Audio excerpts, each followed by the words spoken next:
Good evening. Welcome to the August 19th, 2026 meeting of the Oceanside City Council. I'm going to ask the city clerk to go through some instructions before starting our meeting. Mr. Navarro? The California legislature passed Senate Bill 707, modernizing the Brown Act by expanding public access requiring hybrid or Zoom meetings for city council meetings and codifying teleconferencing and accessibility rules.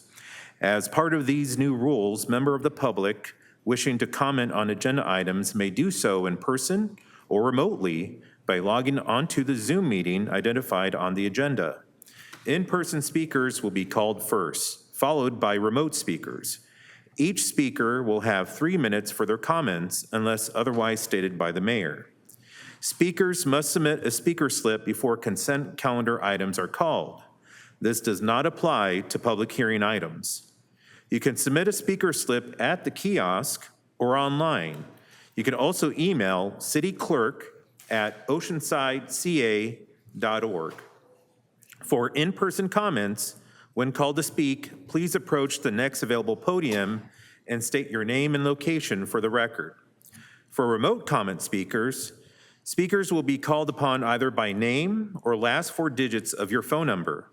Please unmute yourself by dialing *6 on your phone and state your name and location for the record. For public hearing items, please use the raise your hand feature by dialing *9. Please remember that the City of Oceanside has a decorum policy in place. Willful disruptions of the proceedings will not be tolerated. If you are disruptive, you will be asked to leave the chambers, or for online participants, removed from the Zoom session. We ask that you respect the proceedings and treat everyone with respect. Thank you, Mr. Navarro. Basically, what he's talking about is a new state law that became effective July 1st, and it had to do with opening up the ability for the public to be able to weigh in on items that are before the council remotely, i.e. via, what's it called? Zoom. Yeah, Zoom. That's what we use, Zoom. Other agencies use something else. But we use Zoom. So in effect, to be able to completely treat everyone the same and to be able to handle and perhaps have a sense of how many people we are going to be dealing with and this is only on items not public hearings, everything but public hearings. Public hearings, you don't have to sign up to speak on public hearing items. We don't have any public hearing items tonight, so everyone's going to have to abide by what we have started here at our city, which is to treat everyone the same, either in person or remotely, and we are asking everyone to sign up if you wish to speak prior to starting or calling the consent calendar, which will be in about 25 minutes, 20 to 25 minutes. So understanding, what was that? Okay. And it varies that time, but it's once I call the consent calendar items, you can no longer sign up to speak on any other items. Today, since there are no public hearing items, that means for the entire agenda. So, what I'm asking you to do right now is if you plan on speaking on an item, please sign up in the back there before I call the consent calendar. Right. All right. Please stand for the invocation. Tonight, we are privileged to have Dr. Mike Mason, Associate Pastor at New Song Community Church, for our invocation. Thank you, Mayor Sanchez. Greetings, everyone, staff, members of the council. Thank you for your service. I am an Oceanside resident, and I love it here. So would you join me in prayer? Dear God, we pray and invite your presence into this meeting. We thank you for our council members and their families. Thank you for blessing us by giving us such a beautiful city as Oceanside. We pray that you would be present in the proceedings tonight. Amen. Amen. Thank you. I thought that was, in the middle of the prayer. Sorry about that. Please remain standing for the Pledge of Allegiance. And Deputy Mayor, can you please do us the honors? Ready? Begin. I pledge allegiance to the flag of the United States of America and to the republic for which it stands, one nation, under God, indivisible, with liberty and justice for all. Thank you. Please be seated. I do also have an land acknowledgement.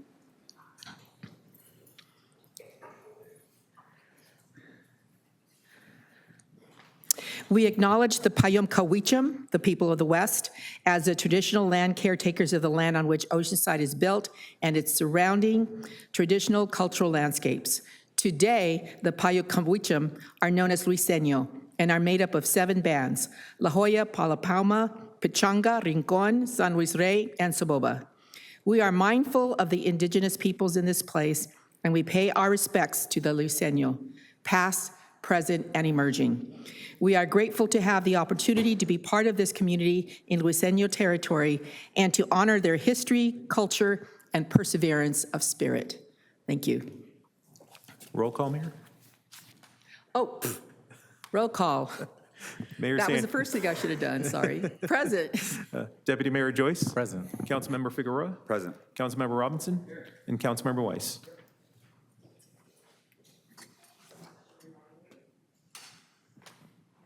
Boy, those new rules really, throw me for a loop. All right, we're at the proclamations and presentations part of the agenda, and I'd like for Lisa Nava to come forward and everybody else who's here from the North County LGBTQ Resource Center and others that are involved in this proclamation. And Elizabeth Ramirez is going to be accepting the proclamation. This proclamation is in honor of International Overdose Awareness Day. Always happens in August, and that's actually August 31st, 2026. Whereas, every August 31st, International Overdose Awareness Day brings a global community together to take action on drug overdose. It is a global platform that provides tools, resources, and space for communities to connect and drive change. Through events, communities honor lives lost, education and comfort their families, friends, and peers, and explore evidence-based overdose prevention solutions. And whereas, this year marks the 25th anniversary of the global campaign. The official theme for this milestone year is 25 years on, still needed, focusing on remembrance, ending the stigma of drug-related death, and mobilizing evidence-based prevention. And whereas San Diego County expects to receive over $100 million in opioid lawsuit settlement funds over 18 years, which are meant to remediate the effects of the predatory behaviors of big pharma through education, prevention, recovery resources, and treatment. And whereas Oceanside, as a recipient of the opioid lawsuit settlement, has distributed over $1 million to date in the effort of prevention and education, targeting middle school students and others. And whereas Oceanside has felt the effects of the overdose crisis, including the death of an 18-year-old honor student who died after using cocaine laced with fentanyl, and a 29-year-old Marine who died from fentanyl toxicity after purchasing the drug here in Oceanside. And whereas Narcan is an overdose reversal treatment that is credited for the reduction of overdose deaths by 16% in the San Diego region. Narcan can be accessed for free in Oceanside at the North County LGBTQ Resource Center. And whereas Oceanside first responders, EMTs, and firefighters are affected by the crisis and need help from the community to prevent overdose and support those in recovery. And whereas overdose deaths among people experiencing homelessness are particularly high with an increase over the last 5 years. And whereas the geographic trend has particularly affected the North Coastal area, including Oceanside, with a higher rate of overdose deaths. Now, therefore, be it resolved that I, Mayor Sanchez, on behalf of the Oceanside City Council, do hereby proclaim August 31st, 2026 as International Overdose Awareness Day in the City of Oceanside, and urge all residents to participate in worldwide educational efforts to prevent drug overdose, especially within our youth and other vulnerable communities. Let's end overdose together.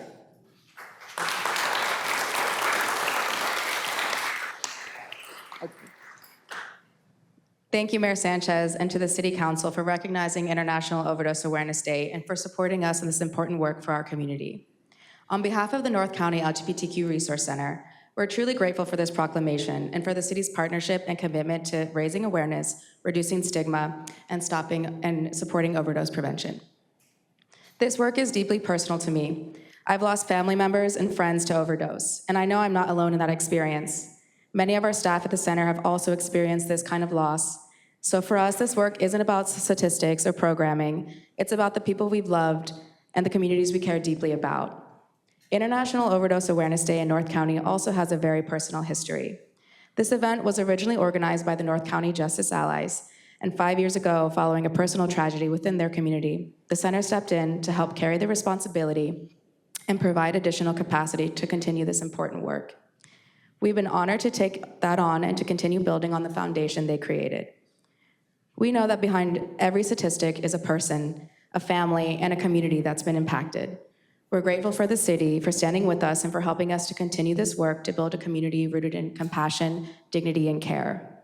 So thank you for recognizing this day and for standing with all of us who are working toward a future where fewer families have to experience this kind of loss. Thank you.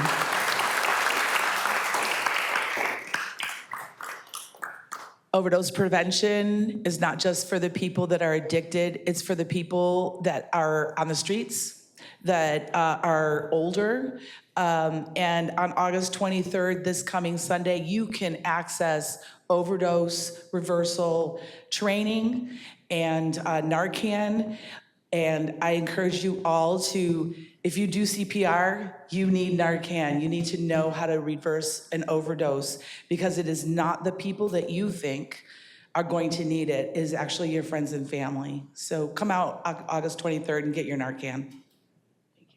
Thank you. And I'd like to share actually a story too. A very, very, very dear friend of mine, attorney, good family background. She was celebrating the wedding of her daughter. And her son was having actually problems with his girlfriend, so they had broken up on the same day. So while some of them were being very joyous, her son had taken fentanyl. And they were able to rush him, get him to the hospital. They released him, brought him home. His dad, they're separated, brought him home and thought everything was okay. And in the morning, he was dead. Very large family, definitely affected over 200, probably more than that. And you never think it's going to happen to you, but certainly very, very, very loved, very creative, just had a love of the world in his heart. But at the time, he was hurting very badly, and for some reason, he turned to that. So, and again, this is not unusual, unfortunately. It crosses all economic, tiers, everyone. So for this reason, we do honor this day, honor it, because it's not over. For this theme, it's not over. So these are the folks that are helping to make that change. to save lives. And we definitely at the City Hall here appreciate your efforts and you're willing to take some of these funds, apply for these funds. Really tough, very restrictive, the rules for accepting these opioid settlement funds. And yet the LGBTQ Resource Center is able to do that. Did you want to say who was here, by the way? Oh, yeah. I'd love to say, this is the staff of the North County LGBT Center. We have Alex Carrasco here for our Foodies and Goodies program, Josue Jimenez with our reproductive justice program, Oscar Humberto Gomez from Unicorn Homes. Everyone knows Jerry Nicholas as the face of our center, the front desk administrator, Cy Savoy, our GAP coordinator, my friend Roxanne, our Pride by the Beach director. I'm Lisa Nava, the director of operations at the center. This is Elizabeth Ramirez, our MAP program manager. I'm not gonna be able to get through it. What's your name? This is Jose, Victim Services, and then Michelle, who is our reproductive justice case manager. Thank you for the opportunity. Thank you all for coming and for saving lives. Thank you very much. And to you, don't forget to pick up your Narcan and training because it will come in. You may not realize it, but you could save a life too. Thank you, and we're gonna have a picture if the rest of the council would like to join us.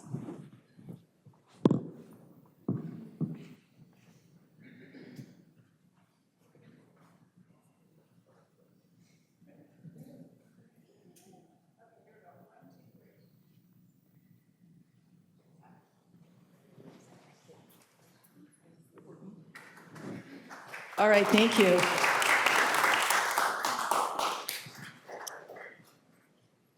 We now have the business spotlight with the Oceanside Chamber of Commerce.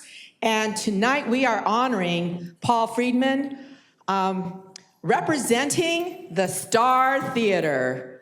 Now, how many of you remember going or attended? We got David Schultz. Oh, David, okay. David Schultz, yes. Yes, thank you. How many of you remember going to a movie at the Star Theater? Yeah, come on, yeah. Well, if you look at the circle that shows when it was built, 1956, a very good year. It was a year that I was born. Oh, that we were born. Oh, that's cool. Yeah, there we go, two of us. I remember going, yeah. My brothers always chose the movie, so we went to a lot of James Bond. All right. I still love James Bond, but yeah. And at the time, you could go to 2 movies for one price, and also stay for the second, so you could be there all day long and in the air-conditioned space. But what it has turned into is a great resource, a great place, a great stage for creativity, art, and I'm gonna go ahead and hand this over to... I'll take it. Okay. Hi, everybody. Thank you, City Council. Thank you, Mayor Sanchez. I'm David Schultz, the producing artistic director for the historic Star Theater Company. And in the year 2000, a upstart theater company nonprofit made some big decisions to leave the Encinitas area where our nonprofit was stationed, and we were looking for a permanent home. And the historic Star Theater, a one-screen, massive movie theater, was waiting for us.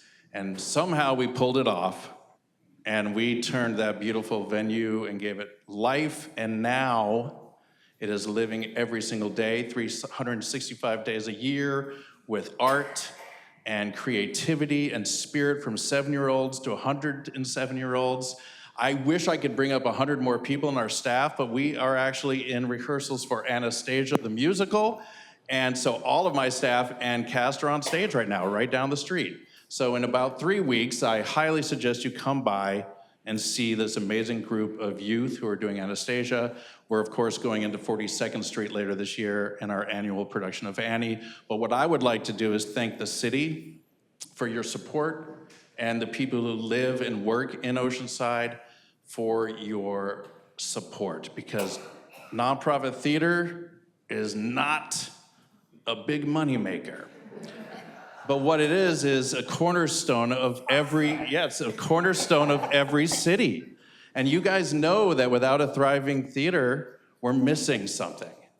It's so important to the City of Oceanside, and you have more than one. We are the biggest one in town, but we're not the only one. So support all of your local theater companies. Please go out and buy tickets and donate to these nonprofits and enjoy what we have to offer. If you've not been there since you saw Moby Dick in 1955, then come and see a show. I personally invite you, and I will see you at the Historic Star Theater. I'd love to show you around and let you see what exciting things are happening. I'm also gonna, yeah, Vanessa, are you gonna say something? I will. This is guys, listen, I could go on for days on how amazing that place is, and I have.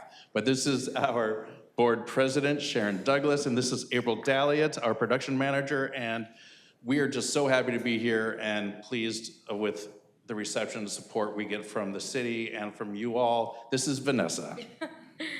Hello, everybody. I'm Vanessa. I represent the Oceanside Chamber of Commerce, and our team selected Star Theater as the business spotlight. We partner with the mayor on this, and we love to recognize businesses who make an impact in our community, and I think we can all agree that Star Theater not only provides entertainment, fun, a hobby even sometimes, maybe even a job to some people, right? I've actually know a few chamber members who act and do plays at the Star Theater, and they're adults. I also have a friend whose daughter actually plays at the Star Theater as well. So definitely a staple in the community, and I just would love to give them a round of applause as we present this certificate to them. Thank you. And there's nothing more iconic besides the pier as the Star Theater kept the neon lights, right? I mean, that is O-side. You see that sign, you know where you are. It's a place. And also shout out to the Sunshine Brooks Theater that did the same thing, right? So come on out whenever you have a chance to go to a program there. Miss Oceanside is also there every year. Yeah, so the contest and scholarship. So thank you so much for doing this. I remember I was on the council in 2000, 2001. The city had actually acquired the building and negotiated like who should take over, right? Who should take it? And I think we did a really great job choosing, right? What do you think? Yeah, right? Thank you. Thank you very much. And we're going to go ahead and take a photo. I invite the council members to join me.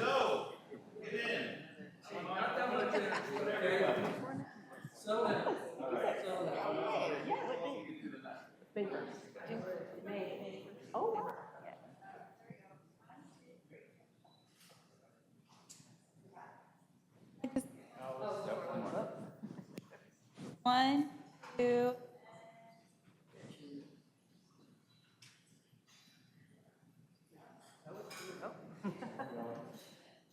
One. There you go. There we go. I heard the click. Thank you. Thank you for everything. Thank you, David. Thank you, Vanessa. Good job. Love coming over there. Thank you Very much, babe. for everything that you did. Thanks. Okay, I'll see you. All right, next we have a presentation. This is going to be a wonderful presentation by Victor Velasco, Principal Engineer for the City of Oceanside, and he is going to be presenting us our Oceanside streets, progress, and the road ahead.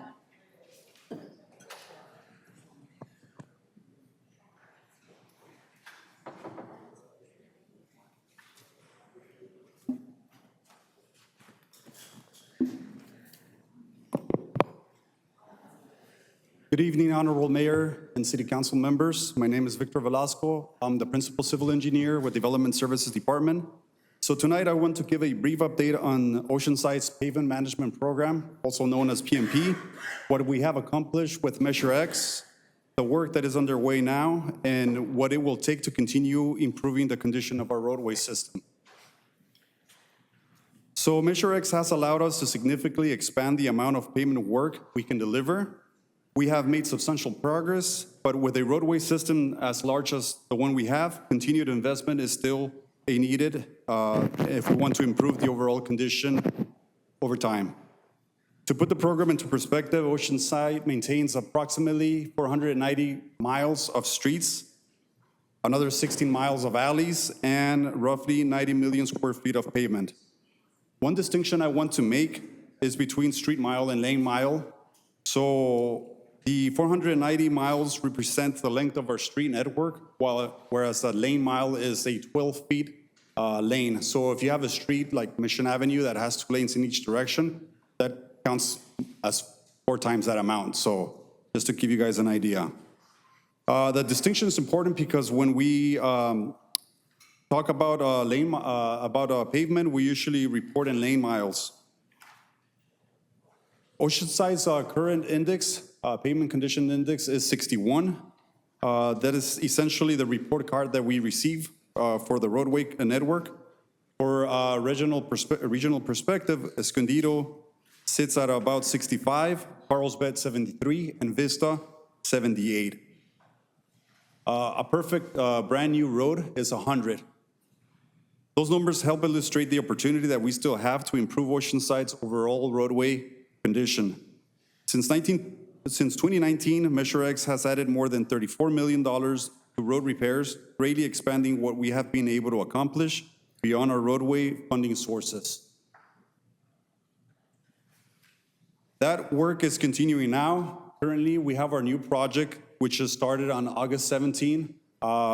This project began with concrete work, which includes ADA ramps and other improvements that need to happen before the asphalt work begins. The asphalt work is scheduled to begin on October 5th. And let's see if the video plays. Well, this video is not playing, but that's the video that's there. Basically, it shows what the public can expect to see. First, concrete crews come out to the side, then paving crews come in later, and then finally striping is done. So if you guys see work that started but then not continued, don't worry, they will be back, they will finish, it's just done in phases. There may be also temporary lane closures and parking restrictions. So before any work begins in the neighborhoods, notices will be distributed so that residents know what to expect and can plan accordingly.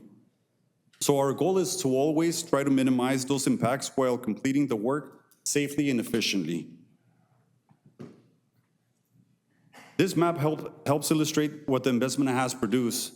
The areas shown in blue represent the work that has already been completed, whereas the red areas show the work that it's going to be done in the current cycle. Since 2019, with the help of Measure X, we have completed approximately 290 lane miles and over 800 ADA ramps in the city of Oceanside.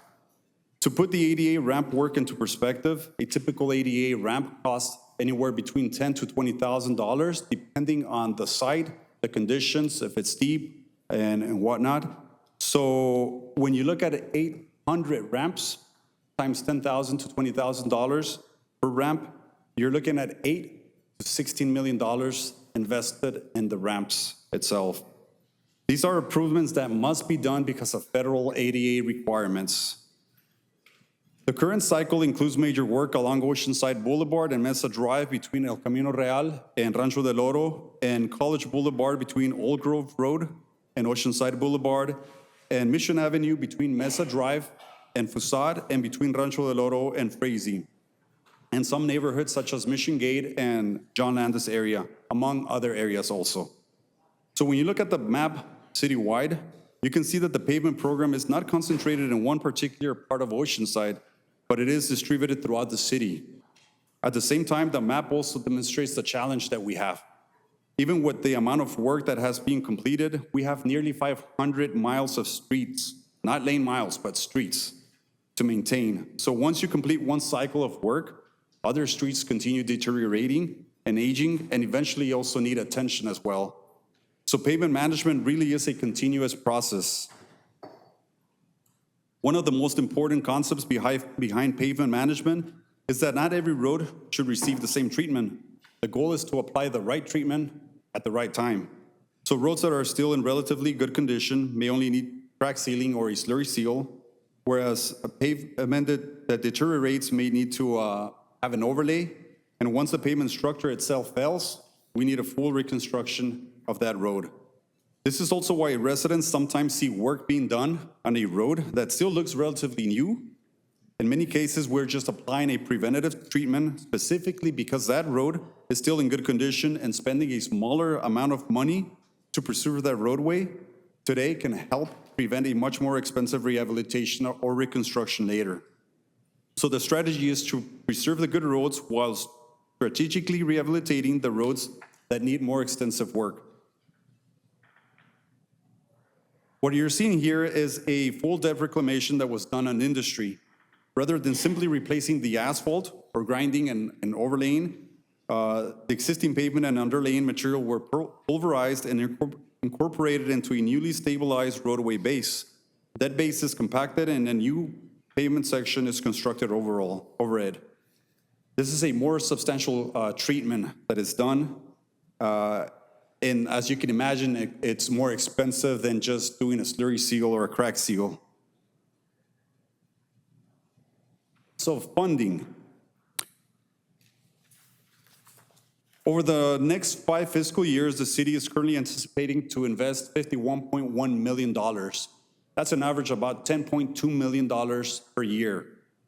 Measure X contributes $3.8 million per year of that 10.2, which is about 37%, as you can see in the pie chart. One of the things that's important to mention is that our pavement analysis recommends that we spend $12.9 million per year in hard construction costs in order to see improvement in our roads. So it is important to know that that $12.9 million is just money for pavement. It does not include concrete work or any other associated costs. It's just asphalt work. So at a current PCI of about 61, Measure X has clearly helped us make substantial progress, but additional ongoing investment is still needed if the objective is to materially improve Oceanside's PCI over time. So there's another challenge that has been affecting not just the pavement project, but overall all of our projects in the city, and it's the increasing cost of construction. Since 2020, local road and highway construction costs have increased by more than 50%. Driven by increases in materials, labor, trucking, equipment, and other construction costs. Measure X has contributed more than $34 million toward road repairs since 2019, and we have accomplished a significant amount with that investment, but the purchasing power of those dollars keeps becoming less. Even when the amount of funding stays the same, we can do less with that same amount of money. So to give you a better sense of what that means physically, this short video shows the amount of material that goes into a typical paving operation.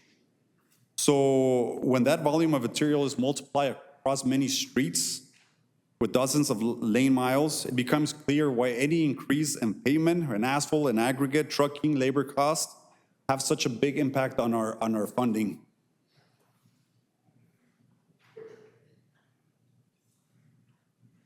So finally, we want residents to be able to follow this work and know what is happening in their neighborhoods. The city's PMP webpage provides information on upcoming projects. Residents can also follow the city on social media for project updates. For potholes and other localized pavements, I recommend the My Oceanside app that goes directly to our Public Works group.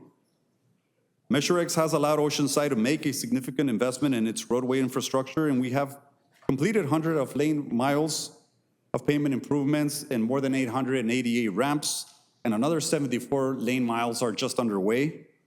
But there's a lot to be proud of what we have done and accomplished, but at the same time, maintaining 500 miles of streets is a continuous responsibility, and improving the overall condition of that network will require continued and additional investment. Thank you. Thank you, Victor. That was a great presentation. Thank you. And Victor just completed also the former Americanization School, right? Renovations. Victor, you did the design, the engineering design and all that for the improvements. And then MJ took over on the construction side, right? MJ Hernandez. That is correct, Mayor. Okay, well, thank you so much. We just enjoyed that on Saturday. Thank you. Thank you. Thank you. Does anybody on the council have a question, by the way?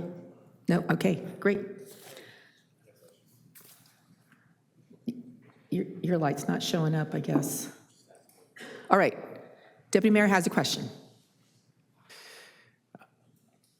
Is it anticipated that a very wet winter will make the conditions on the roads a little bit tougher? Can you define tougher, like tougher to drive, tougher to Will it do increase the work? potholing and like the general condition? Will it make it harder for the roads to hold up? Yes, Deputy Mayor, that is true. Just as we've seen in previous years, when we've had wet years, the road deteriorates faster as cars need to brake. That weight just goes into the asphalt and then pushes up. So it does deteriorate more our roads. So anything that happens out there, just such as weather, or for example, when the SMDA shut down, that also causes impacts to us. Thank you. Anytime we talk about this, I just like to bring up, we have a strategy, and I think we should definitely be considering like looking at that strategy. I noticed that we choose to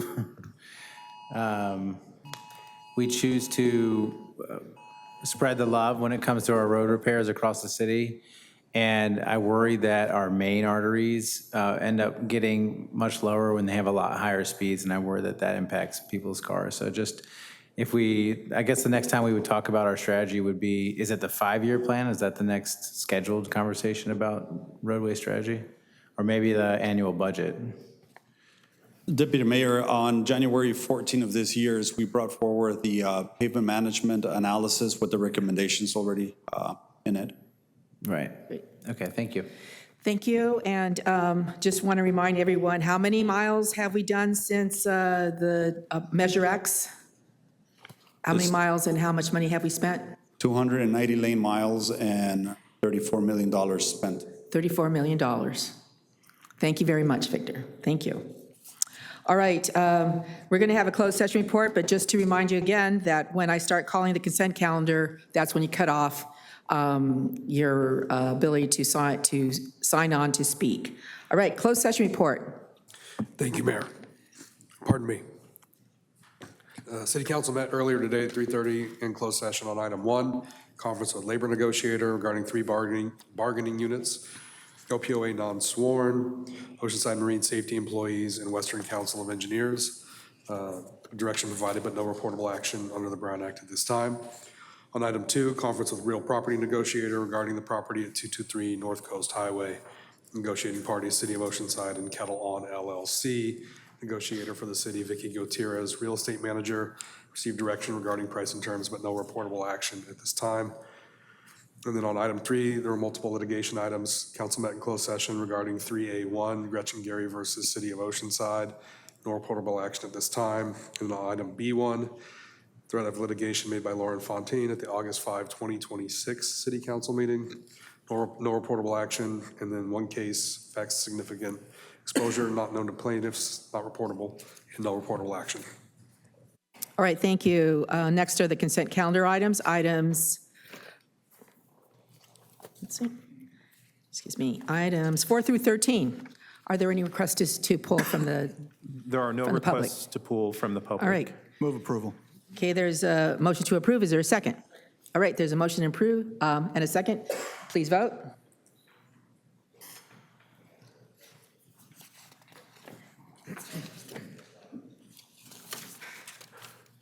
Motion approved, 5-0. Thank you. Item number 20, and that is, yes, item number 20 is the city manager item. Mr. Borrego. Great, thank you, and good evening, everyone, and thank you for accommodating moving this up a little bit on the agenda. I wanted to give a brief presentation while everyone was still in the room here. I just wanted to point out an exciting event that we had recently, and that is a recent emergency operations disaster simulation exercise that the City of Oceanside recently participated in region-wide. And it was a regional exercise. There were about 15, 16 different agencies involved, including various cities here in North County, the County of San Diego, some of the local tribes, some of our local utility companies, including SDG&E, and some of our water purveyors who participated in this exercise. And the exercise was actually a simulated 6.9 a 6.9 earthquake off the coast of Encinitas at 5:38 p.m. in the afternoon, in the evening. And essentially, the city we have our own emergency operations center that's staffed. And I did want to point out an individual who's standing in the back of the room, Ashley Lyons, who's our emergency management coordinator. Ashley, if you can wave your hands here. There you go, Ashley. I want to give her a round of applause. And I'll briefly explain why. The City Council approved the addition of Ashley's position about 2 years ago, and we had never had a full-time disaster preparedness coordinator or emergency services coordinator in the city. And for a city of our size, and because of the risks that exist out there from, whether it's flooding, whether it's earthquakes, whether it's fires, having a full-time emergency management coordinator is a fantastic step. And I can tell you, based on that exercise, which is a very realistic exercise, by the way, and you would think that in sitting in that simulation room in our EOC, that the disaster was real. Everyone is very good about staying in the role. There's a lot of cross-communication between all the different entities that I mentioned. In a real-time situation. It's about as real as a simulation as you can get.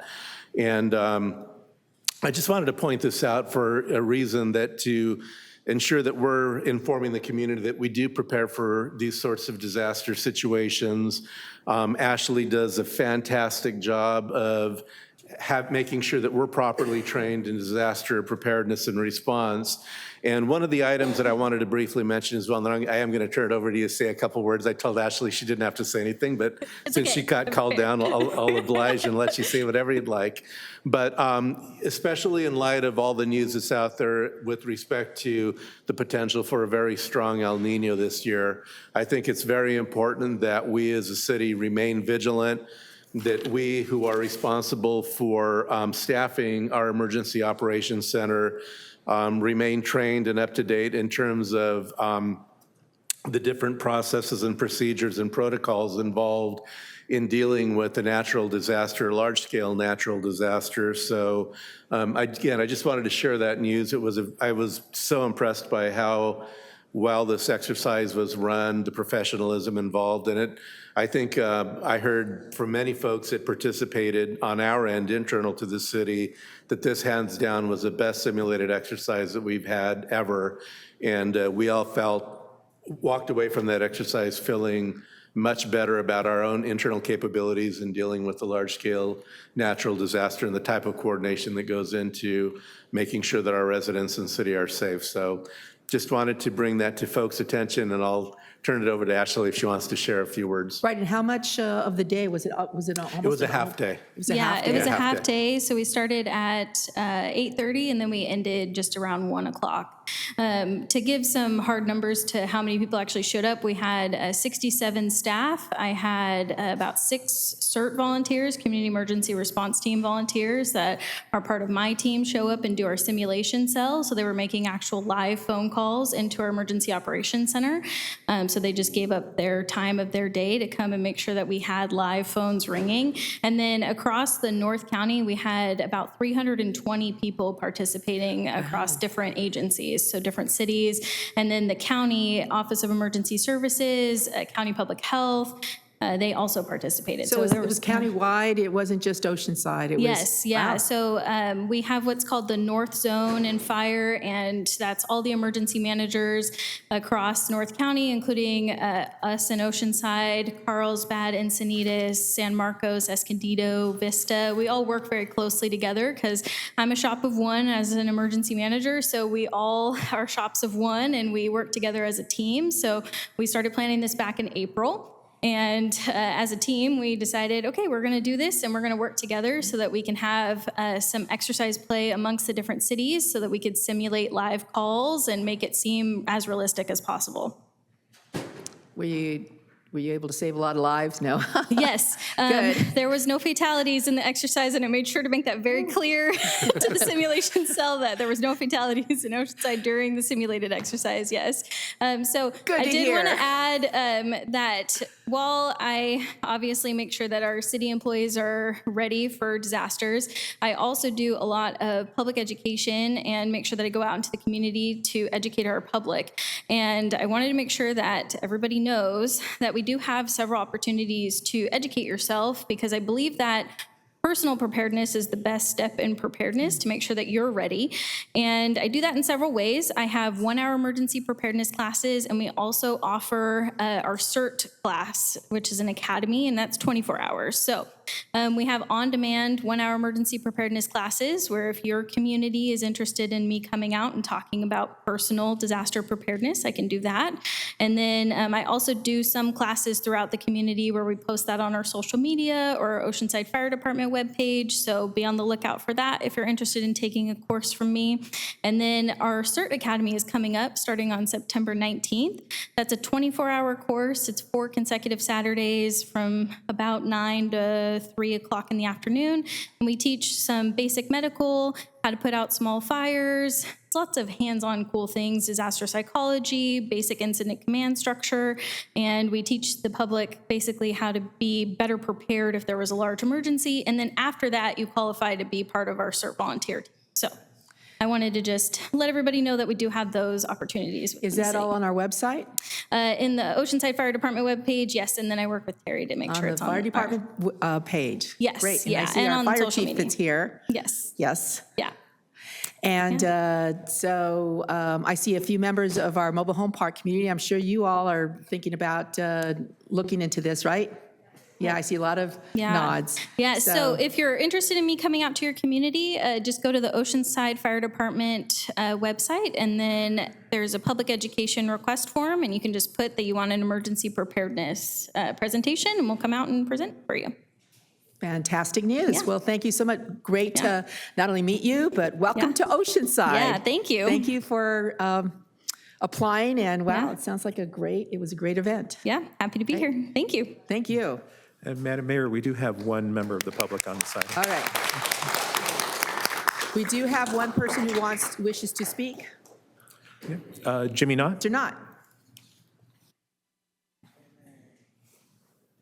Mayor, council members, Jimmy Knott, 127 Sherry Lane, La Salina Mobile Village, homeowners representative. Yes, you were talking about mobile home parks. My park is in a tsunami inundation zone. Interesting. And it was interesting that we were not notified of this exercise. Oh, it wasn't the public, it was internally. Right. Yes. But it's been years since we have been, in my park, notified of any training or any updates for training in regards to this, and also with all the different mobile home communities as well. And you just heard the information, there's an invitation, contact them, and they'll be happy to come out. And that's where I'm looking at and saying also the other multifamily communities other than mobile home parks. Yep. Thank you. Thank you. All right, item number, okay, we have no public hearings this evening, so we're not switching at 6 o'clock. We're going to go straight through the agenda now. We have first general item is number 14. Staff recommends City Council adopt a resolution to reestablish the Senior Commission and approve its bylaws and member application. We have a presentation by Manuel Gonzalez, Parks and Recreation Director. Mr. Gonzalez. Good evening, Honorable Mayor, Deputy Mayor, and City Council. My name is Manuel Gonzalez. I'm the Director of Parks and Recreation. I'll be talking about the reestablishment of the Senior Commission.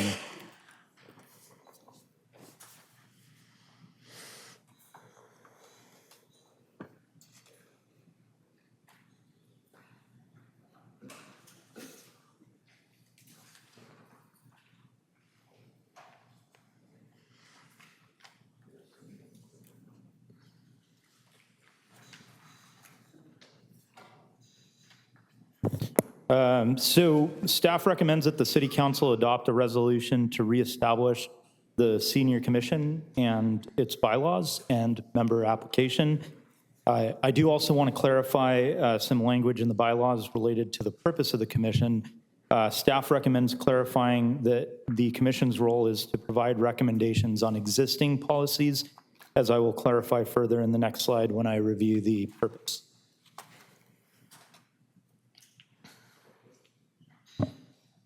So the City Council originally formed the Senior Commission on April 10th, 1974, and appointed 5 commissioners. On January 23rd of 1985, the City Council increased that commission to 7 commissioners.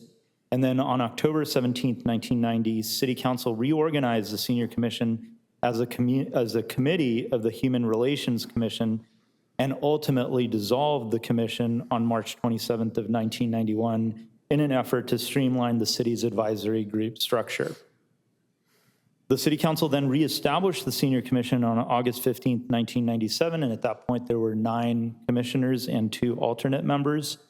The City Council dissolved the Senior Commission again on May 18th of 2011 and transferred the functions of the Senior Commission to the Parks and Recreation Commission.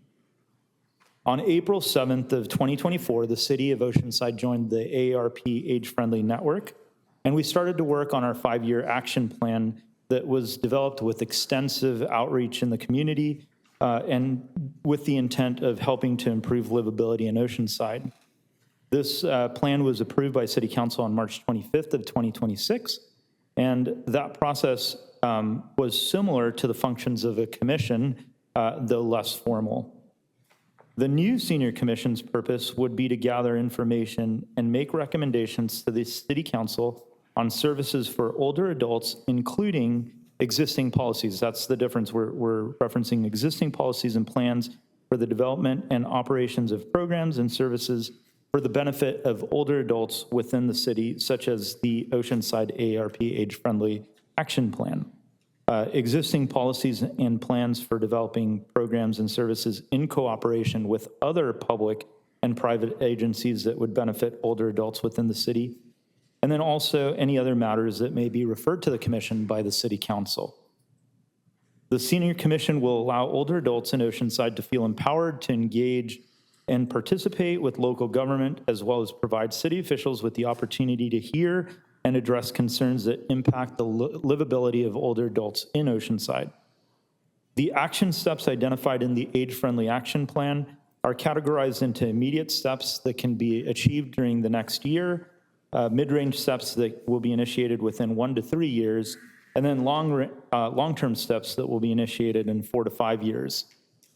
Support of these goals and action steps will be incorporated into the Commission's work plan, and one of the functions of the Commission will be to make sure that our Age-Friendly Action Plan is a living document and adjusts as necessary to meet the changing demands of our senior population. Staff recommends that the Commission have 9 regular voting members and 2 alternate members. All Commission members would be residents of the City of Oceanside and have experience, knowledge, or demonstrated interest in issues pertaining to older adults. As part of the Age-Friendly Action planning process, the city activated a volunteer advisory group and volunteer ambassadors. And staff anticipates that the strong energy that was part of that process will carry over in terms of interest and participation in the Senior Commission.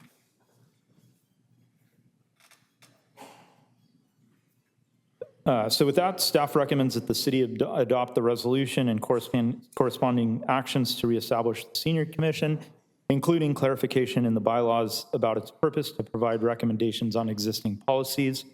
I do also want to mention that on Friday, August 21st, is National Senior Citizens Day, and the establishment of the Senior Commission would be a very fitting tribute to celebrate that day. I also want to acknowledge that this morning we had a transportation resources fair at El Corazon Senior Center, and this was a product of what we heard from the community as we went through the listening session, planning sessions for the action plan. And I'm very proud of our senior services division staff, as well as all of the partners that came together to help our older adults connect with the resources that exist currently in terms of transportation in Oceanside. In terms of fiscal impact, the support of the Senior Commission will be covered through the existing Parks and Recreation Department budget, so there is no allocation required at this time. And this concludes my presentation. I'm available to answer any questions. Thank you very much. We're going to hear from the public. Okay, quick question from the Deputy Mayor. Do you have the language that you're proposing to change the bylaws with? It's adding the word existing to the policies.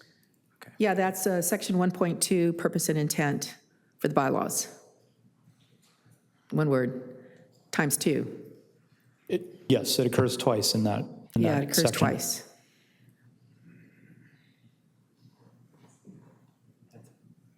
All right. And Councilman Robinson, do you want to wait until after? Okay. How many people are requesting to speak? We have 6 speakers, and one of those is remote. And one is remote. Okay, well, let's get started. Linda Walshaw. It's followed by Steve Burrell.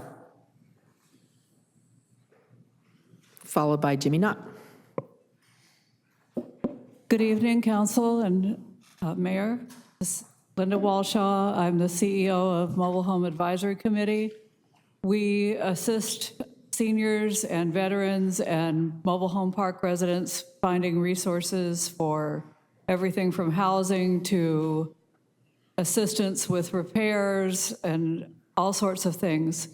The biggest thing that the Senior Commission can restore is a network of these resources.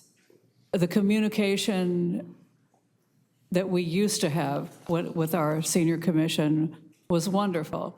And we had meetings and networked with each other and went back to our communities and shared that information.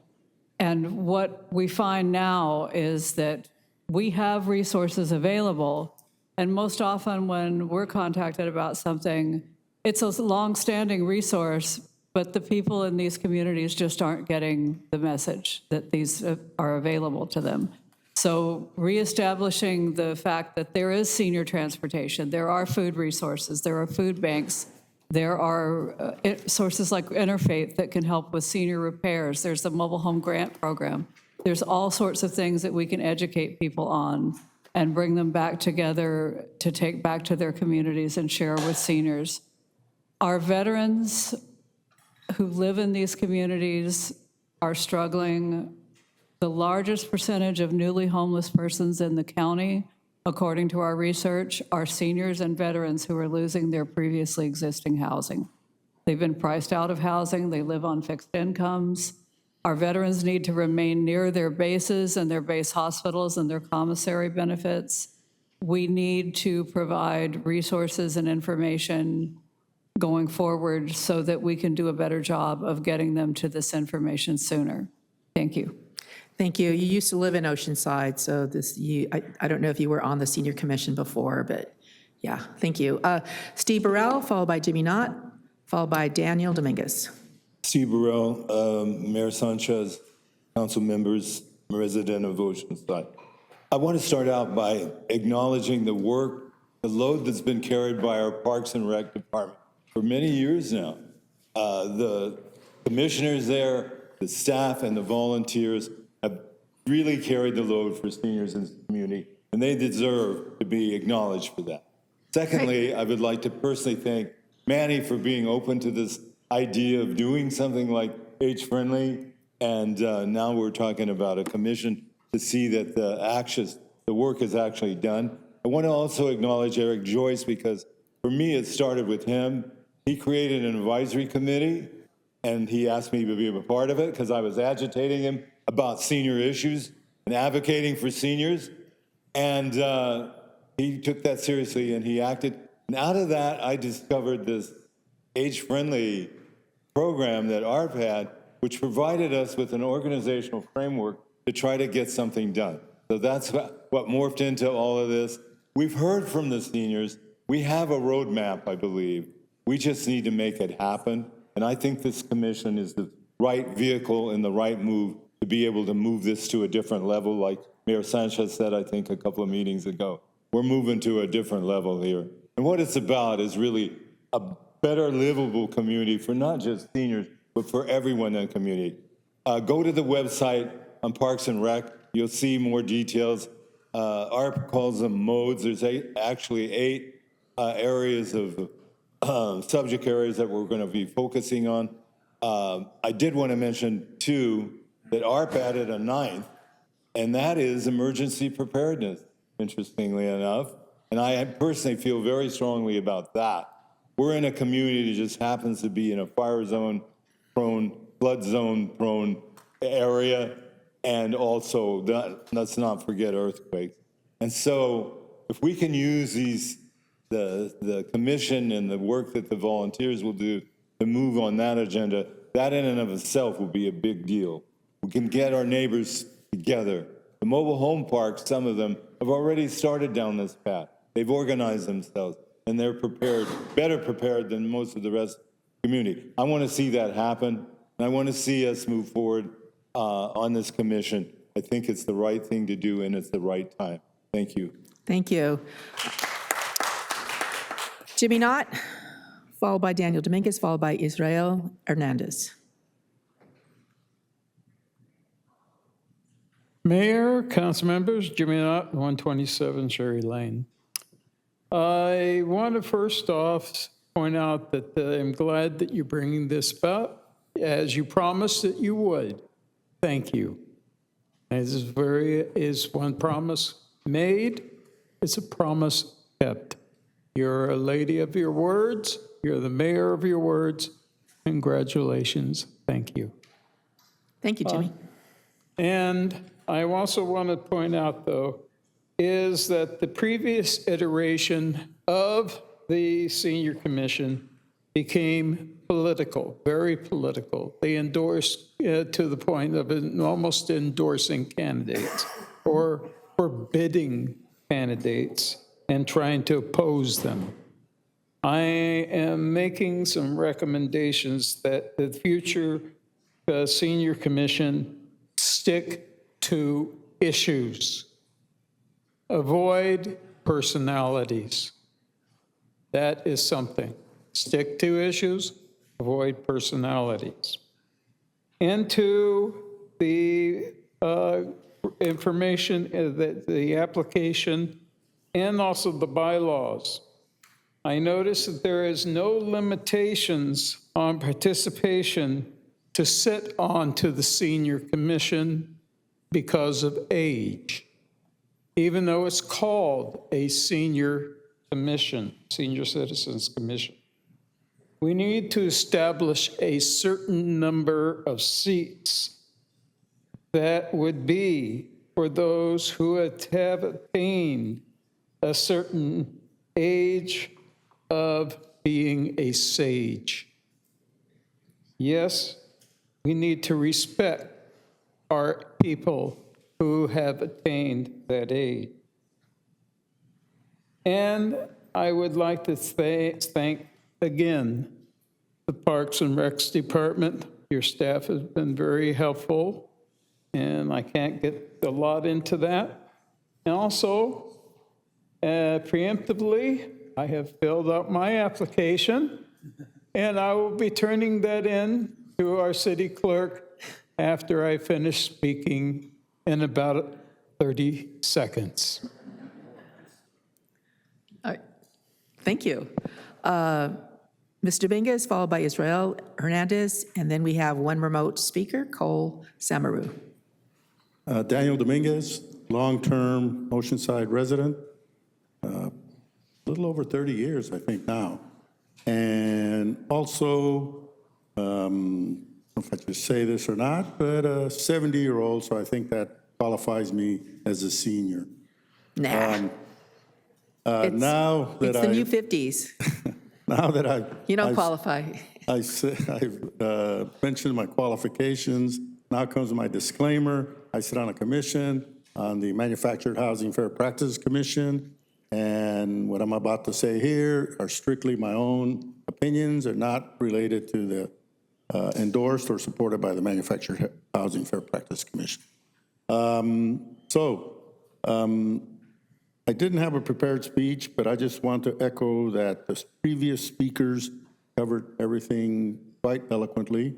It's time that we had a commission that deals with senior issues, sitting on the Fair Practice Commission, where a lot of the people that come before it are seniors, and sometimes they bring issues that are outside the purview of the Fair Practice Commission, because we have a limited scope as to what we can do.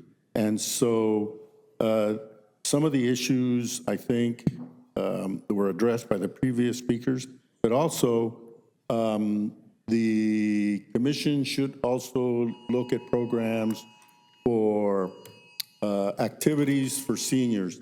A lot of seniors remain. Sorry, could you address that? I think it's a cell phone, right? It's the Apple that's doing that? Fire alert. Oh, okay. My Android wasn't doing it, just the Apple. Sorry about that. The activities, because most seniors, because of mobility issues or issues with traveling, they're isolated, they don't go out very often.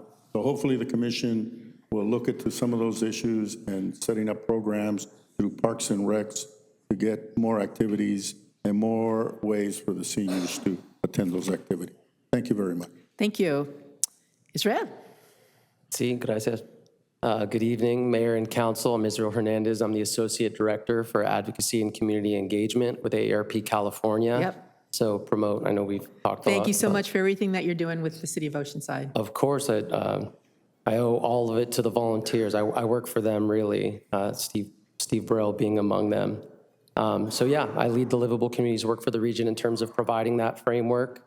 I'll also note, I grew up in Oceanside. I went to St. Mary's, the Marine Corps station here at Camp Pendleton, and my parents still live in Oceanside. So it's also exciting for me in that aspect. Our older adult population, as has been mentioned, is growing. We're approaching a future by 2029 where people over the age of 65 will outnumber people under the age of 18. So that's going to provide significant implications for those domains Steve was mentioning, how we provide housing, transportation services, how we combat isolation in the age of rapidly advancing technology. So as we look at those challenges, I'm encouraged that Oceanside doubled down on that commitment through the age-friendly action plan. And also, as was mentioned earlier, today at the El Corazon Senior Center, I think we had like over 100 older adults there asking questions. Well, I was asking many of them, what are you going to do when you can no longer drive? And one of the first responses that came up was, well, I'll have a friend drive me. I'll have a family member drive me. We know that that's not always going to work out the way that folks think it does, and folks can fall into isolation. So today was a direct result, as Parks and Rec Director Manny mentioned, of the action plan. And so in hearing about the possibility of a senior commission and the benefits that that had during the creation of the plan and sharing resources, because like someone said earlier, a lot of the things that folks want already exist. So, AARP can come do a presentation to a future senior commission about particular resources for older adults when it comes to disaster preparedness, when it comes to work with the CERT team. And so all this to say, congratulations on the work that you're already doing. On behalf of Age Friendly, we said it today at El Corazon. It's a gold standard. I think sets a great example for other jurisdictions. And we encourage you to move forward with the senior commission. Great. Thank you. Yep. We have a remote person? Yes, we do. Cole Samaru, if you could unmute yourself. Hello, good evening. Can you hear me? Yes, we can. Wonderful. Good evening, Mayor, council members, and the City of Oceanside. My name is Cole Samaru. I am, like some other members, like Israel mentioned, I am a Oceanside resident, a Marine Corps veteran, and previous volunteer with the VA at the CBOC in Oceanside. as well as the founder of Senior Tech Connect, which is an organization that helps older adults to stay connected through technology and helps protect them from scams. And most importantly, a very proud grandson. And I just want to congratulate you all and provide support for this effort, not only driven by Manny and the team at Oceanside Parks and Rec, but AARP, Israel, and such a vibrant volunteer force behind AARP, as well as the Age Friendly Initiative. So obviously I have my bias in support of protecting, defending, and supporting our older adults and older veterans. Just one thing I want to add is, the concept around where technology is moving faster, quicker, and more exclusive in many ways. And so, like Jimmy Knott had said, and like Linda had said about many communities that are vibrant of older adults, yet they feel very much left behind by technology, by the communications of the city, and even further, more broadly. And as a result of these things, older adults are alone. They are getting scammed.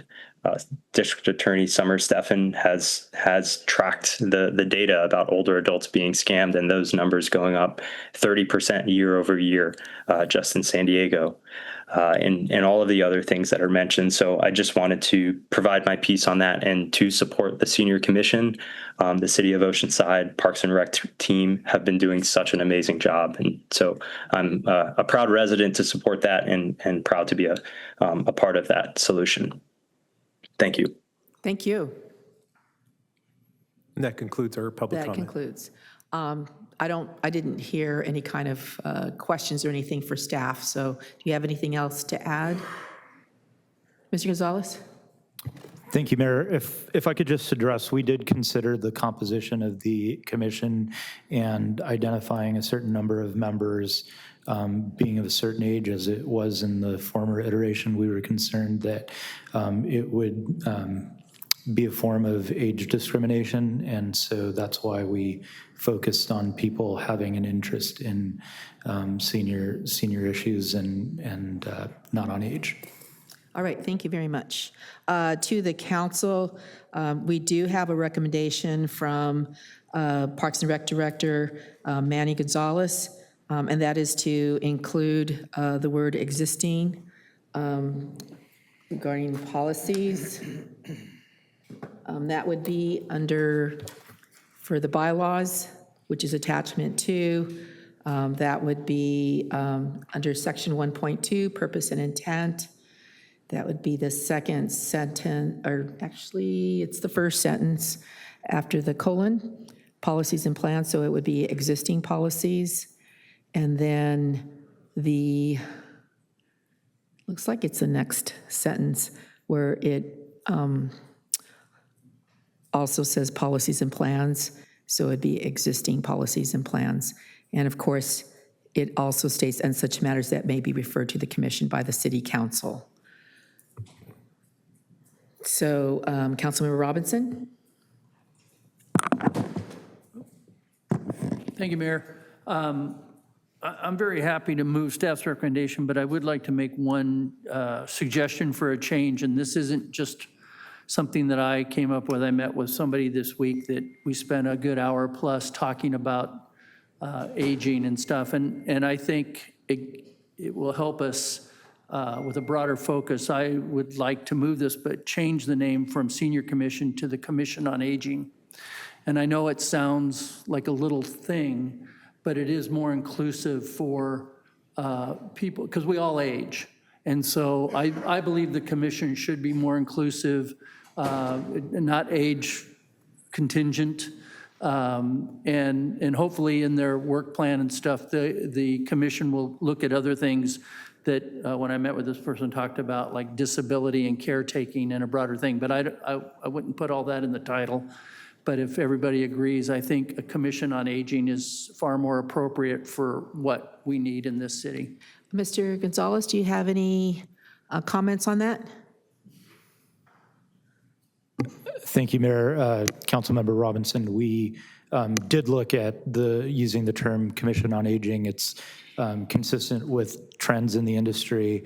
It's consistent with the state's Commission on Aging.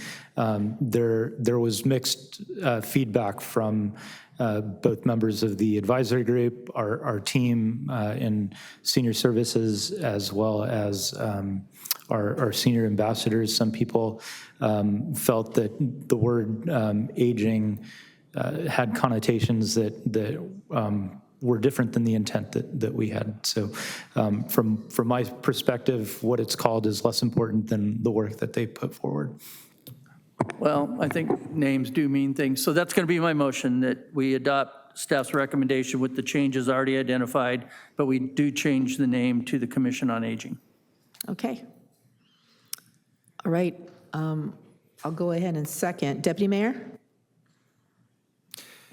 Just on the name, is there any way we could leave that up to the commission themselves to pick the name? I mean, I guess we have to establish something for them to be a part of before they. Perhaps as a They have a lot of work to confirmation? do. Oh, I'm sorry, go ahead.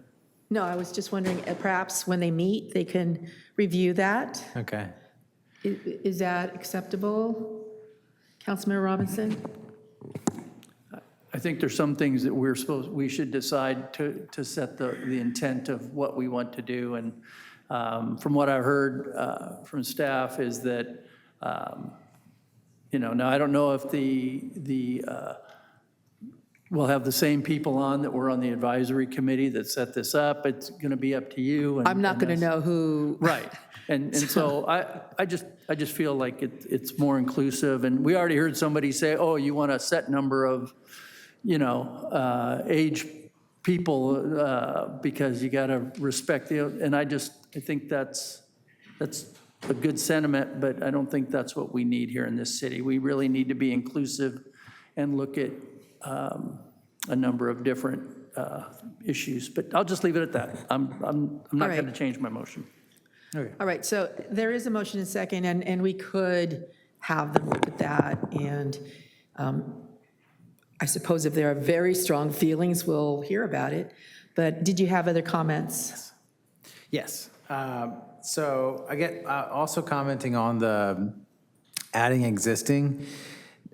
When you add the existing policies and plans, what does that leave out? Does that mean that we don't want the commission bringing like new ideas around senior livability? I mean, I will say our plan is pretty comprehensive, but are we restricting it to the actions that were set out in the AARP plan, or could something under the domain of, like, what if transportation is something that the commission is finding that they really need to work on, and we don't have a goal that's specifically associated with making sure that our buses get to our senior centers and to our communities appropriately?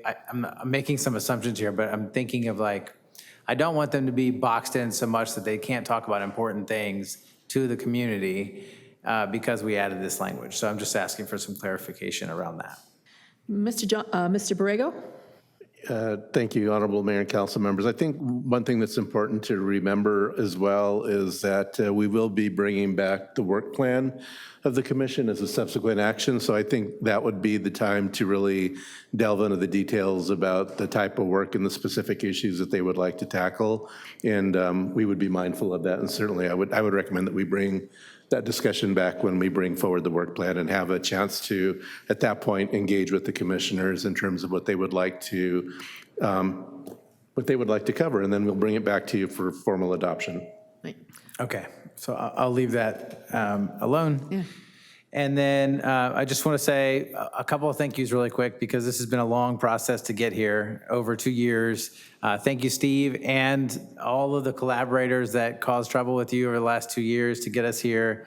I know it wasn't a solo effort, but you absolutely put your back into this to make sure all of us kept moving down the path on it, and I want to say thank you specifically to you.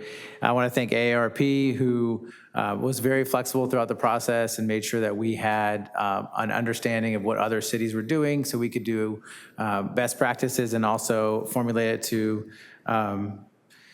to what we need here in Oceanside. I want to thank our Parks and Rec department who had this idea, and it honestly is a little scary because of the domains that are involved. We have health, community services, transportation, outdoor and public spaces, communication info, disaster preparedness, community engagement, and housing. And I'm sure if you see that coming in the door, you're like, oh my gosh, we got to deal with all these things. It's so huge.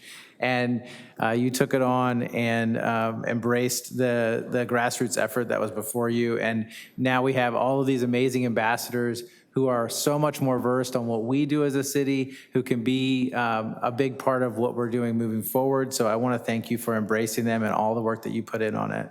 I want to thank my colleagues as well for embracing this effort. People come to us with ideas all the time, and you all embraced it fully. I want to just say that elder Oceansiders are facing mounting challenges these days.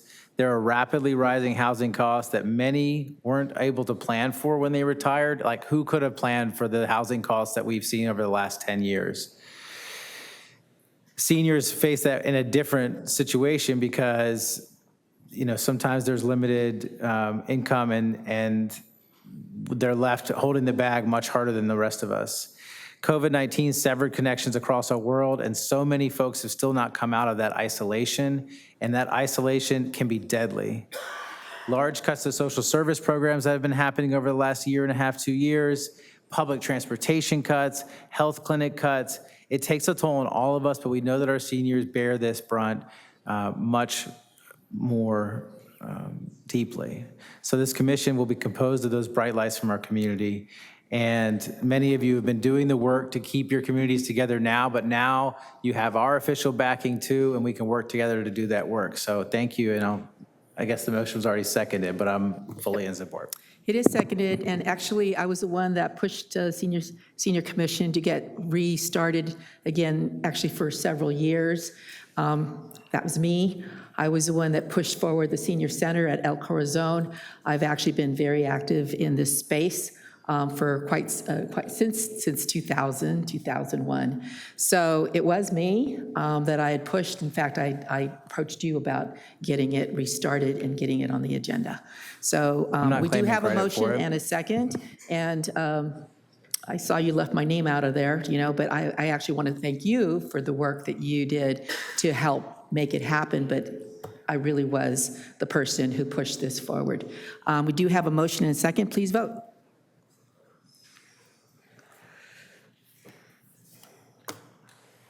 Motion approved, 5-0. Thank you. All right, item number 15. Yeah, terrific. Yes. Item number 15, staff recommends City Council approve a 3-year joint use agreement with the Oceanside Unified School District effective June 1st, 2026 through May 31st, 2029 for the joint use of park and recreation and school facilities, and authorize the city manager to execute the agreement. We're going to get a presentation by, again, Manuel Gonzalez, our Parks and Rec Director. Mr. Gonzalez? Good evening again, Mayor, Deputy Mayor, and council members. I'll be talking about the joint use agreement with the Oceanside Union School District. So staff recommends that the City Council approve a 3-year joint use agreement with the Oceanside Unified School District effective June 1st, 2026 through May 31st, 2029 for the joint use of park and recreation school facilities, park and recreation and school facilities, and authorize the city manager to execute the agreement. City and OUSD staff will review Exhibit D of the agreement annually and will work together to make adjustments to district access to city facilities, as well as city access to district facilities based on changing needs from each organization. Adjustments to Exhibit D during the term of the agreement will not require approval from the City Council or from the school board. The City and Oceanside Unified School District entered into a 1-year joint use agreement in May of 2024 and subsequently entered into another 1-year agreement that expired on May 31st of 2026. The terms of that agreement have been continued on a month-to-month basis while we negotiated this new 3-year agreement that would be retroactive through June 1st. These agreements have changed the relationship between the district and the city with respect to how we share our facilities and the new agreement was approved by the Oceanside Unified School District on August 11th. The agreement continues to codify public access for passive use at all of the school sites after school, on weekends, and on holidays. It would also allow the city to continue to issue permits to third-party groups at 6 schools, and these 6 schools are Jefferson Middle School, MLK Junior, and Lincoln Middle School, as well as Surfside, South Oceanside, and Pablo Tac Elementary Schools. Sports organizations can permit these sites through the city and pay city fees. This means that most of our youth groups would not pay any fees for use of these district sites. The agreement would continue to provide the city access to the high school gyms and stadiums for our city events and programs. There are some expanded needs that have been identified both by the city and the district that have been incorporated into this new agreement. So one of the issues that we have encountered this year is an increased need of ball fields on the school district property at MLK. The ball field is adjacent to the city fields, so permittees primarily use the city restrooms as well as our parking lot, minimizing the impact for the school. So we have agreed to add 1,375 additional hours for the ball field that would be independent of all the other use of fields. We've also determined that our need for use of the stadiums and high school gyms for city programs is less than what we had originally anticipated. As such, we have reduced the number of hours for city programs and events to 750 hours and increased the number of hours that we can permit to third-party groups to 1,275 hours. I want to emphasize that we cannot permit the stadiums and high school gyms to third-party groups, and the district has negotiated with Pop Warner so that they can host games at Oceanside High School for a more reasonable cost. This is not part of the current agreement. Pop Warner does have free access to MLK Middle School through the joint use agreement. We have added the ability to host 2 city-sponsored events at the Performing Arts Center, and this was important to the city because the center, because Oceanside High School is listed as an asset in the Oceanside Cultural Arts District. Also, given construction on North River Farms Road and the impact that it will have on parking around Melba Bishop, we have also requested to include access to Del Rio Elementary school parking lot during evenings, weekends, and holidays as overflow parking. In exchange for these additional use of district facilities, we're including some new and existing district use of city facilities that were not in the previous agreement, including access to the new beach volleyball courts at Harbor Beach. We're providing unlimited access to parks and trails for the cross-country practices and competitions. We're providing 20 hours of city gyms and 250 hours of fields at ball fields. And this provides some opportunity for growth from their existing use, which includes sporadic use of the Junior Seau Beach Community Center, the MLK ball field for high school baseball, and their rugby program. Their use of our city gyms and fields would be at Category 5, and these school groups would be prioritized below Oceanside residents that are recreational youth sports as well as Oceanside-based competitive youth groups. We've incorporated access to the library community rooms on a first-come, first-served basis. The school district would be responsible for any staffing costs associated with this use. The district would continue to have approximately 725 hours of access to the aquatic centers for swim and water polo, as well as 145 hours at the community centers, including a maximum of 20 days at the El Corazon Event Center.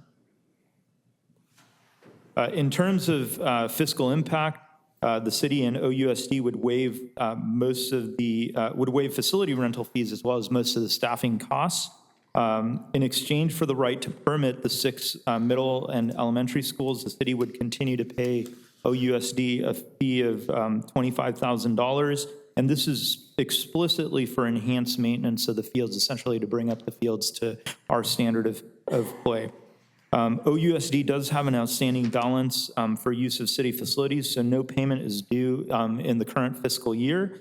A partial payment of $7,000 is due in fiscal year 27-28, and the full payment would be due in 28-29.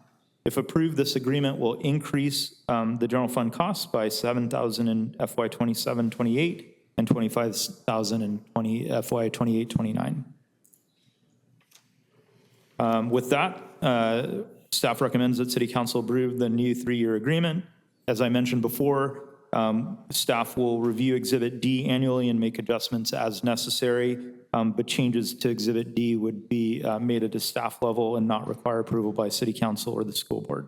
This concludes my presentation, and I'm happy to answer any questions. Thank you. How many requests do we have from the public to speak? We have 3 speakers. 3, okay.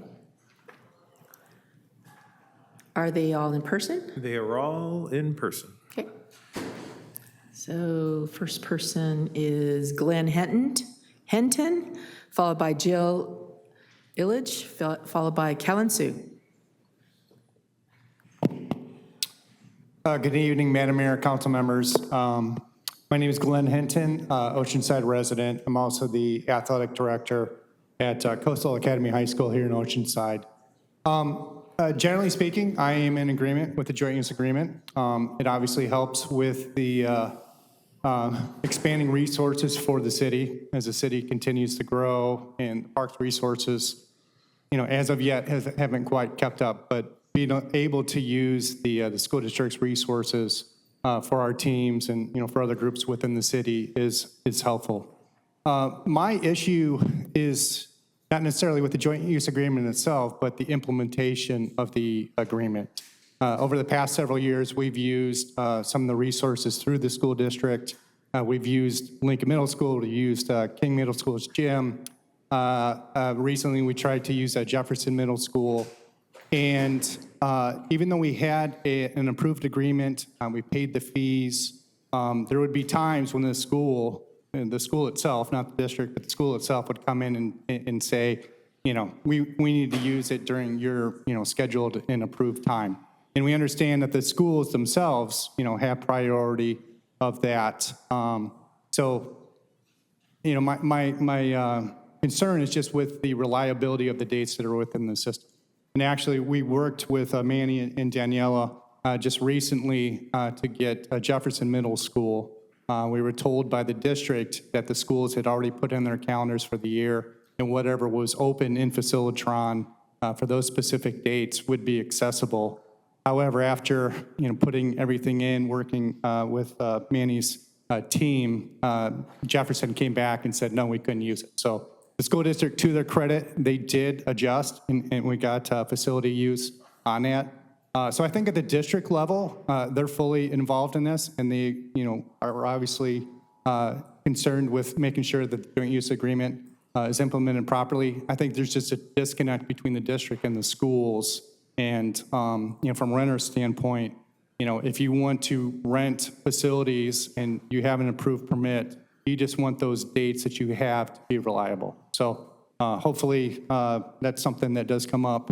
And I don't know if there's any type of recourse in the agreement that would allow, a group that did have approved facility requests, that already paid the city's fees, that if the school did come back and rescind that reservation, there would be some way for recourse. So that's all I have. Thank you. Thank you.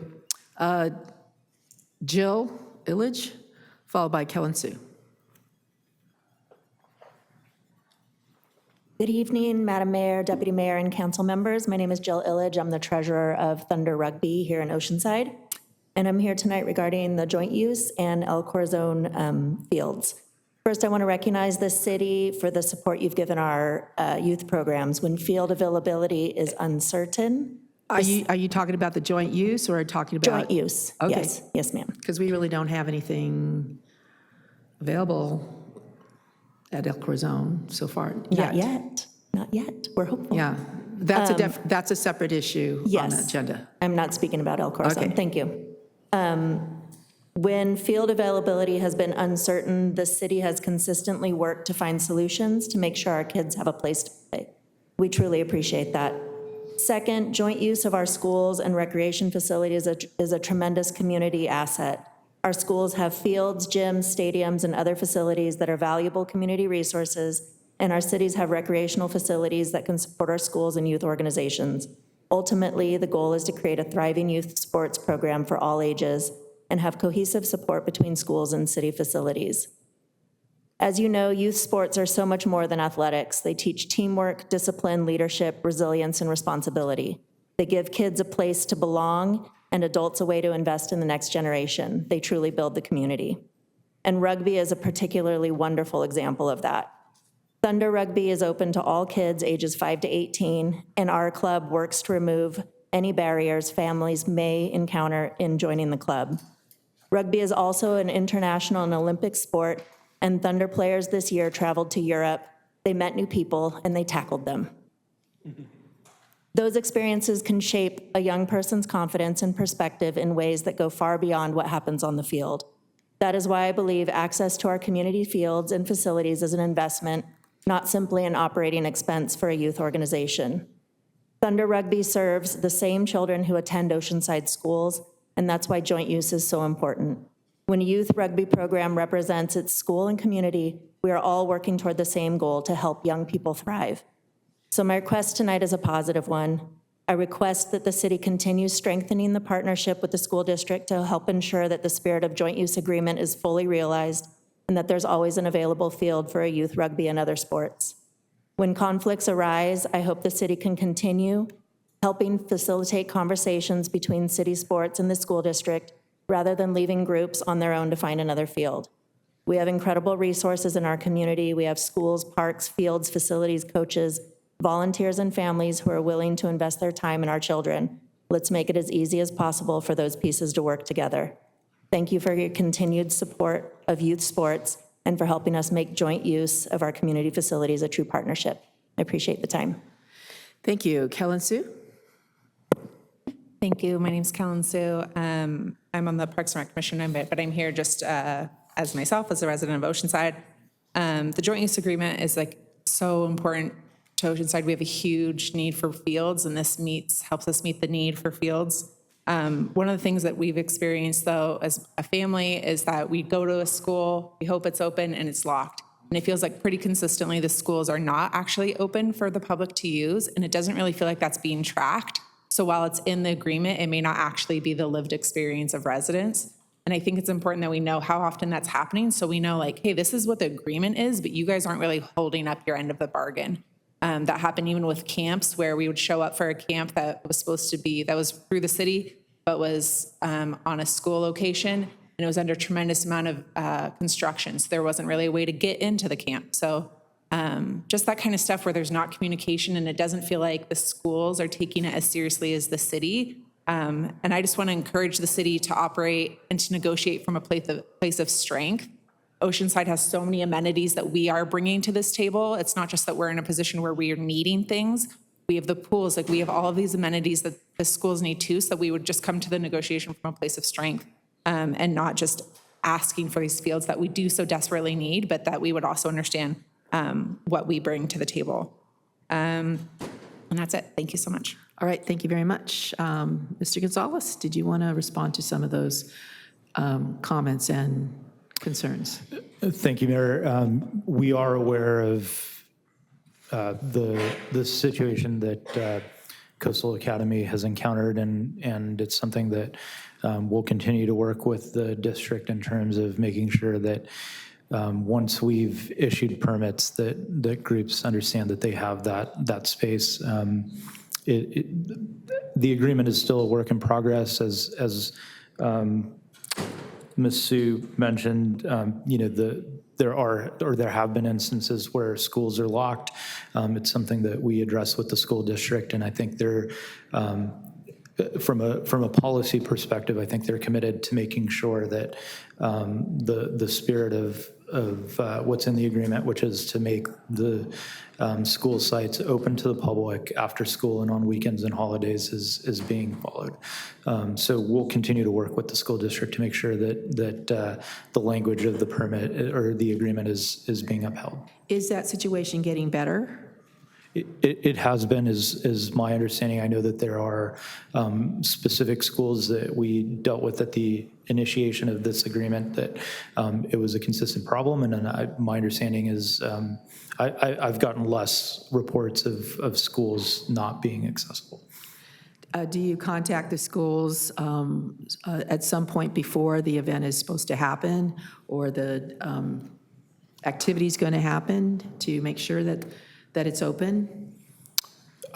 So I think it's two different issues, Mayor. One would be if there is a rental and we've transitioned to a process Right. on Facilitron, which is their system. So they have an open line of communication with the group that is essentially renting from us, but a school district site. The other issue is the public just coming out for passive use of the space on any given day. Are members of the public who are using that system, do they have a contact person that they can contact to make sure that everything is ready for them? So, like it's open? So our staff, Daniela Klausner, does a great job of working with our groups to bridge that communication with the district. But there are also points of contact with the district directly. And that was part of the reason for that shift, was to eliminate the city as a middleman in terms of the communication. All right.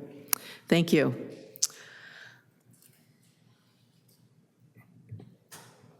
All right, Deputy Mayor Joyce.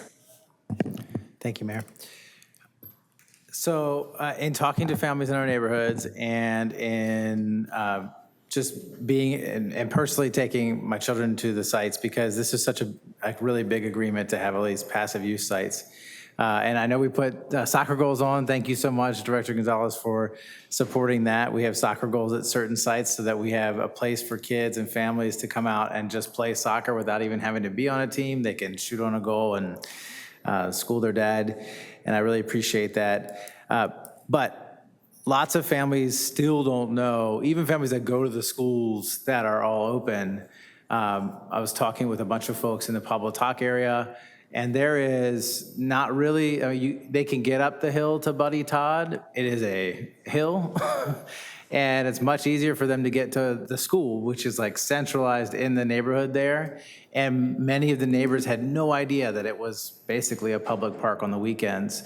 So in looking at some other schools in other cities that do this, they have a really beautiful, comprehensive sign about, this is a public park on the weekends, this is your space, come out and use it. Ideally, it would have, as the mayor kind of referenced, a contact if the gates are locked about how to get in, because I've encountered that frequently enough that it feels like there should be a direct line. Not everybody can call up their former colleagues on the school board and say, hey, why is the school not open? So do we have a plan to get proper signage up at the sites? Have we talked to the school district about this? Deputy Mayor, we have had conversations with the school district about adding signage. They're not amenable to adding another sign because from their perspective, there is signage already identifying them as joint use. I apologize, I haven't confirmed what that sign looks like or where they are. What I can commit to is I don't think that currently our website really does justice to communicating that these spaces are available to the public for passive use, and we can definitely make that change.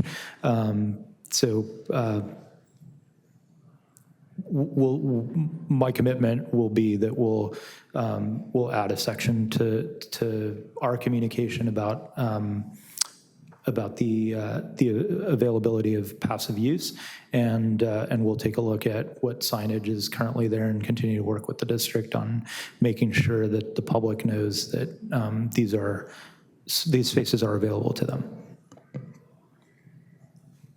Okay, I mean, our website will be good, but we're like kids walking, you walk your kids to school or drop them off, like the sign is where you would really pick that up.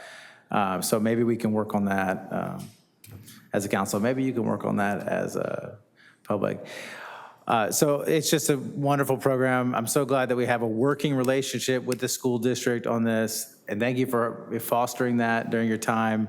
It has not always been the case, which is why this wasn't the policy before. So I think this is like a much bigger deal than people realize, how much park space is opened up by having this agreement and having this relationship. So I want to thank you and my colleagues for making sure we get this done. Move approval if it hasn't been, I don't remember. Thank you. There is a motion to move to approve. There's a motion and a second. Councilmember Figueroa. Thank you, Mayor. Just a couple questions, just from my own understanding. For Jefferson Middle School and Surfside Educational Academy, I'm under the perception that they're both under construction. So how does that play out with the school providing access, and how much access is there at those two campuses? So when we've had sites that are under construction, they've not been accessible for permitting. The field needs to be open for use for us to permit it. And so the hours allocation would be limited to, or would be expanded at the other sites. So, but would it be possible to look at two other schools that are more accessible, that have adequate fields, versus having those two schools that are under construction? So Councilmember Figueroa, when we identified the list of schools, what we did was look at the condition of the fields and which ones we would most realistically be able to use for our own programs or be able to have our permittees use. And so we landed on those sites. We could certainly look at others and discuss with the district about expanding the number of sites. But as I mentioned, the funding that we provide is specifically for improvements on the 6 sites, and so we want to make sure that when we're permitting that the fields are actually in a condition that's playable. All right, there's a motion and a second. Please vote.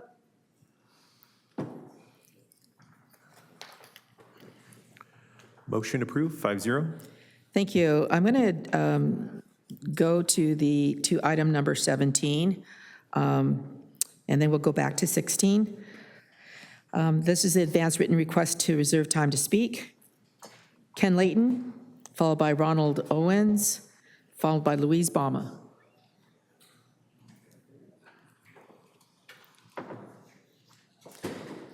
And these are each 5 minutes.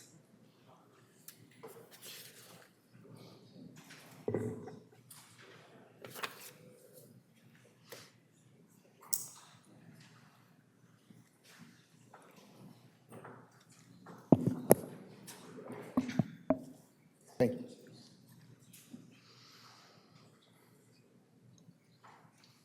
All right, let's not forget 20,000 Leagues Under the Sea at Star Theater in 1962 or 3, and of course, Hard Day's Night at the Crest in 1964. But I digress. But anyway, at the last meeting, I spoke about how Rick Robinson, his reelection campaign seemed to be a honeypot for all sorts of developers who figured out that he is certainly worth contributing to get what you want. Howard Jacobs, $9,900, Mr. Fishbach, $1,000. And some people ask, well, what's so wrong if Fishbach gives $1,000 to a city councilman? Well, it's interesting that last month there was a fire at 811 South Pacific Street. Now, the fire was put out immediately by the fire department, and it was contained to the garage, and there was nobody was hurt. But as it turns out, this 5,900 square foot building on the beach has 9 bedrooms and 11 bathrooms. Multiple families were displaced. This is a beachfront hotel that is not zoned to be a hotel. Fishbach knows that Carlsbad says no to such abuse of the system. And he knows that Oceanside neighbors hate what he does to their neighborhood. And he knows that he has got to keep a chummy relationship with whatever city councilman will take his donation. So that's the issue. Now, then we have the whole issue of what I brought up last week was the Levine Law. The Levine Law specifically says in the state of California, if you get more than $500 from a developer, you're not supposed to vote on it for 12 months. Well, as it turns out, there was a developer by the name of Dustin Campbell, and he had a long correspondence with Mr. Robinson, and he gave Mr. Robinson $1,000, and his wife gave Mr. Robinson $1,000 last October. And then, because of Ricky James, who is a candidate for city council, he was able to research through public records requests and through another, I can't remember what it is, but anyway, if you contact him, he will tell you, he will share all this with you. And I think it's through his Facebook or Instagram, Ricky James Oceanside. He has everything documented. And there was a direct quid pro quo from Mr. Robinson to the developer, Dustin Campbell, about his business, and it had something to do with South Morro Hills 47 LLC. And it's very interesting that this went on for months. And in fact, there was Darlene Nicandro, who was in charge of the planning department for a while, said this in a June 26, 2025 email. Hi, Mr. Campbell. Council member Robinson reached out to me regarding the conditional use permit, your approval for the conditional use permit, and that you, meaning Mr. Campbell, submitted to the city. And sure enough, in May of this year, the council, Mr. Robinson brought forward the CUP, and he voted yes on it, and it did pass.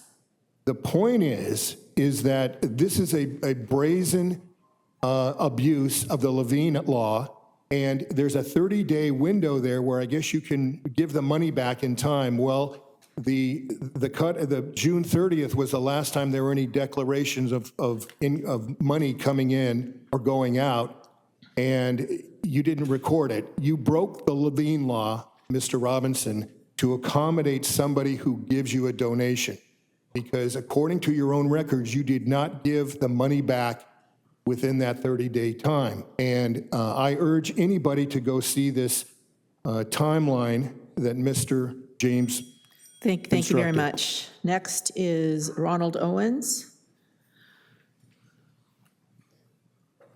Ronald Owens.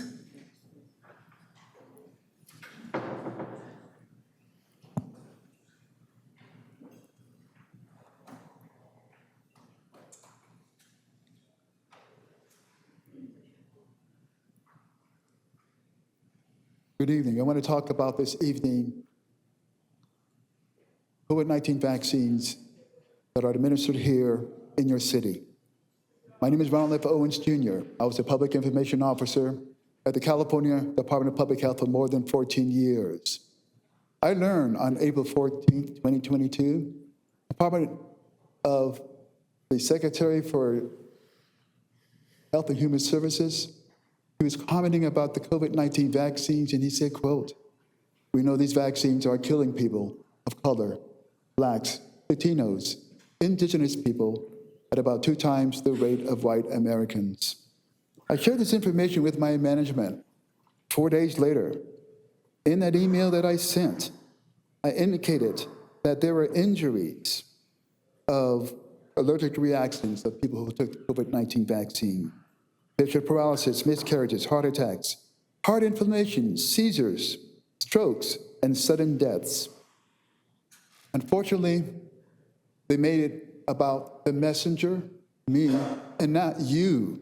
More important, you and 40 million other Californians. Long story short, I retired prematurely, incurred a 55% pay cut. I'm not sharing this to toot my horn. I'm just sharing you that I would not have risked a six-figure salary job if I wasn't convinced that these vaccines are killing people. Since then, I have submitted written notification to all 58 county boards of supervisors, including San Diego County. Since then, I have traveled around the state. I went to San Diego Board of Supervisors yesterday, my 55th in-person appearance. Julie Threet, who's listening on the In All Tyranny space, she's COVID-19 vaccine injured, has traveled with me. You guys have been failed by the feds, the CDC, the FDA, the Department of Health and Human Services Secretary. You guys have been failed by the California Department of Public Health, the Board of Pharmacy. You guys have been failed by San Diego Board of Supervisors. I provided them written notification on July 29th, 2024. Have you heard about that regarding the COVID-19 vaccines? I suspect not. I followed up and sent them written notification again on December 12th, 2024. Did you hear anything from your public health officer for this county? I suspect not. I appeared before San Diego County Board of Supervisors yesterday. Did you hear about the COVID-19 vaccines are killing people? I suspect not.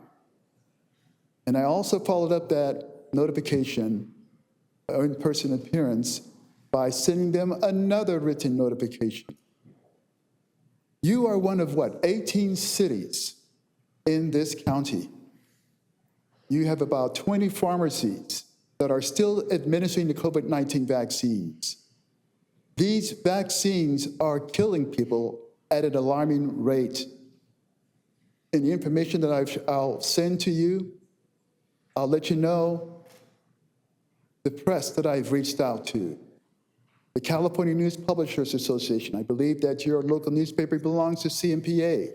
The California Broadcasters Association, several other associations across the United States, in Washington State, in Louisiana. Major newspapers, political, and so forth and so on.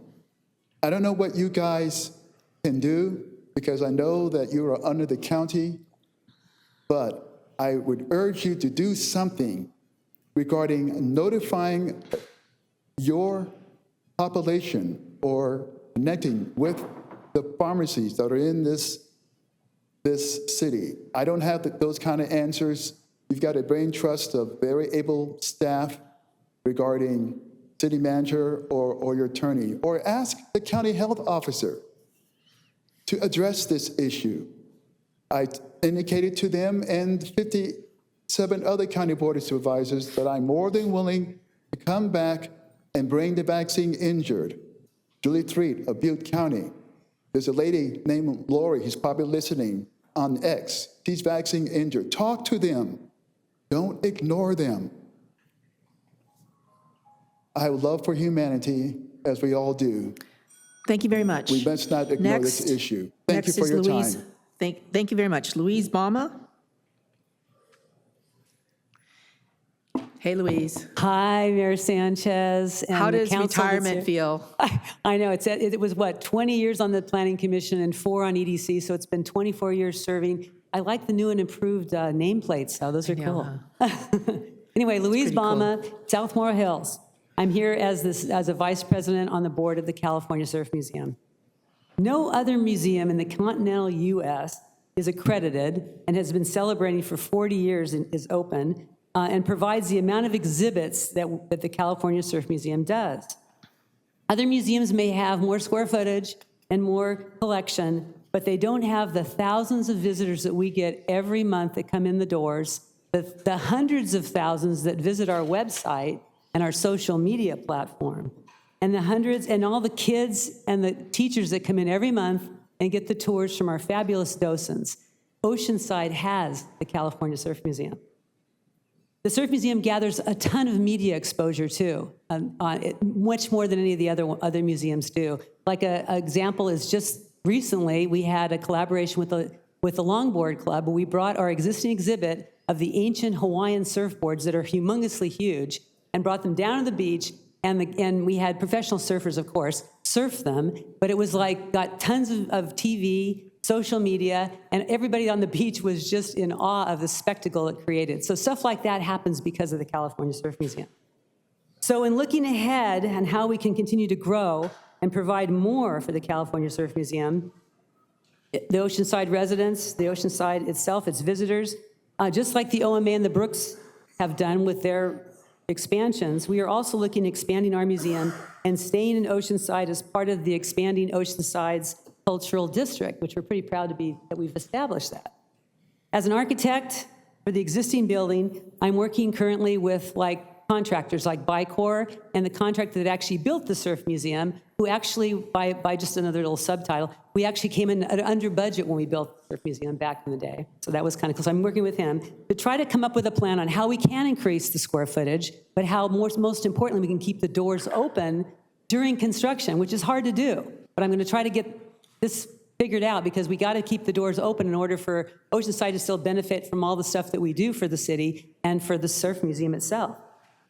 So our building right now sits on 6,000 square feet. It's owned by the city. Our museum currently has about a little over 5,000 square feet. Our current exhibit space is 2,200 square feet. The proposed 3-story addition would increase the exhibit space by 40% on the ground floor, which would be huge. It would increase our archives and collection space, conference room by 1,200 square feet, providing not only more room to preserve and increase the collection, but space for educators, historians, students, and community to have access to the surfing culture and history and provide additional meeting space for the community.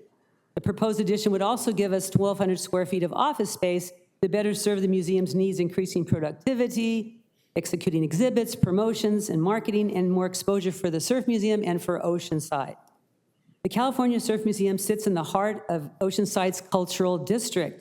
OMA, the Brooks, the Star, Artist Alley, the Oceanside Farmers Markets, the Sunset Market, they're all our neighbors, and it's a perfect spot for the Surf Museum to continue to grow. I will be bringing to you our plans and hope you will see the importance of this investment in our city, community, and our visitors. Thank you very much. And thank you all for supporting the Surf Museum. I'm sure live you do. Thank you, Ms. Obama.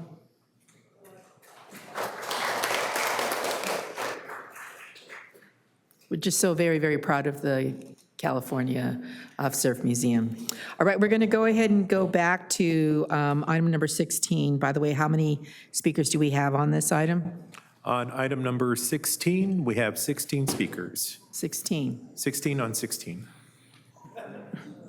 How many speakers do we have on items not on the agenda? We have 20 speakers on off-agenda comments. Okay, how many speakers do we have on item 19? We have 21 speakers on item number 19. Must be remote. Some of them are remote, but a lot did take advantage of signing up early. All right. We'll just go ahead and move into item number 16, but I'm giving notice right now that we're going to be cutting time to 2 minutes each. 2 minutes each on item 16, also on public communications on off-agenda items, and also on the council item. So if you have written out your comments, please work on reducing it down to 2 minutes. I actually do have a proposal with respect to item 19, the council item, basically to bifurcate the question, because there are really two distinct questions on here. One is with respect to the prioritizing of the 2 athletic fields at El Corazon, and then separately there is the request regarding artificial turf. So I'm going to be bifurcating the two and requesting that they actually be split in two in terms of even the speakers. So if you signed up for the whole thing, but you only want to speak on one item, well, actually, I'm going to give each one 2 minutes each on that. So, because you can't really say a whole lot less than that. But just giving you the heads up on what I'm thinking about doing, but definitely in terms of public comments, split down to 2 minutes. Thank you very much for your consideration on this. So item number 16, staff recommends City Council address modifications of Phase 3 of the storefront cannabis licensing process requested by applicants and provide direction regarding staff's recommendation to conduct a blind lottery among 3 tied applicants for the city's final allotted license. We have a presentation by Dane Thompson, our city senior planner. Mr. Thompson? Good evening, Honorable Mayor, council members. Dane Thompson with the Planning Division, presenting item number 16 regarding cannabis local license recommendation. In August 2025, the City Council established the storefront retail cannabis program, allowing up to 4 licenses total. 17 applications were received, 2 of which were the city's existing operators, which were granted a streamlined process by the City Council. Those businesses were issued licenses earlier this year, reducing the number of unissued licenses to 2.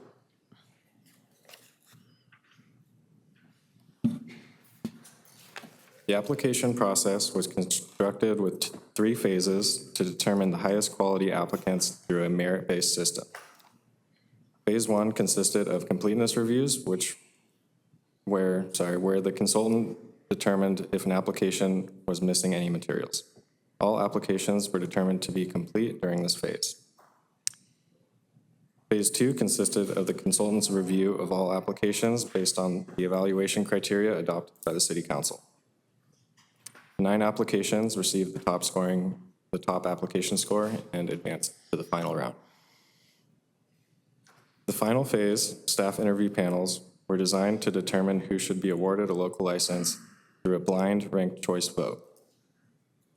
As discussed at the last City Council meeting, the Chief of Police was removed from the Phase 3 panel due to a potential conflict.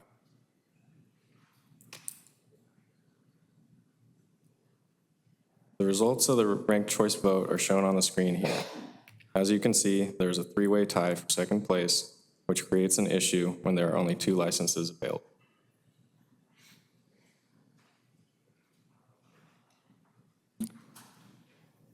Staff did not anticipate a tie resulting from the ranked choice vote, given the extremely low likelihood of that occurring, and therefore tie-breaking procedures were not adopted into the application guidelines.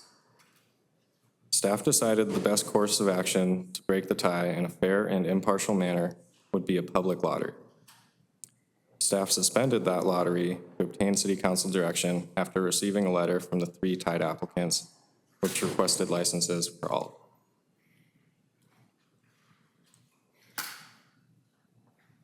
Staff has hereby laid out 3 main options for the City Council to resolve the issue.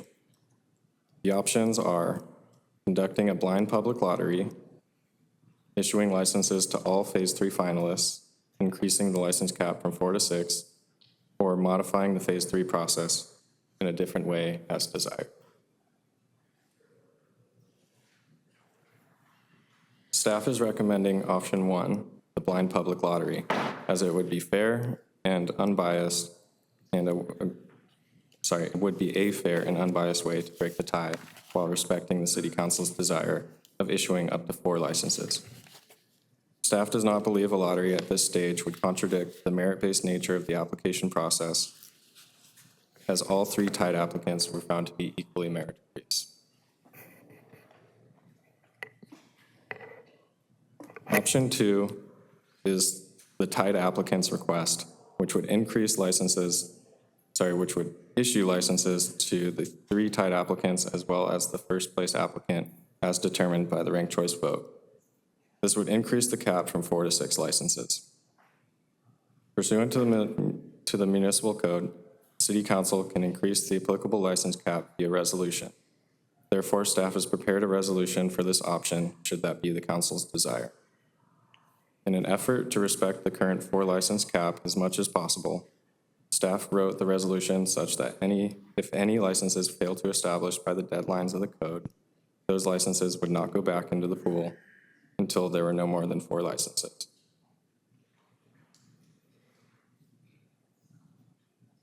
Should the City Council not find options 1 or 2 desirable, it may modify the licensing process in another way, such as re-interviewing applicants with new panelists or conducting a second ranked choice vote of the tied applicants.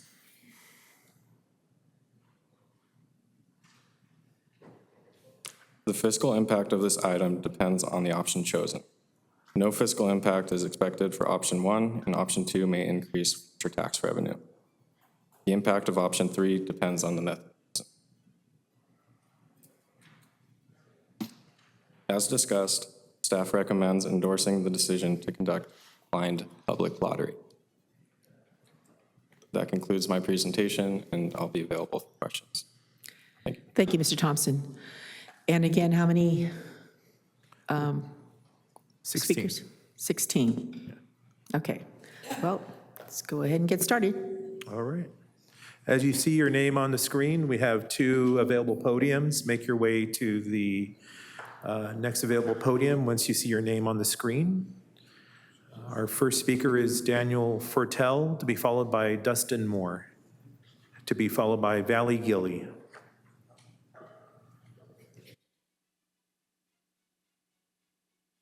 Yes, hi, everyone. My name is Daniel Fortel. My name is actually misspelled there, but just for the record, it's Firtel.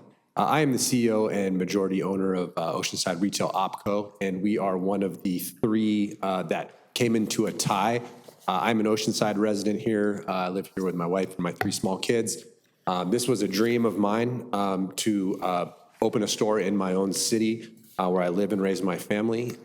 We followed all the rules, went through the processes, and by all validations, we were chosen, but we were in a tie. I do feel strongly that it's in the city's best interest to allow all the 3 ties to move forward. As we've mentioned, it doesn't guarantee that everyone gets open. And as you look at other cities around California, rarely, if ever, do all of the locations actually get open. So this actually gives the city the best chance to have 4. And it also mitigates the risk of further potential lawsuits from the people that don't get what they want. And so this is kind of a win-win. It seems like a logical solution to a problem that the city has, even though it was a small chance that this was going to end up in this way. Seems like a very fair way to make people satisfied. And most importantly, the 3 ties are willing to indemnify the city if that is the option that you guys choose, which is option 2. And we are strongly suggesting that the city chooses option 2. So thank you for your time and your consideration from a longtime Oceanside resident. Thank you. Thank you. Next is Dustin Moore, followed by Valley Gilly, followed by Robbie Haas. Please, there are 2 podiums. Please approach the podiums and be ready to go. Good Valley? evening, Mayor, City Council, and staff. My name is Dustin Moore, and I'm the co-founder of Embark. I want to start by sincerely thanking the staff and the council for the multiple years that it's taken to get to this point in the process. Our ask tonight is simple. Please support option 2, exactly as staff presented it. Option 2 uses the same precedent set by the council that resolved the tie at phase 2 by advancing the applicants in the process found equally qualified rather than picking a winner by chance. Staff's own report confirms the guidelines never actually established a way to break a tie at phase 3, so a lottery would not be following the merit-based spirit of the adopted process. It would be improvising a new one at the last possible moment after the council originally rejected the lottery concept. Please understand that option 2 does not necessarily mean that you'll end up with more than 4 dispensaries operating in the city. It simply allows the tied applicants to move into the same entitlement process every other applicant has to complete. I'd ask you to look no further than Santee, where more than a year after the selection, only 2 of the 4 licenses are open. Simply put, if operators don't perform, the license cap would get adjusted down under this process, and your staff did a great job capturing that concept in the resolution before you this evening. Your city budget accounted that choosing option 1 tonight risks your city budget accounts for 4 operational stores, and option 2 gives you the best chance of actually reaching that number. We are also concerned that choosing option 1 tonight risks landing you in option 3 anyway, through litigation rather than by choice.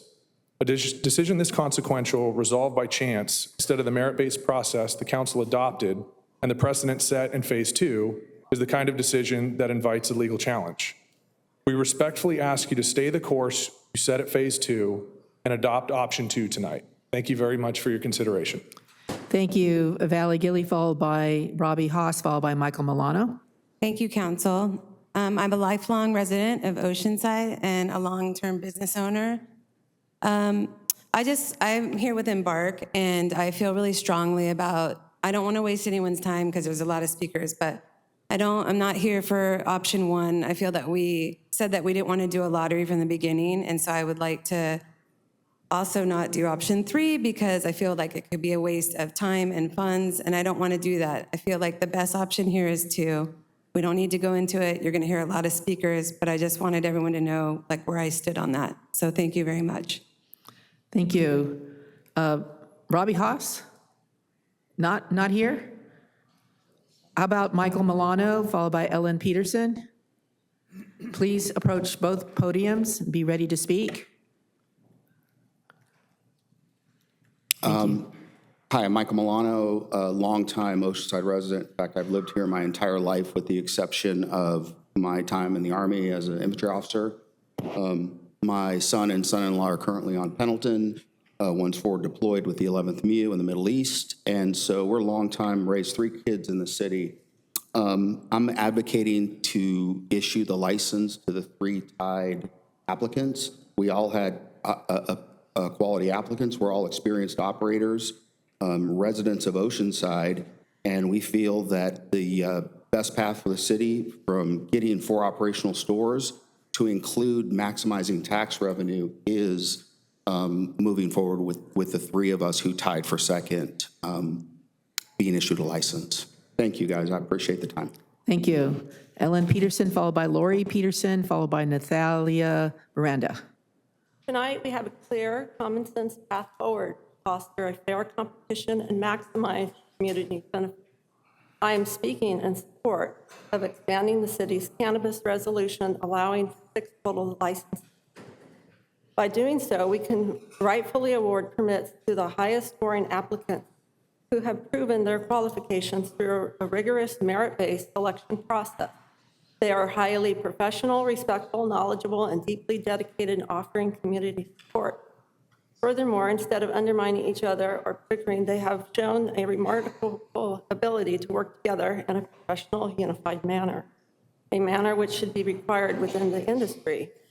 While I have been an Oceanside resident for nearly 4 decades, and now having been an active part of my local senior community of over 1,200 residents, if there's one common aspect of being a senior, we do not bounce back like we used to.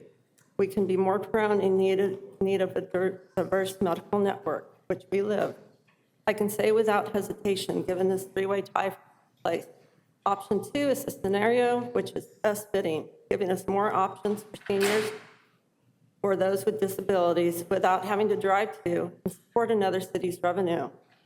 Seeing the collaboration of these 3 applicants gives me the confidence they will bring this exact same constructive spirit to our community as long-term operators. The city's merit-based process was successful and responsible in selecting the best operators to provide options to those looking to discuss the occasional recovery hurdle or maintaining a certain level of comfort if or when needed. Some sporting events continue a tie until that tie is broken, not a lottery, while some, like the Olympics, will respectfully recognize a tie as equally deserving. Thank you very much. Lori Peterson, followed by Natalia Miranda, followed by Carmela Munoz. Good evening, City Mayor and council members.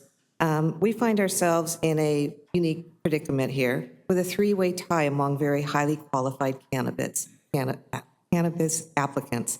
I do support option 2, as a very good solution for all parties involved. If we look at the numbers, Oceanside is the largest city in North County with approximately 174,000 residents, spanning over 41 square miles. And currently our cap of 4 storefront licenses creates the most restrictive cannabis environment in Southern California. To put that in perspective, San Diego is 1 at 35,000 residents. Vista's at 1 in 19,000. If we keep it at 4, and even if that's all that opens as a result of all of this, and option 2 is done, that would still leave us at 1 store for 43,000 residents.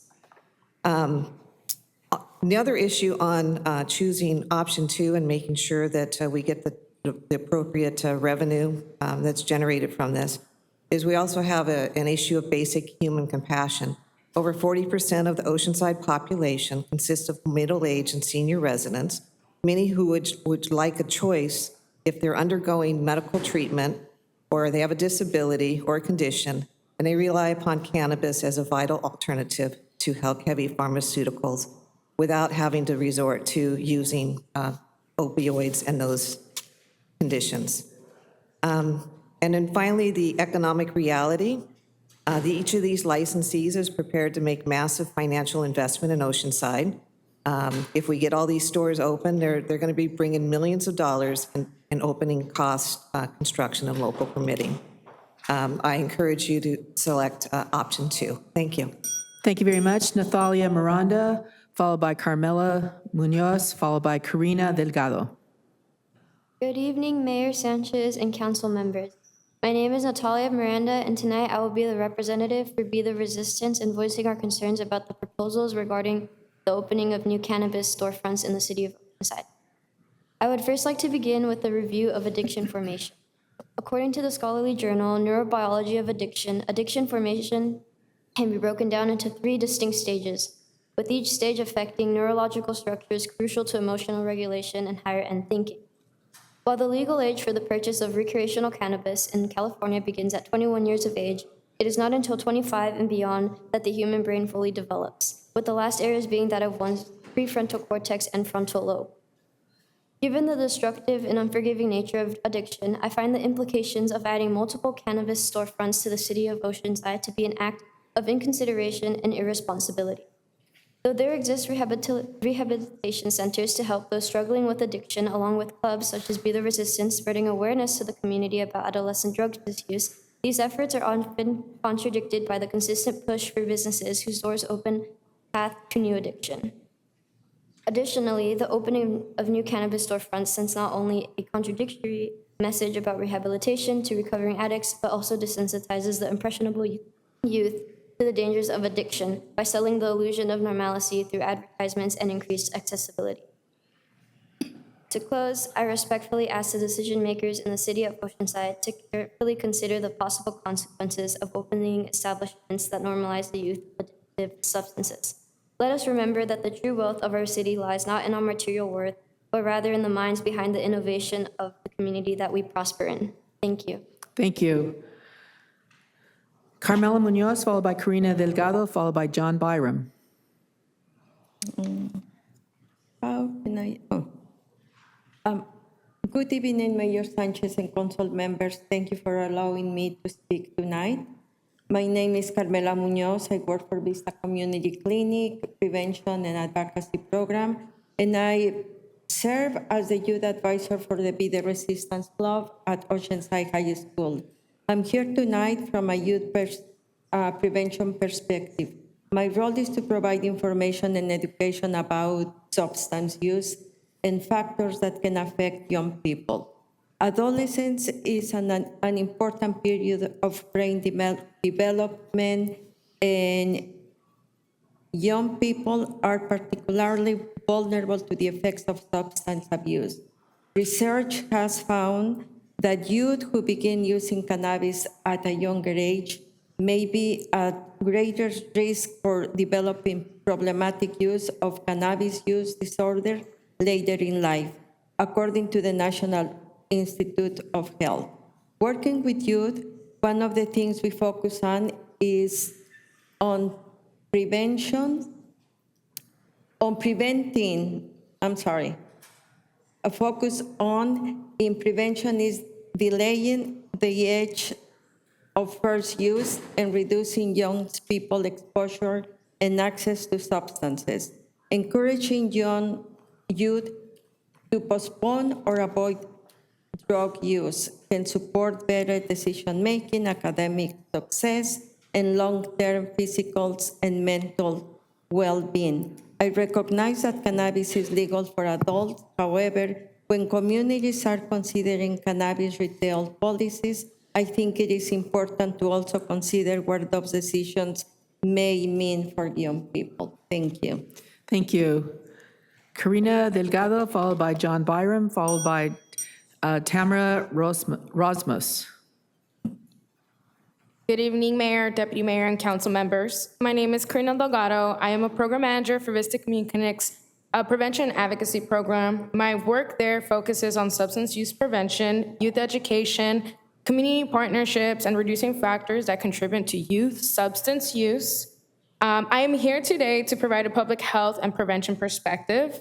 It is important to recognize that cannabis policy can shape the environment in which young people live, learn, and grow. A recent study published in the American Journal of Public Health found that more protective local cannabis policies and lower retail availability were associated with a lower prevalence of adolescent cannabis use and less problematic cannabis use. The researchers also identified several ways that greater retail availability could affect youth, including the normalization, decreased perceived risk, increased perceived approval of cannabis use, and indirect access through older peers and other sources. I acknowledge that the staff report presents several options for addressing the current licensing process, including the option to issue additional licenses. However, it is important to recognize that while youth cannot legally purchase cannabis, they can still be exposed to cannabis marketing and may obtain cannabis through other means. From a prevention perspective, availability, visibility, perceived accessibility, and the degree to which substance use becomes normalized within the community are all factors that should be considered here today. Lastly, our prevention and advocacy program is available as a community resource. We can provide youth and parent education, prevention materials, information about evidence-based prevention strategies, and we welcome the opportunity to collaborate with the city and any of their community partners. So thank you so much. Thank you. John Byram, followed by Tamara Rosmus, followed by Hirsch Jane. Mayor Sanchez and council members, first of all, I want to urge you to do the lottery and keep them at 4. That's the first time in 24 years of coming to this board that I've ever asked you to vote a certain way. For 24 years, I was a paid prevention alcohol and drug specialist. Today I'm retired and I'm an Oceanside resident, and that's why I'm here. The state of California, when this whole thing started, issued 18,000 licenses. 10,000 of them have now been given back to the state because they can't make money. Now, it didn't mean that they go out of business. It just means they become illegal, and what they're doing is delivery services. There's very few operations. I tried for 10 years to get law enforcement to do an operation on delivery services. And we gave them the ones that were illegal, but no one did it. And the last thing I'll say is that when you came up with this idea of having them, Councilman Figueroa did bring up that the licenses would give out the money to prevention organizations. That eliminates any legitimate prevention organizations because in their charter, they cannot take money from alcohol, drug, or any other substance. So I urge you to change that. Thank you. Tamara Rosmus, followed by Hirsch Jane, followed by 0747.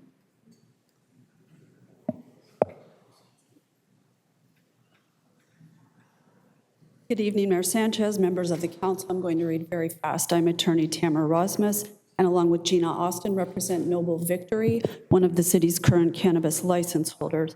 You've already received Ms. Austin's letter on this agenda item, and I want to briefly underscore those key points.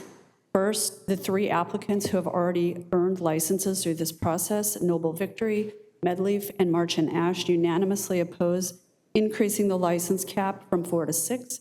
This consensus matters. They are the operators who made and continue to make financial commitments in reliance on the 4 license framework this council methodically, thoroughly, and deliberately adopted last year. Second, the phase 2 comparison is misplaced. The guidelines expressly allow extra applicants to advance past phase 2 in the event of a tie, which was a phase that does not award a license. Third, and critically, cannabis storefront real estate in Oceanside is extremely limited given the city's zoning separation and setback sensitive use restrictions. Why this matters so much to the council. Last year, my clients and I, the owners, are here, sat in this chamber before the council adopted the August 2025 ordinance. We specifically recall Mayor Sanchez and Councilmember Figueroa expressing thoughtful and deeply held concerns about the potential impact of cannabis storefronts and retail on Oceanside's youth. The separation requirements were adopted. The option 2 proposal increasing storefront licenses by 50% completely ignores this community concern. The 3 tied applicants are treating this as an ad hoc attempt at a potential windfall. More licenses competing for the same time-limited buffer-compliant real estate means more waiver requests, pressure on staff, the very policy this council spent so much time considering. The blind lottery is the best way to go, and we urge you to adopt staff's recommendation of option 1. Thank you. Thank you. Now we go to remote. Mr. Navarro? Yeah. Hirsch Jane, if you could press *6 to unmute.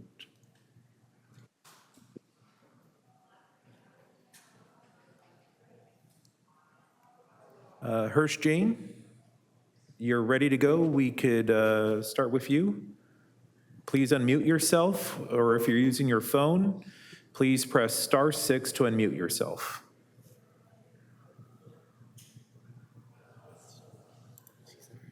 Hello, can you hear me? Yep, we can hear you. Oh, okay, great. My apologies. I was on Zoom, so sorry for the confusion. Good afternoon, Mayor Sanchez and council members. My name is Hirsch Jane, and I'm here on behalf of Oceanside Retail OpCo, which is one of the 3 tied applicants, and I'm speaking to strongly encourage you to adopt option 2. I just want to begin with a practical observation that I think echoes what a lot of speakers have said before. You know, one of the options before you carries substantial more legal risk than the other, right? So option 1 asked the city to defend a lottery that was never included in the application deadlines, but option 2 doesn't require the city to defend a new process at all. And so whether or not anyone ultimately challenges the city's decision, option 2 is the cleaner and more defensible path. So I think that's the first and most important thing that speakers have mentioned before, that option 2 reduces litigation risk, and especially given what some of the previous speakers have said about indemnifying the city.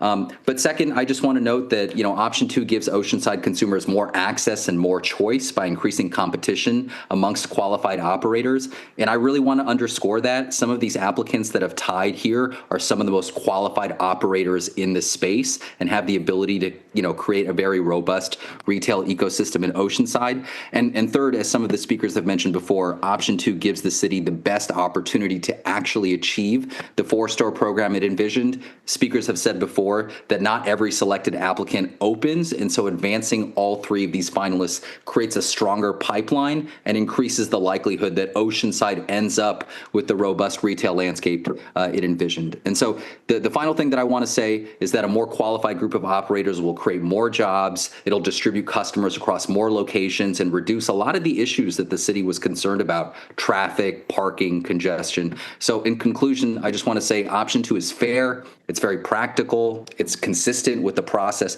that the council established, and as has been said before, it really is the lower risk path for the city. So thank you for your time, and I respectfully urge the council to adopt option 2. Thank you. Thank you. If you registered with the phone number with the last 4 digits of 0747, please press *6 to unmute yourself, and you have 2 minutes. We do not see anybody with that registration, so we'll move on to Micah L. Bailey. Micah, you have 2 minutes. Press *6 to unmute yourself. Thank you. Thank you. Good evening, Mayor Sanchez and council members. I'm an attorney and I represent 5 Star Greens, an applicant that earned a perfect 100, which is the same score that every applicant now in line for a license received in the vote. I appeared a couple weeks ago, and I won't repeat the comments I made last week, but we appear here again tonight to voice the objection that we had on the manner in which the Phase 3 interviews were conducted. There was the police chief issue, but also I just wanted to point out that I think the city could benefit by taking a closer look at some of the materials that some of the applicants have submitted, specifically on the topic of Oceanside residents. It would behoove the city to at least conduct a follow-up investigation and spend time on this, because we've had the opportunity now to look at some of the applications that we're submitting, and we have some serious questions about some of the applicants' information and documentation that they submitted to get the 10 points to even be in Phase 3. At this point, I just request that the city again pause its processing of the application process, take the time to take a little bit closer look at the application documents, and at the end of the day, we would support option 3, but we would ask that it also extend to the other applicants who did not, who advanced to Phase 3 but did not or not currently be considered for a license. Thank you. Thank you. Our next speaker is Eric Lightman. Mr. Lightman, please unmute yourself. If you're using a phone, please press *6 to unmute yourself, and you have 2 minutes.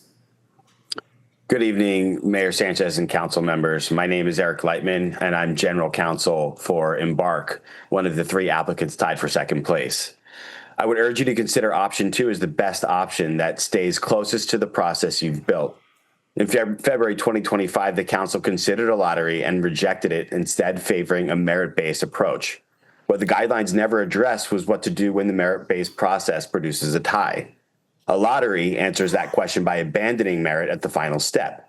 Advancing all tied applicants answers it by extending the principle you already applied at Phase 2, where every tied applicant advanced even though it exceeded the stated number. Option 2 is continuity. A lottery is a deviation.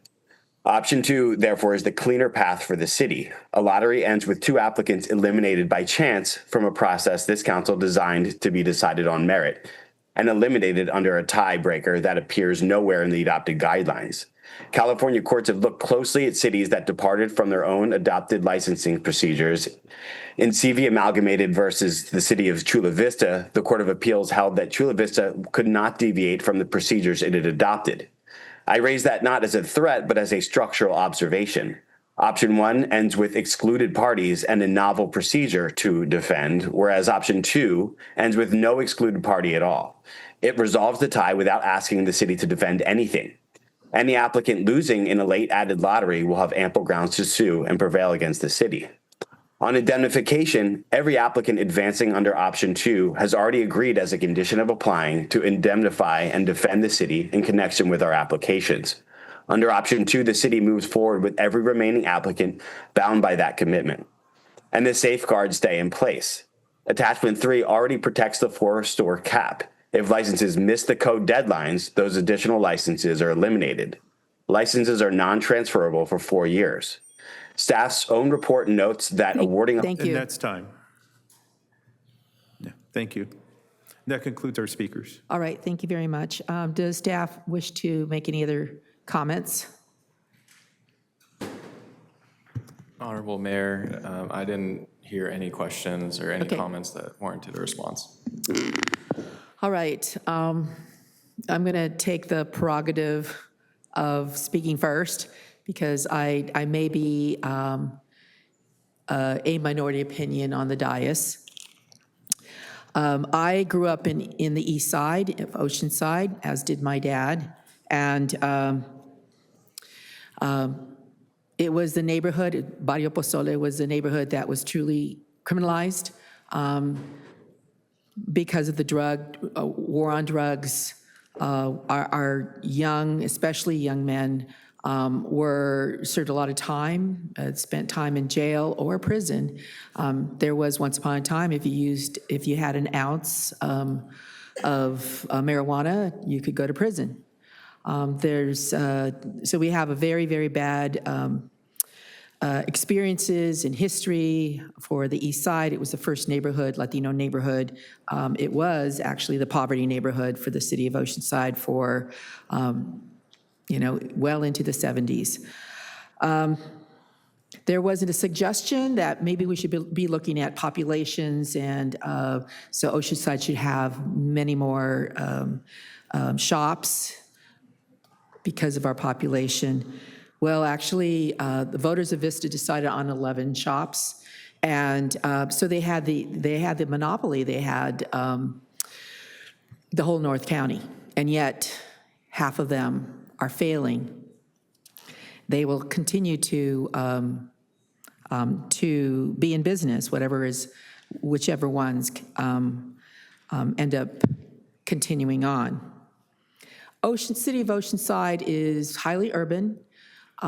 It is just about everywhere you go, you're within a stone's throw of a residential neighborhood, or a park, or a school. And this is a real problem.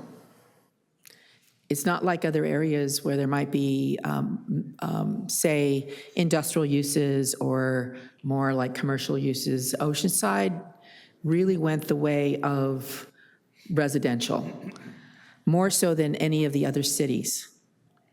My concern is about our youth, and that is, I want to be the voice for our youth, because I saw so many kids growing up in the East Side that started using marijuana. Actually, marijuana and also sniffing glue, and then, from there to other hard drugs. Cocaine was next. I knew folks that were dealing at the school, at the high school. And while I didn't start using marijuana in high school, and I'm going to be very personal here, and I rarely am, but this means so much to me that I'm going to do that. I'm going to go there. I did start using in college. Everybody seemed to be using it. I became addicted. It became, because, I had so much pressure. I went to a college that I was afraid that I wasn't going to make it. So it became like a mental crutch, made me feel better about myself, thinking that I was a failure or that I was failing. Truly didn't get rid of that feeling until I passed the bar when I was 30, because I was given a number. It was a 38% bar passage rate, and I passed it the first time. And then I decided I have to stop, because I don't want to lose my license. I worked so hard. I went through a really, really tough time finishing college to get into law school. I finally realized after a long time what I really wanted to do, and that is to be a lawyer and to advocate for our communities. So I'm sharing this with you because I wish that I hadn't done it. I wish that I hadn't. And I was actually, as I said, I was 18. My biggest concern, of course, is access. Now, somebody might say, if you're 18, or under 18 or whatever age it is, you can't be sold that. Well, I grew up during a time when alcohol was readily available. Everybody knew somebody that could go in and buy it for them, right? Same thing with marijuana and other things that are in a shop. So I'm really concerned about our youth. Alcohol is on the decline, but marijuana use and abuse is on the rise. I've talked to some teachers that have told me that they're having a difficult time with students that are selling on campus. My biggest concern is actually edibles, because right now, not easy access, not readily available, but it sure will be. Litigation is inevitable. That's not a reason to base such a very critical and very important decision. I am going to be asking my colleagues to keep it at 4. We don't have to rush into this. It was originally 2, and then it went to 4. I know that we've had something that we did not plan for, but we did thoroughly discuss the lottery, and that is something that we can do. Staff is recommending that. I am asking my colleagues to consider that this is about our youth, mostly about our youth. Deliveries still continue. That's probably one of the ways that most of our seniors have access to it. And so I'm really, really asking my colleagues to please go the way we said. We said 4 as maximum. And I am asking you to please consider that we are putting our youth at risk. Thank you. Councilmember Robinson.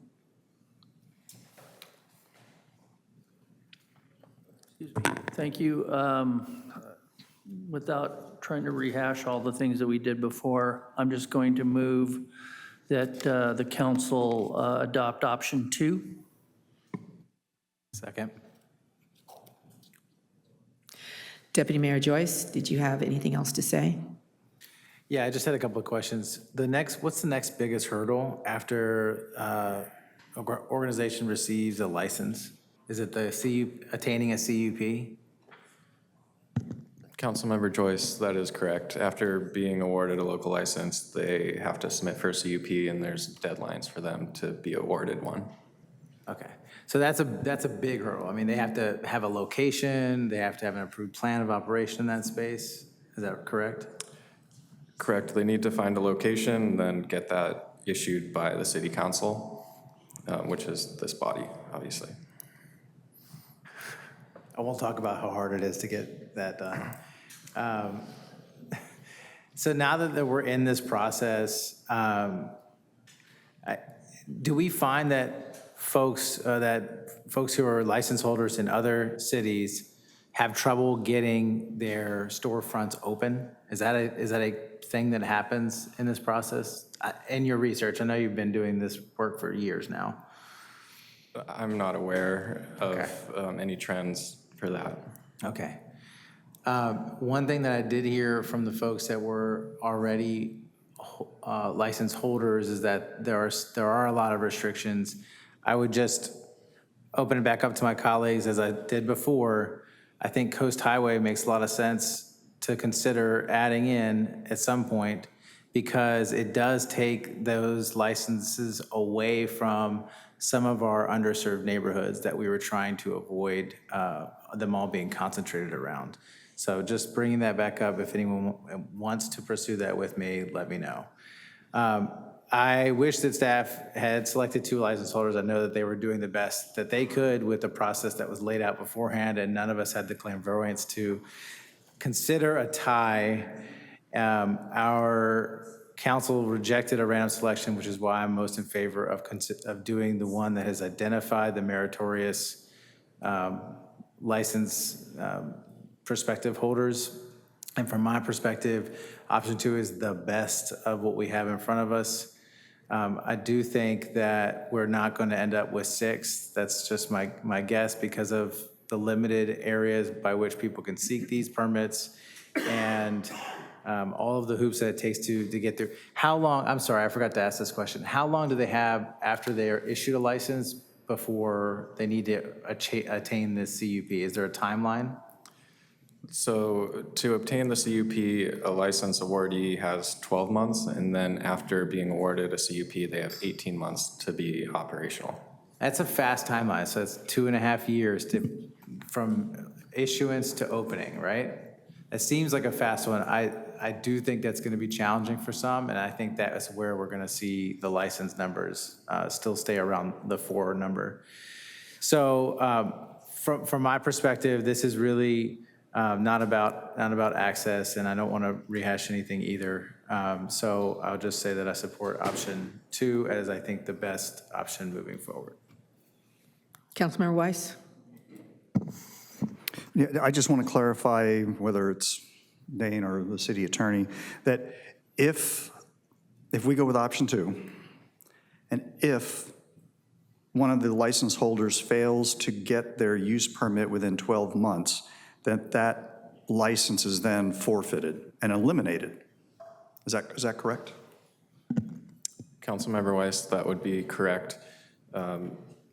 It's a little hard to word, but if you're increasing the licenses to 6 through this resolution that's been drafted, they would be forfeited and eliminated until 4. Until 4. So the first 2 would be eliminated. If additional licenses didn't become operational, it would stick at 4, and we would add those back into the pool. Okay, thank you. I'll be supporting the motion. Thank you.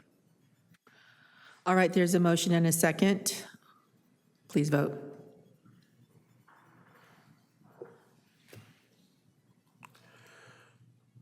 Motion approved, 3-2. Sanchez, Figueroa, no.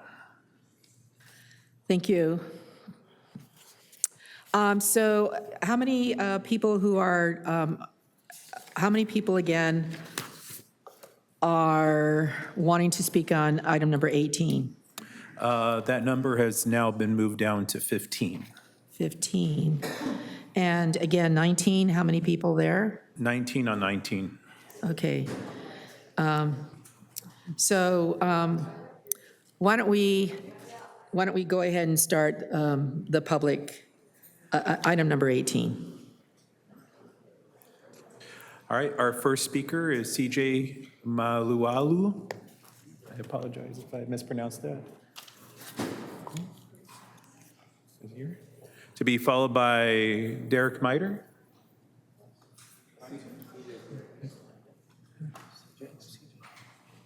CJ is around here? Okay. Come down. Hold on. My paper says he's on the right side. Yeah, so you don't want to speak on items on 18, right? No, make sure that he's on the 19 one. All right.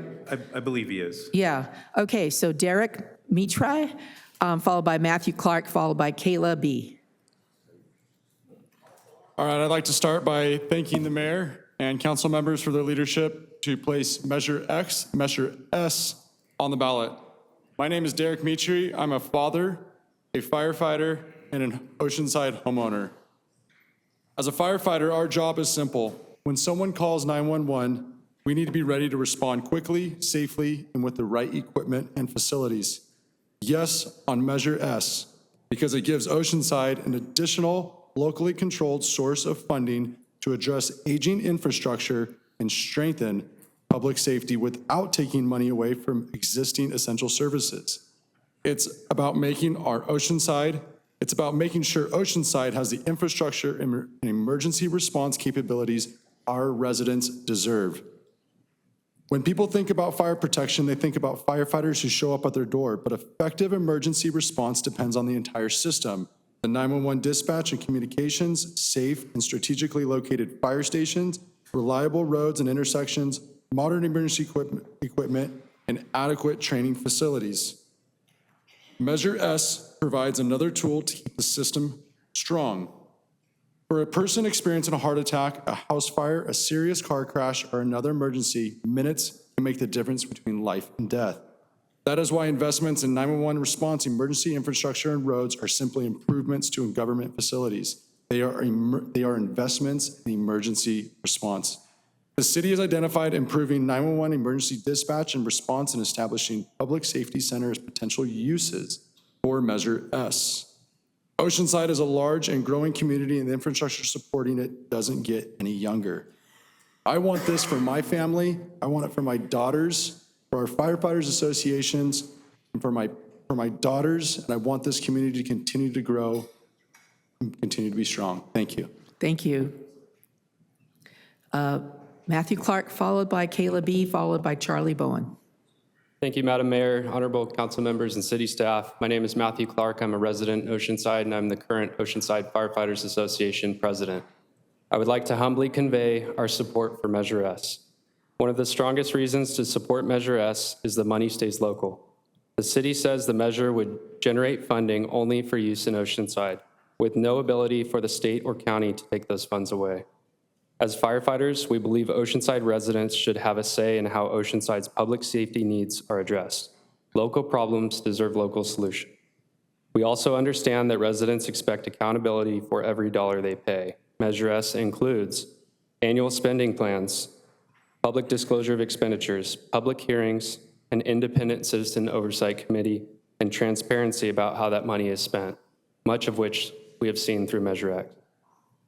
The measure would also expire after 10 years rather than continuing indefinitely, and that's important. Residents deserve to know where the money goes, and Measure S provides mechanisms to help hold the city accountable. The proposed increase is a half-cent sales tax on non-essential items. The city estimates that represents 50 cents on $100. For firefighters, the question is whether that relatively small contribution is worth strengthening the infrastructure and emergency response systems that every Oceanside resident may one day depend on. We believe it is. In closing, as firefighters, we don't get to choose when the emergency happens. We have to be ready every day, and we need our emergency systems to work. We're asking Oceanside voters to say yes on S, because investing in infrastructure is investing in public safety, and public safety is what we do every day. Thank you. Thank you. Kayla B., followed by Charlie Bowen, followed by Bob Ashton. Hey guys, Mayor, Councilman, my name is Kayla, and today I'm here to talk about affordable housing. Every single day, I talk to people directly about their concerns here in Oceanside, and every single day I hear the same exact thing. I can't afford to live here anymore. Every single day, I watch as the city gets sold to the highest bidder with no regard for anyone at all. I understand that a lot of this development is out of your control. I understand that we need housing, but what I don't understand is why there is a lack of advocacy on this council to protect people of Oceanside that can't afford these luxury homes. Leaving 10% for affordable units isn't advocacy, it's the bare minimum, and we're all tired of the bare minimum. We all know these developers are only doing it so they can continue to get density bonuses, so why not ask for more? 20%, 30%, would that really push them over the edge? We need to stop catering to the developers before our own community. As we speak, Lennar is marketing homes in Oceanside as investor ready. How does that benefit us? Rick Robinson, how does this benefit you? By receiving thousands of dollars from Howard Jacobs, what's happening there? I think the people deserve to know, and I think for once you should actually give a response. Because the working people that you say you represent as a councilman are hurting, and they deserve answers. Can you address the whole council, please? Thank you. I'm done. Thank you. And actually, Kayla B., it's actually 15%. It's not 10%. Okay. And we are advocating as much as possible against these horrible state laws. That's your Thank opinion. you. Thank you.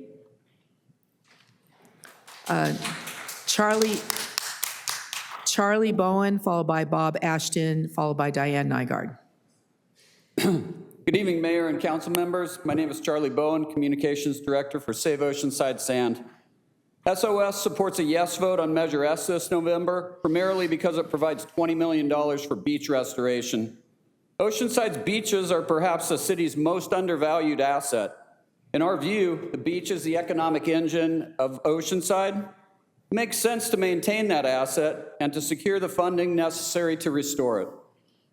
If the city is unsuccessful in securing grant funding for Rebeach, there is currently no backup funding plan. Given Oceanside's significant investment in this project, that should concern us. Measure S can put the city in a much stronger position to implement Rebeach and restore one of Oceanside's crown jewels. But Measure S is about more than our beaches.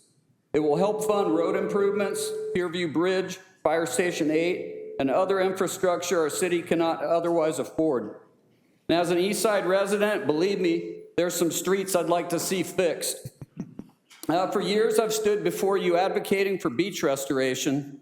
That work has also given me a firsthand look at Oceanside's budget and capital improvement program.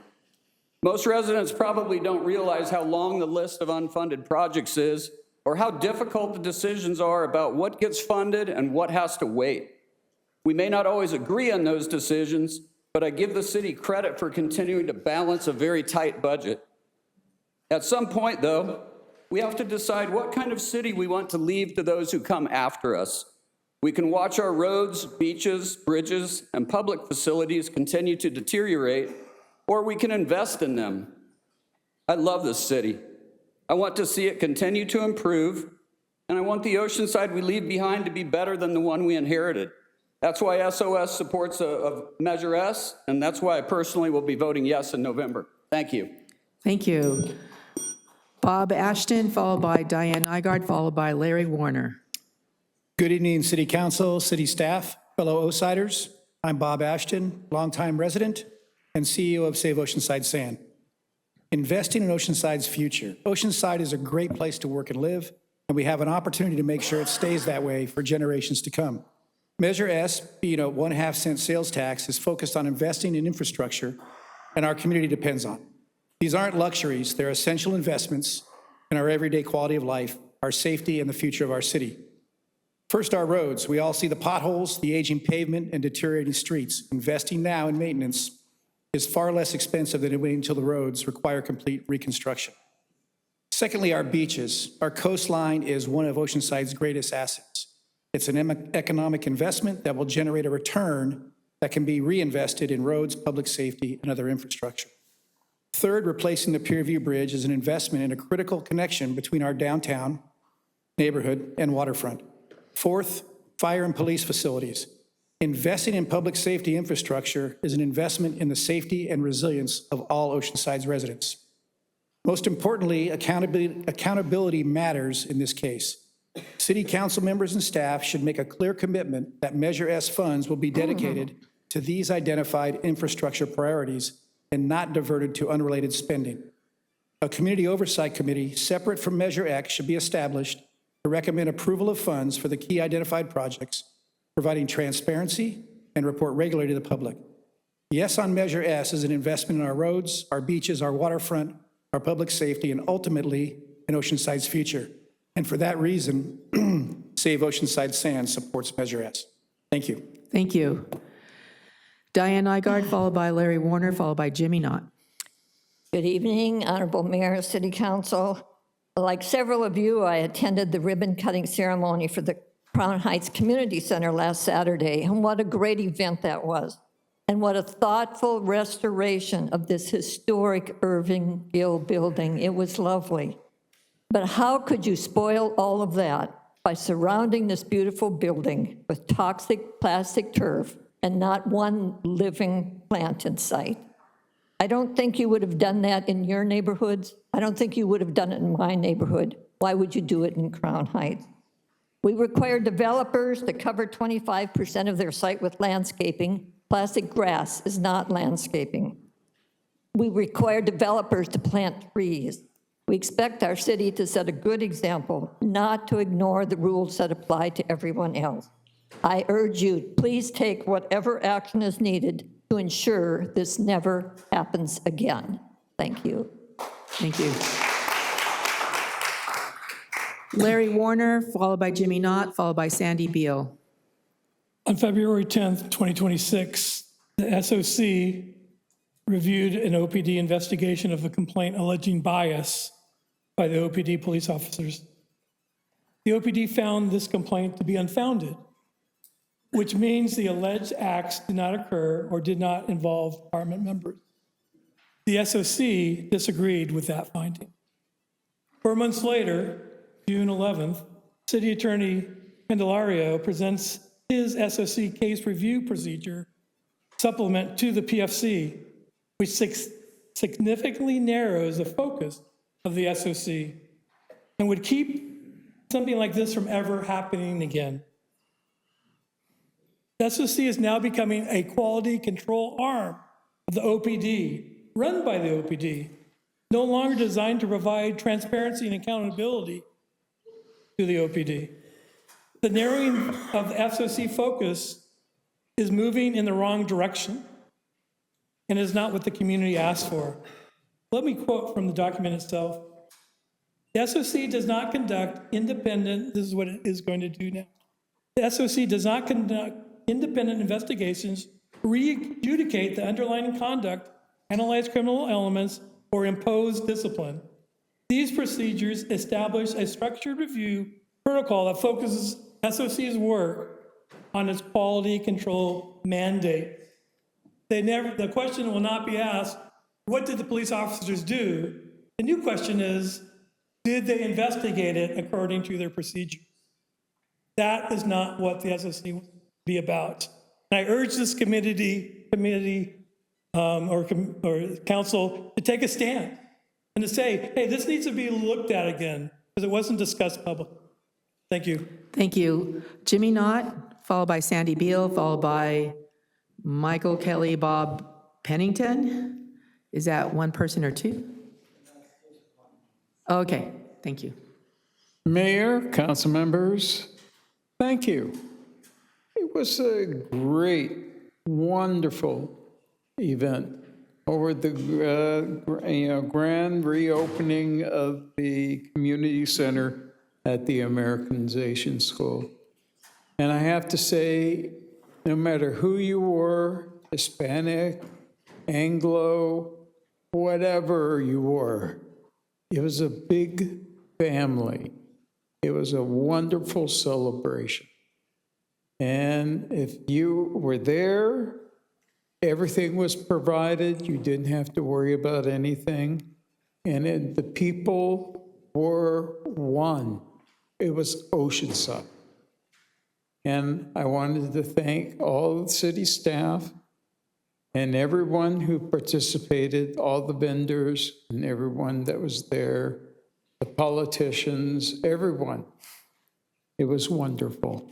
I was really impressed. And to thank the workers who helped put it together and made the place into something that the community can be proud of. And I look forward to seeing it being used. On the other side of the coin, this Measure X, well, at Measure S, we're going to be debating it over a period of time. There's a lot of questions. It's a regressive tax. It's going to hit the poor and those who are low income, seniors who can't afford too much. It's going to hit hard. And a lot of people don't realize that. But that's going to come out in the near future. I won't spend time on that tonight.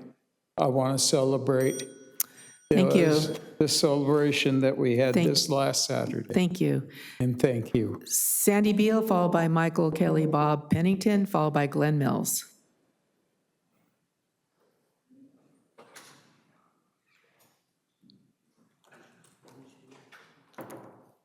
So Sandy Beal's not here? Okay, sorry. Michael Kelly, Bob Pennington, is that you? Correct. Okay, followed by Glenn Mills, followed by 1822 and 1428. It's an honor and privilege to speak with you and council. I take my hat off to you all. I got a safety issue for number one. I did 3 years from a guy riding a bicycle down the sidewalk who I thought was doing something unlawful and took matters into my own hands. I was told, don't do that again. Well, I talked to a police officer the other day about a guy riding a bicycle, scooter down the hill, the Z Market, and he said, oh, I'll go talk to him right now. He drove out there and he drove the opposite direction. That didn't make me feel too good, okay, people? Second of all, you guys charge a lot of cars. why don't you set plugs up for people with scooters and phones and make a little extra money doing that? I think it'd be a great idea, and so does the public. And third, I got my vehicle impounded due to oversized vehicle tickets. I got 6 of them. It's disparaging. I don't have fixed income and I'm handicapped, and it hit me at the end of the month. And then you guys take a big recess, which was a bummer. I understand that the private sector, the cities, Mayor, could possibly bring some relief to this. I talked to the members of the, said, here, get online and do this and that. No, the DMV wants all their money at once. Don't make payment. So if there's any way you could help me out with that, I've got my financial docket right here. It shows that I live on fixed income and I'm handicapped.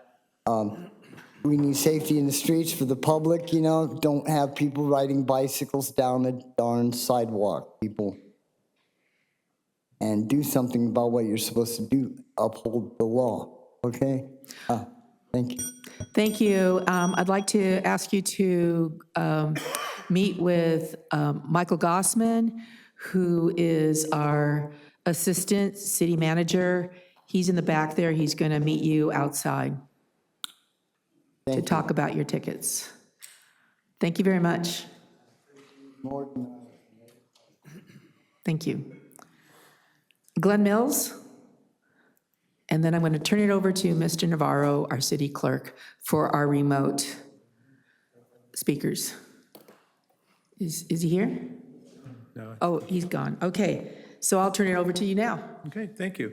For those of you on Zoom, if you registered with the last 4 digits 1822 of your phone number, please press *6 to unmute, and you have 2 minutes. I don't think that person's on there. Okay, we'll move on to the next speaker. If you registered with the last 4 digits 1428 of your phone number, please press *6 to unmute. And we don't see anybody. All right, our final speaker is Bradley Zeminski. Please unmute yourself, or if you're on your phone, press *6 to unmute, and you have 2 minutes. Hi, can everyone hear me? Yes, we can. You have 2 minutes. All right, thank you so much. Let me pull up my statement. Here we are. So thank you for the council for allowing me to speak. Before I read the following statement, I just wanted to acknowledge that while I do not personally live in Crown Heights neighborhood, as a resident of Oceanside and a human being, I care about every resident of this city. And also, given my privilege and availability to speak with you all today, I am honored to raise their concerns with you on their behalf. First, the residents of Crown Heights would like to express their sincere appreciation to the city for City of Oceanside and everyone involved with the renovation of the Crown Heights Community Center. This investment demonstrates that our community is valued and recognized as an important part of our city. The improvements to this facility create an important opportunity to strengthen community connections and improve the high quality of life for the families who call Crown Heights home. We believe this investment can have an even greater impact if it is accompanied by continued support for the programs that serve children, teenagers, and young adults, providing recreational, educational, athletic, and personal development opportunities during their free time, gives young people positive alternatives, helps reduce exposure to risky situations, and encourages healthy, active lifestyles. Recently, the Measure X budget for 2027 was passed, and several of the youth programming organizations received half or less than half of the budget that they had requested. We also noticed that year after year in the 8-year plan for the Measure X funding, the amount allocated to youth programming consistently decreased each year, while the money allocated to police enforcement and crime prevention or crime enforcement would increase year to year. And we view this as a prioritization of criminalizing poverty and lack of resources over to providing those resources. Thank you. All right, thank you. Okay, That concludes our speakers. all right, so on to item number 19.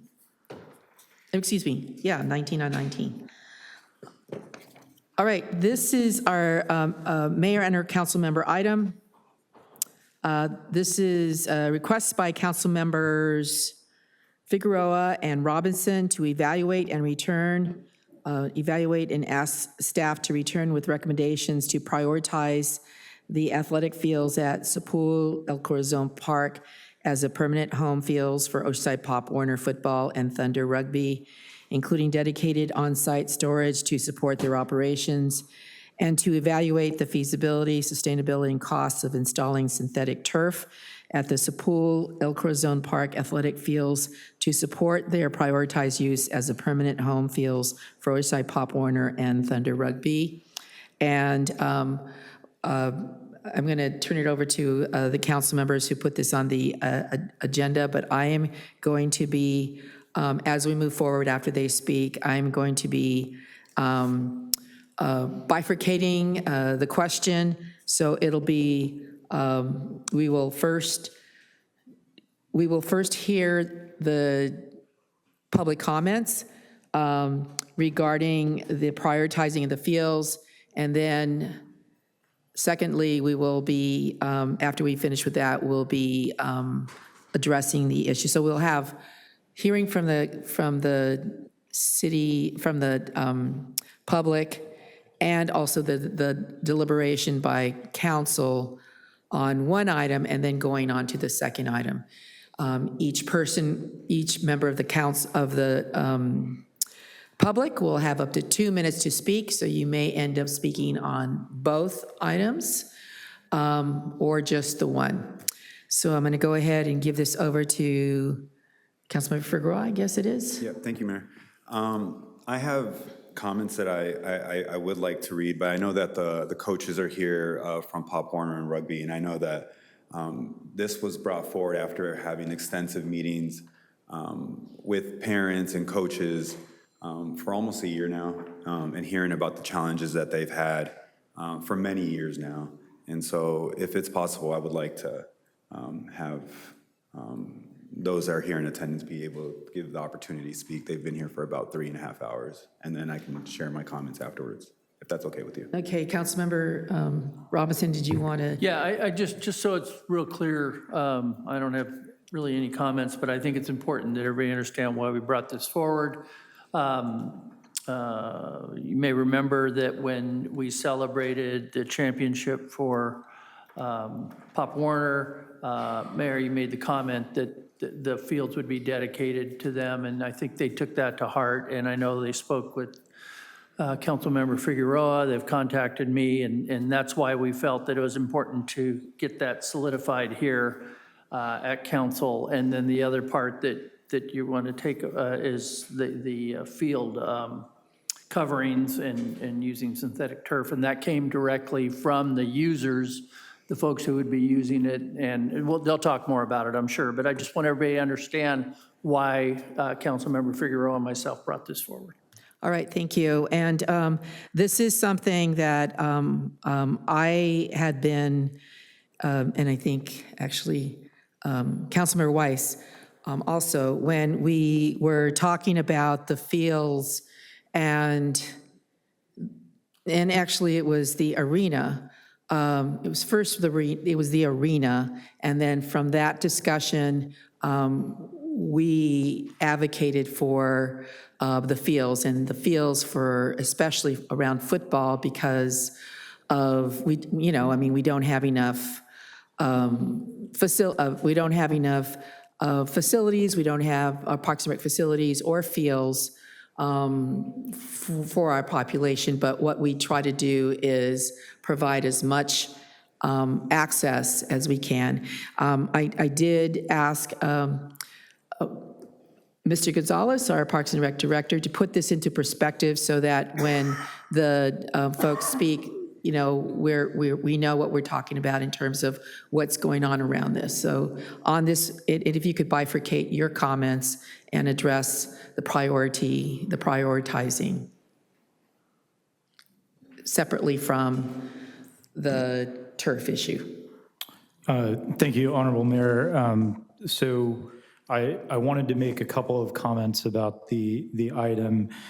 We do have a user group classification and field allocation policy that we spent a lot of time putting together, and it specifically contemplated how we would prioritize user groups when a new facility came online. And part of the reason for that was the understanding that Supel would be coming online and we needed a process. So we did take a look at the organizations that would be using a multi-purpose field, and there are 3 Category 3 organizations. Pop Warner is one of those. Our policy does have criteria for how we allocate those new facilities. There are 11 different points that I can definitely list off, and essentially, when there are groups in Category 3, so youth groups that are recreational and 70% plus Oceanside residents, the organization that has the most of those 11 points would be prioritized. So if the council takes no action with respect to taking prioritization, as we look at who would be on Supel Field, Pop Warner would be, based on our existing documents, would be at the top priority. I did also want to mention that Thunder Rugby is problematic in this item because whereas we have been permitting rugby, we do not have a current permit for Thunder Rugby. It is for North County Youth Rugby, which has a different 501c3 than Thunder Rugby. It has similar individuals that are participating, so a lot of the families that played on Thunder Rugby are playing on that group, but it is emblematic of the issue that we run into with club organizations where they splinter off, and so this new North County Youth Rugby would be treated kind of as a new organization. This is the first time that we're permitting them. And if I could just mention that we have been able to provide both Pop Warner and the rugby group space in our parks. There was some collaboration that had to happen between those two groups to allow for the rugby group to meet their needs. But I do want to say that Pop Warner has been prioritized at MLK, and with regard to the dedicated storage, I did want to mention we've looked at DG pads at Supel where we could potentially have storage units on site. I will caution that this creates a precedent that is a problem for our park system. There are a lot of groups that we permit that would like to have storage on site, and our typical response is that we don't provide that. So I wanted to mention that, and I'll defer at this. All right, so let's go ahead and get started with the speakers. And we have 19 speakers on this item. okay. Andrew Tupulua, Teresa Tupulua, Celia Costa, and CJ Malauulu.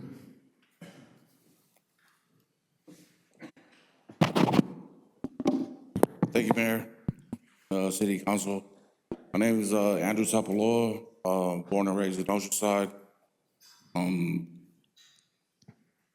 Longtime Bob Warner supporter. Thank you, Maddie, for pointing that out. We appreciate getting the fields, but that's not what it's about. It's about us having somewhere to play our games. We can't play games out there with practice. That's what it's about. Last weekend, we started our season in Tri-City Christian, which is in Vista. It is a private institute. And for the cost of it, we were able to rent the field, pay for referees, and get EMTs. For what Oceanside is charging us just for to use the field. So I can't get everything out in 2 minutes. Right. Also, I appreciate the time, but for sure,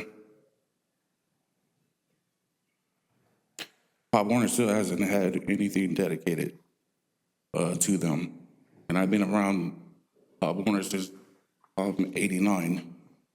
Even in 02, when they won their first national, Terry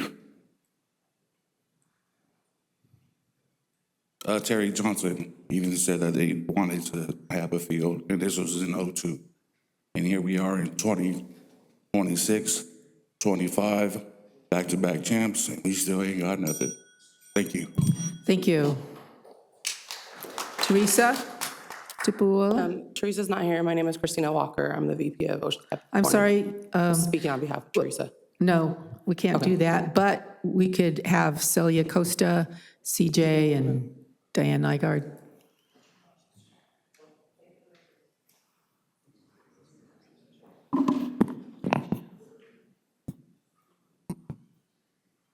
Good evening, Mayor, Deputy Mayor, and council members. Thank you for the opportunity to speak today.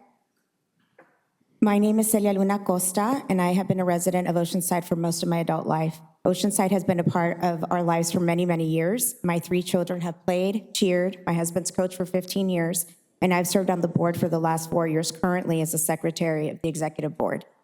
Recently, we sent a survey to our members, and one of the questions asked, is there anything you would like the City of Oceanside and the leadership of your organization and families' needs and preferences? And I'd like to use the remainder of my time reading some of those. I also want to point out that one of the questions that we asked was related to, do you want turf? Do you want grass? There's reasons why we understand. You're going to have a chance to talk about that separately. So we will talk about, okay, Just then talk I will about, come yeah, back. this, Okay. prioritizing. So I want to read to you some of the, they can't be there, we're in season. But I'm going to just start reading some of those. Our children deserve more than a place to play. They deserve a true home field where they can feel pride, belonging, and the support of the city they represent. A turf field would provide a safe, reliable, low-maintenance space that can be used in all weather conditions, giving our youth consistent access to opportunities to grow. Please help give our kids a field that they can call home and show that the City of Oceanside believes in them, supports them, and values the heart they're bringing in this community. Another one says, far too long, the City of Oceanside has not served our very own youth program to its capacity. Year after year, Oceanside Pop Warner has been around to serve the community with little to no resources. They depend solely on donations and outside resources to uphold the program. The city governing body has a duty to serve the youth, to show the rest of the county and the state what Oceanside truly represents, which is family. Oceanside Pop Warner is a feeder program for both the high schools. The fact that they do not support OPW is a travesty. Thank you. I'll talk about the survey next. Thank you. Thank you. So, CJ? Testing. All right, 2-minute warning. Good evening. I'll begin with gratitude. Thank you for bringing this item forward. The fact that Oceanside Pop Warner and Thunder Rugby are being considered as part of El Corazon's future is meaningful. It proves that Oceanside City Council is listening and that you're taking seriously what the community is asking for. That is meaningful and does not go unnoticed. My name is CJ Malauulu, Oceanside, born and raised. Oceanside athletics prepared me to earn a scholarship, feel my path towards earning my bachelor's, master's, currently working towards a doctorate. Athletics has created opportunities not only for me, but for my family. As a result, I've spent my entire professional career trying to give back. 13 years serving Oceanside Unified School District, 13 years coaching sports locally, El Camino High School, Oceanside High School, Palomar College, Coastal Academy, Thunder Rugby, Mira Costa Rugby, a longtime member of Oceanside Chiefs Rugby. My children are beginning their first year with Oceanside Pop Warner. Item 19 is bigger than fields. Yes, it's access, but even more than that, it's identity and belonging. A dedicated home for Oceanside Pop Warner and Thunder Rugby is a lifetime of meaningful memories. I ask for unanimous support of item 19. A statement of Oceanside and Pop Warner and Thunder that says you are important. You are worth the investment. Oceanside is your home and you belong here. In football, there's something called an audible. That's where you make a last minute change or a check. It sounds like, hey, check, watch the blitz, watch the blitz. You've probably heard Peyton Manning say, Omaha, Omaha. 2 synthetic turf fields at Supple will ensure that our families are not experiencing any audibles due to weather conditions, not making any last-minute changes to the nearest turf field. Hey, check Army Navy, check Vista Sports Park, call them now. 2 turf fields, is it feasible? Absolutely. Sustainability, cost, installation, upkeep. I believe this council can. I believe this council has the ability to make it happen. Oceanside is worth the investment. No audibles for our families. The Supple field is access, equals access. 2 synthetic turf fields at Supple is consistent, uninterrupted access. No audible. Thank you. Yeah, synthetic, that you're going to have another chance to speak on that. All right, Diane, you're on turf. Okay, Jimmy Knott, followed by Juan Hernandez, followed by Josh Williams. Mayor, council members, Jimmy Knott, 127 Cherry Lane. I don't have children. I don't have grandchildren. So why am I speaking? I get stopped. Because you want to play football. No? Okay. I wish I could at my age, yeah. But the thing is that I get stopped by parents in the community. They know that I'm active in trying to resolve things, trying to address things, trying to, seeing how to make things work. And I tell them very simply, speak to their council member. And they said, well, can you come there and speak for me? And I said, well, if I can get a chance, I will. I'm speaking tonight for a lot of parents that are out there here in Oceanside. They feel left out. They feel that they're being ignored. They believe that they're not being given equal access to the fields. They feel they're being shut out. They want to be included. They want it to be opened up. They feel that they are being economically discharged. So if in your heart you can say, we'll open the doors, we'll set a percentage, we'll do something to make sure that the kids of Oceanside will be allowed to play, please consider that and have a heart. Thank you. Thank you. Juan Hernandez, followed by Josh Williams, followed by Kellen Sue. Good evening, Mayor Sanchez and City Council members. As you heard, my name is Juan Hernandez. I'm an Oceanside native and now live in District 2. I'm also one of the coaches for both the high school Oceanside rugby team as well as the high school Thunder rugby team. And in full disclosure, I'm a teacher at Oceanside High School. Go Pirates. So if there was anyone who would perpetuate the rivalry between Oceanside and El Camino, it might be me.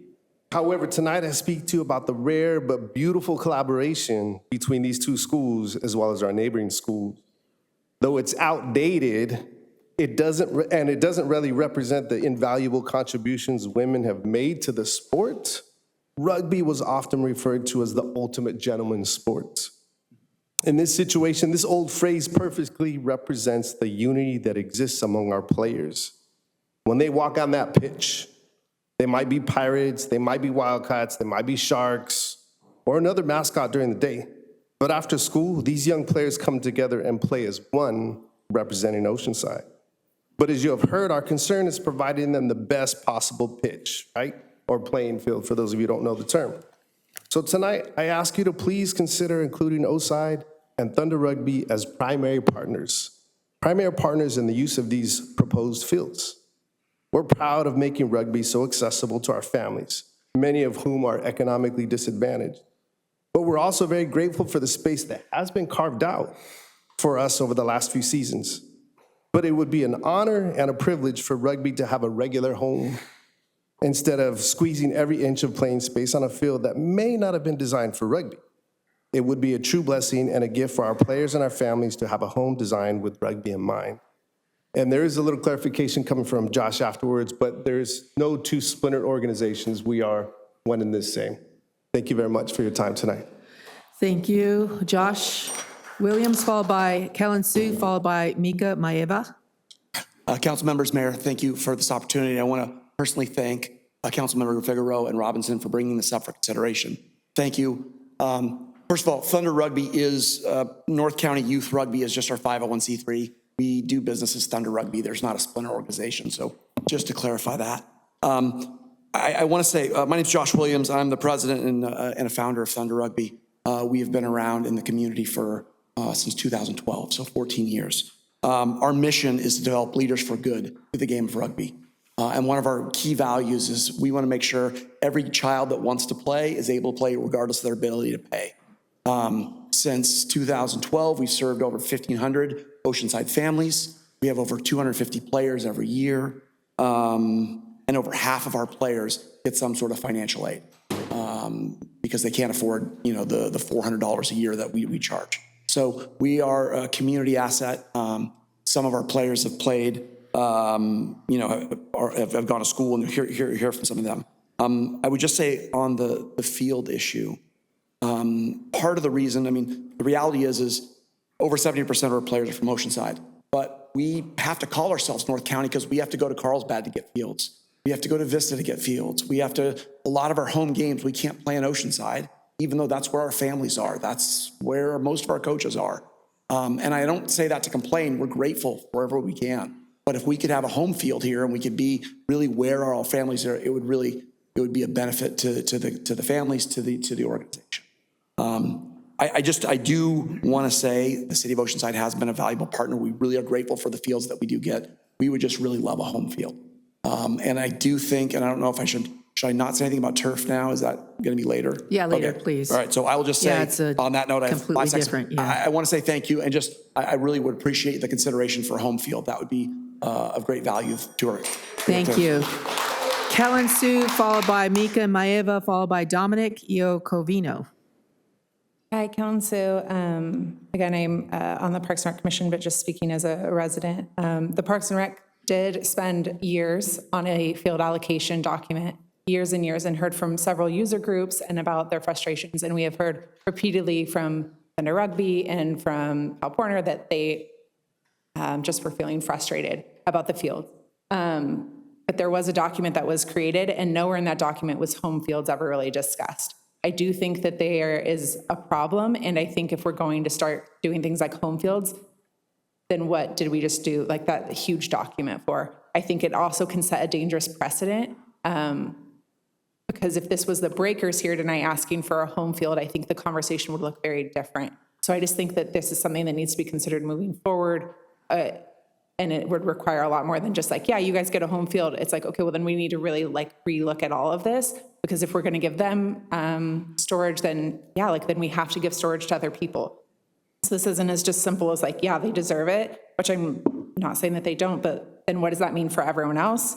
The other thing that I wanted to bring up was that we did create something called the Sports Council, or staff created the Sports Council. So that was an opportunity for people to come together and talk, and that might be a really great option. And I don't know how that's been explored, but that's something that should be used for these field problems.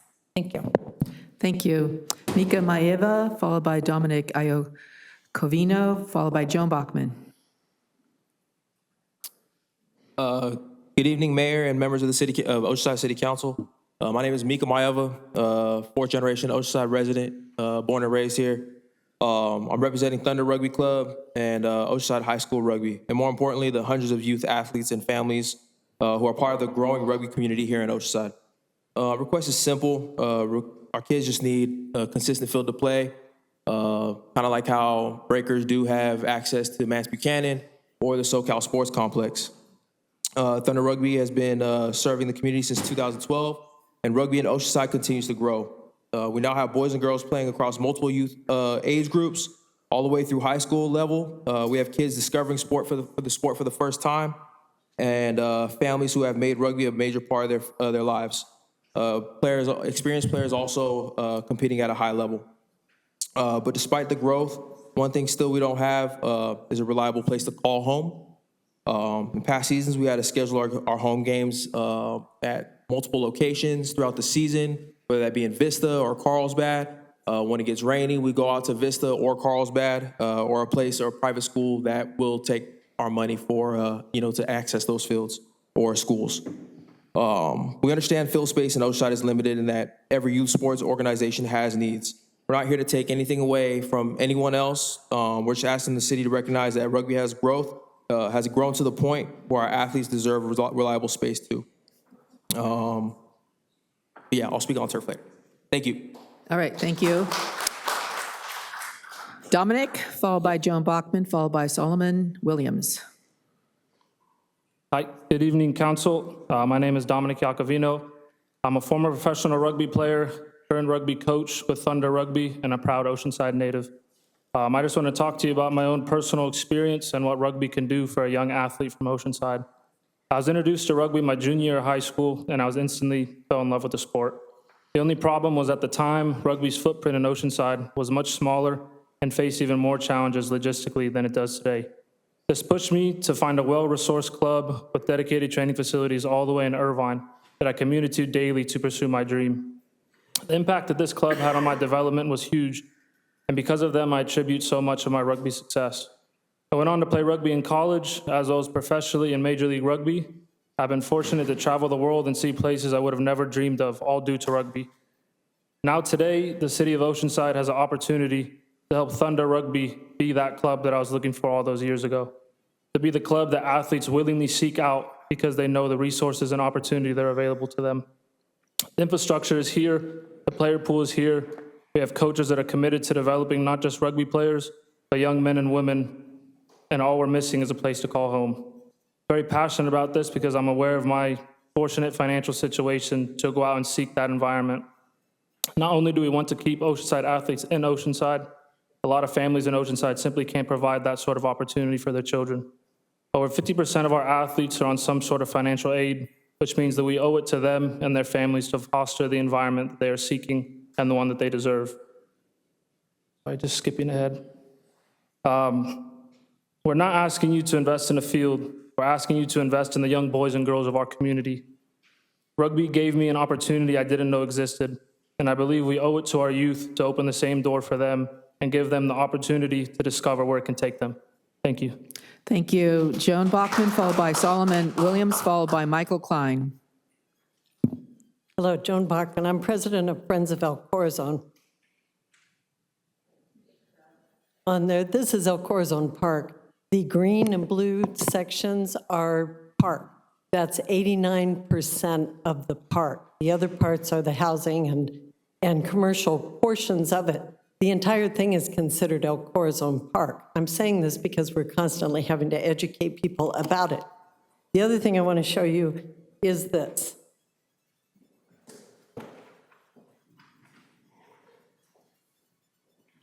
That's a 250-page document that describes every inch of El Corazon. We have spent years and years on this.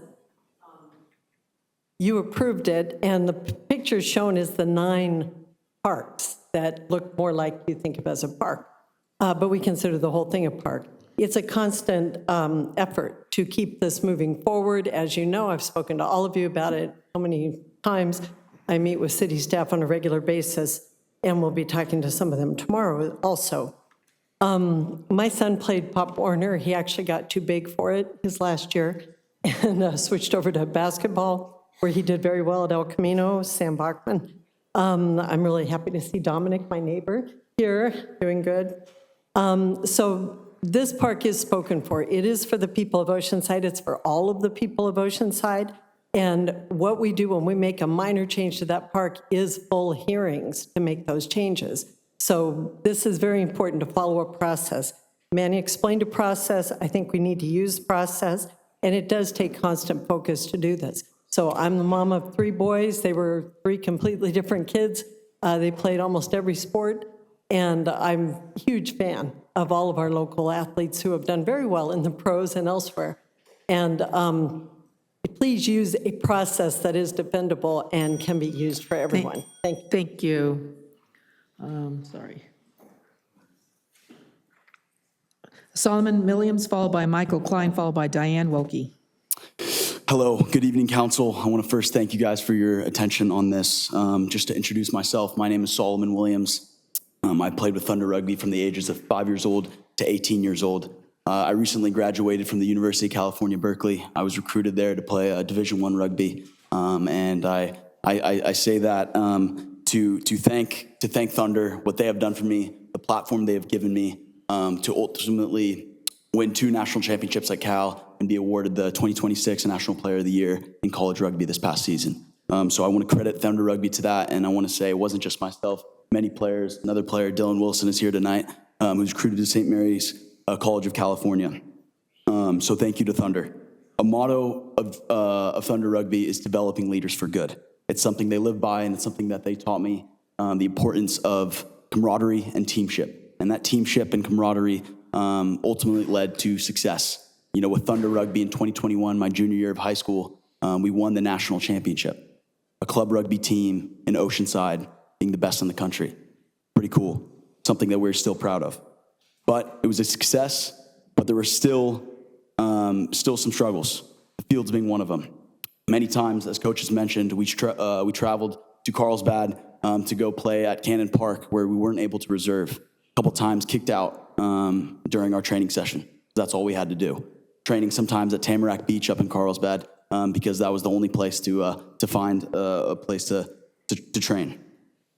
By having this field, this will allow Thunder to continue impacting young rugby stars from Oceanside to develop for the next level, to compete at some of the top college rugby programs in the nation, as well as to study at some of the top universities in the country. Thank you for your time. That's all. Thank you. Congratulations. Michael Klein, followed by Diane Wilkie, followed by Allison St. John Inglis. Honorable Mayor Sanchez and City Council members, I'd actually signed up to talk about the turf before you bifurcated. May I speak on both items, or should I save my time for the turf? You can speak on both. Just since we bifurcate, I just want to say that I'm a third generation Oceanside, and my kids are fourth. But I played football. My kids played football, and one of our biggest issues was the access to the fields and having that unfettered access and year-round. Some of these kids, like we've said, coming from the east side, I went to El Camino, I was down on the east side, I lived down by North River Road, and sometimes it was tough to get to it, and if they canceled a game or did something, that affected all of the team, and some of these folks, you know, they get one shot, somebody's taking a look at them or whatever, so this is an important issue, and for all these reasons that everyone said, I would urge you to support having a home field. Thank you. Thank you. Diane Wilkie, followed by Allison St. John Inglis, followed by Jan Lichterman. Good evening, Mayor Sanchez and council members. I'm going to speak to both items. I will come back for the petrochemical plastic turf. Okay. I'm a board member of Safe Healthy Playing Fields, which is a Beyond Plastics affiliate. I've been an Oceanside resident for over 23 years. I have had kids that have played team as well as individual sports, and I have grandchildren that play sports. We say yes to youth sports, the same process as applies to other organizations. We say no on a undefined feasibility study with taxpayer money with no objectives, no goals, no timeline, and no stated dollar amount. This is a very thinly veiled attempt to move the plastic agenda forward. And of course, I will come back on the note on plastic turf. The other things I want to bring to your attention to set your mind is to reflect now on your climate action plan, your 2012 to 2020 zero waste plan, your 2023 marine pollution reduction ordinance, your 2025 Blue City certification, your support of HB 2862. I went to the park, I spoke at and El Corazon Master Plan, which calls for permeable surfacing. Thank you. Thank you. Allison St. John Inglis, followed by Jan Lichterman, followed by Jolene Smith. Okay. Jan Lichterman? Okay. Jolene Smith? Okay, Barbara Collins? I'll do it. I think you're the last, are there, okay.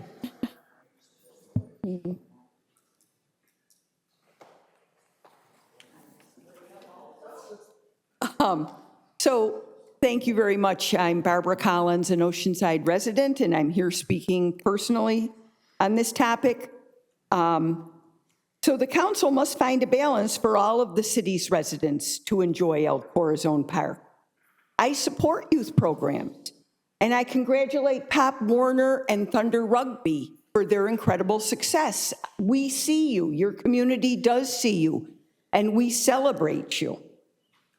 But El Corazon is a public park, and it will take millions of dollars of public funds to improve it and make it something that all the residents of Oceanside will enjoy and be able to play and be in nature and enjoy. So Pop Warner is a private nonprofit, and I don't believe they should have veto power over decisions about how to improve El Corazon Park, how to develop it. So please don't set a precedent tonight by giving any private organization, not just Pop Warner, but any private organization, veto power over how we develop El Corazon and make it a very enjoyable place for all residents of Oceanside. Thank you. Thank you. Manny, did you have anything to add before I go back to the council? Mayor, if I could respond to a couple of comments. One was about groups being shut out. I wanted to share that we had 32 organizations that received permits from July through December of this year. We anticipate that we're going to receive more requests. At this time, we've had 3 groups that did not receive permits. 2 of them were Clash Baseball and Solo Sports, which did not respond when we offered them alternative options.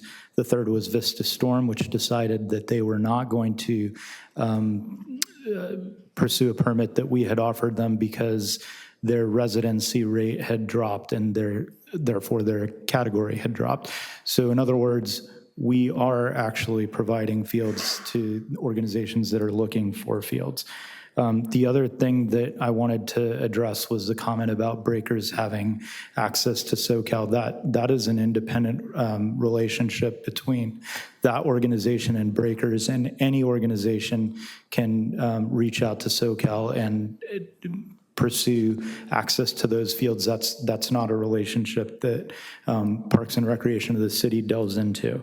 The third is with regard to the fact that Thunder Rugby is connected to North County Rugby, and they have 2 different EIN numbers. They're 2 different organizations. The Thunder Rugby's 501c3 was revoked in 2022, so that organization would not be a Category 3 moving forward.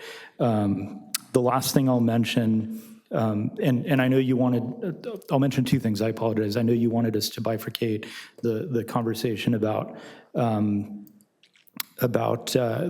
turf. I did want to mention that the allocation and the specific placement of football and rugby on our natural turf at El Corazon, where we have soil conditions that are very difficult, is problematic. And so those 2 conversations are going to be very interrelated. The second thing I'll mention is, as we discuss prioritizing football and rugby, I want to caution that there is also a concern that we need to ensure gender equity.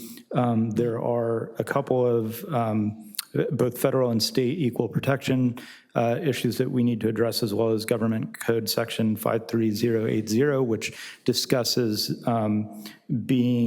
that cities shall not discriminate on the basis of sex or gender. And so we need to be cautious that if we are prioritizing sports that are for men, we need to also have equitable access for female sports. All right, thank you. Thank you, okay. Thank you. Councilmember Robinson. Thank you. Boy, we can sure come up with a lot of problems, but I don't know why we can't find the solutions. I just want to remind everybody that this idea about dedicating the fields came up when we were celebrating the Pop Warner's championship win. Mayor, you're the one that brought it up, and we're following through. Prioritizing, yep. Pardon? Prioritizing, yes. Yes. Well, go back and listen to the words. It was, I think, dedicated. Excuse me. I think you can go into many cities and you can look at Little League fields. We have them here, home of American Little League, and I know there's differences in the Little League fields. I know you go in the home of this city's Pop Warner team. That's what we're talking about, having a home field.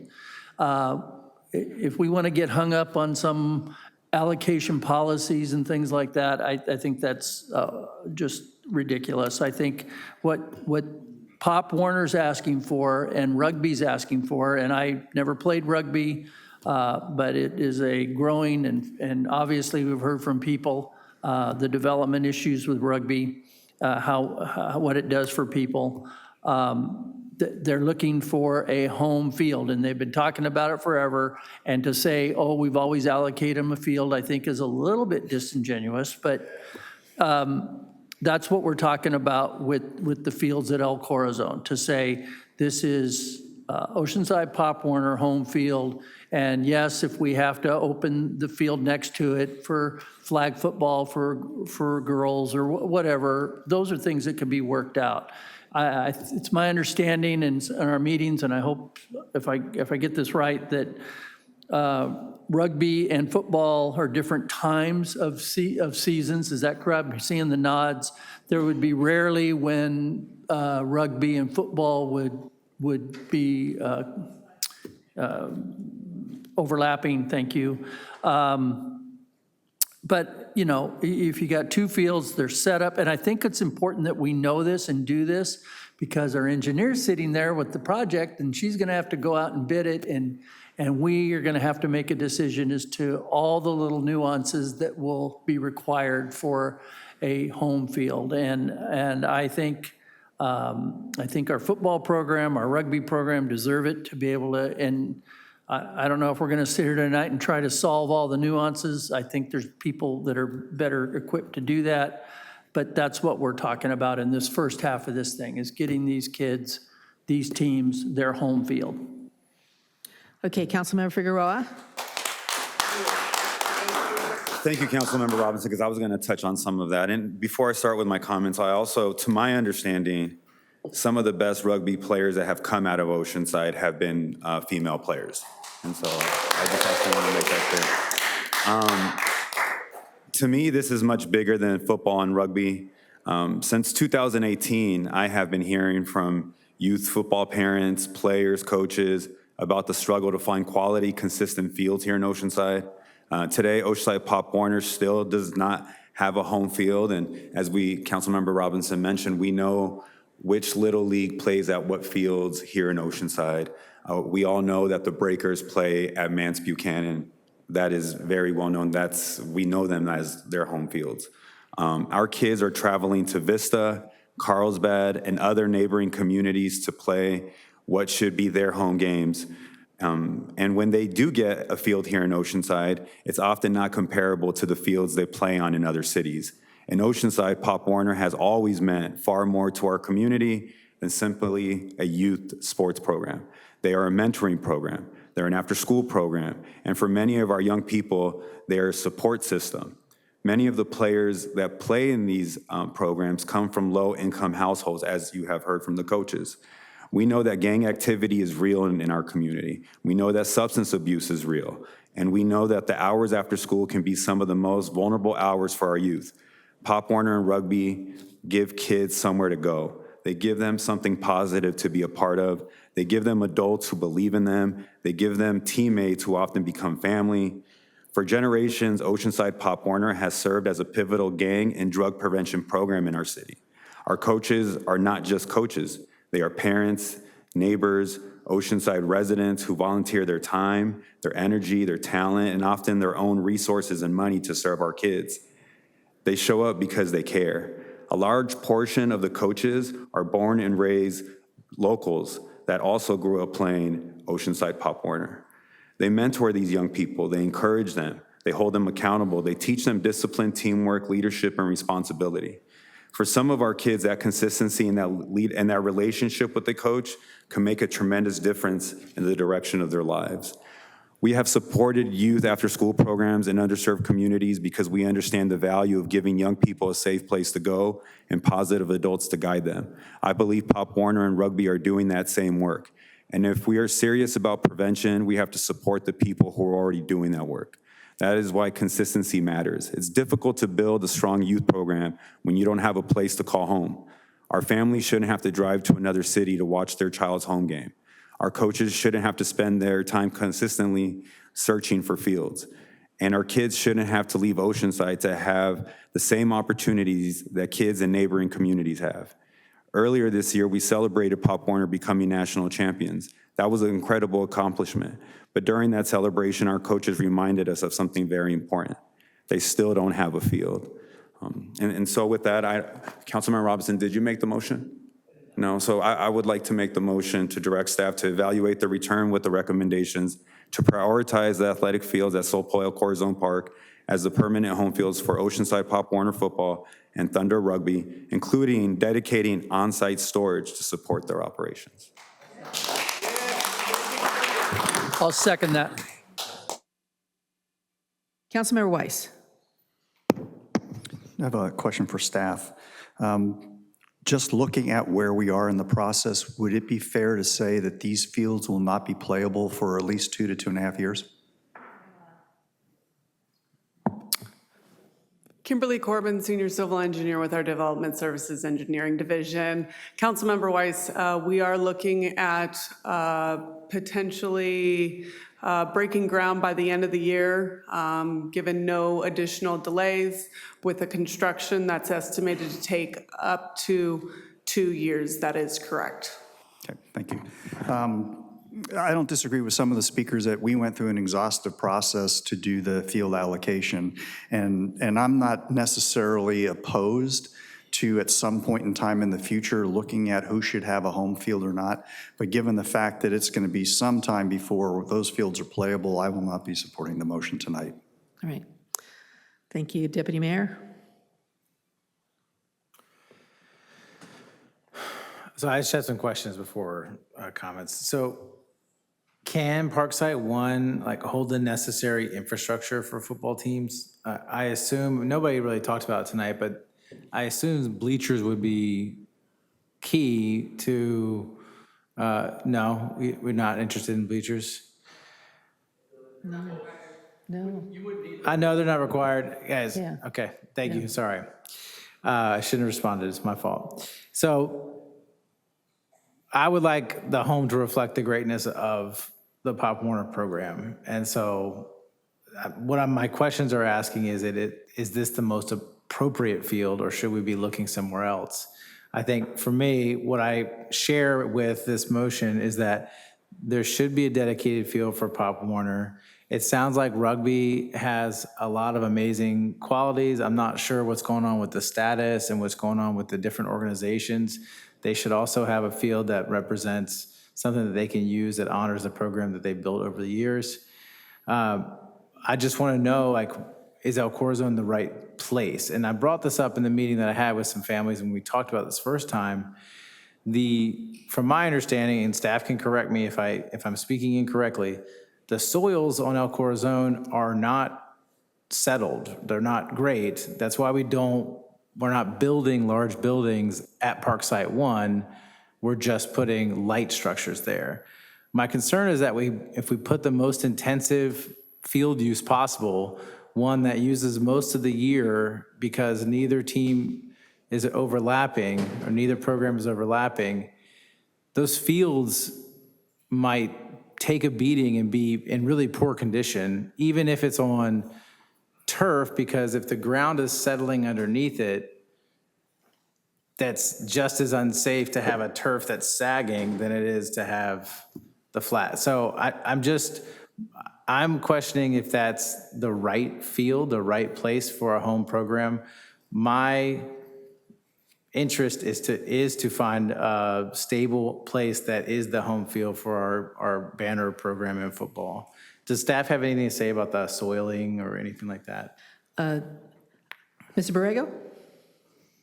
Honorable Mayor and council members, and yeah, I'm going to answer the question that Deputy Mayor just posed, but then I'm also going to suggest, with respect to the action tonight, that you give staff the ability to come back with some recommendations here, because I don't necessarily want staff to be put in a position of having to answer specific questions tonight without having done the additional research that's requested, because I want to make sure that we're coming back with information that's absolutely correct, and to give us the time to do the research to make sure that, assuming the item does come back to you tonight, after tonight's vote, if it does come back, that we have the ability to do the proper research so that we're not kind of speculating and shooting from the hip here. So, but to answer Deputy Mayor's question, absolutely. There are significant soils issues at El Corazon, and if you talk to the folks at SoCal who run the soccer fields there, they're constantly dealing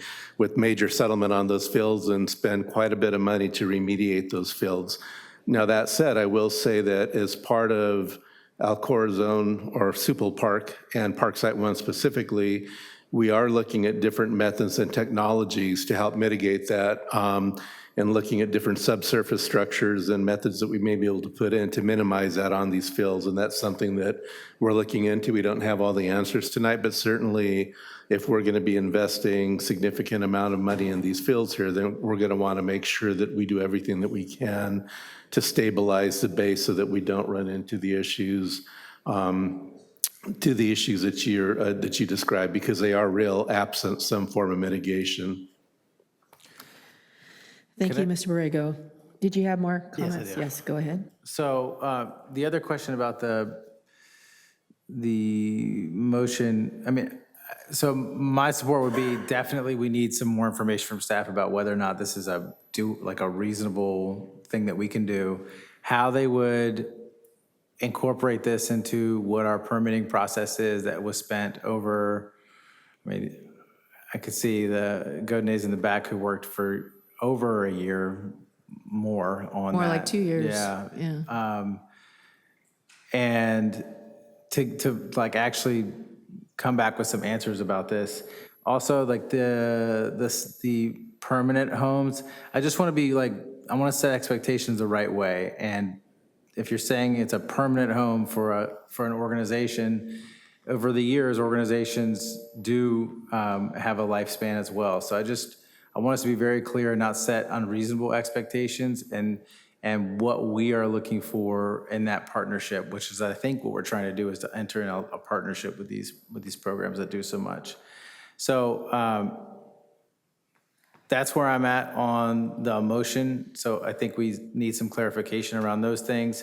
And I just say from jump that I know that this item is all heart. I know it comes from a place that we want to do what's right by our children. As a former youth athlete and eventually college athlete, I can say that youth sports, as much as anything in my entire life, shaped me into who I am today.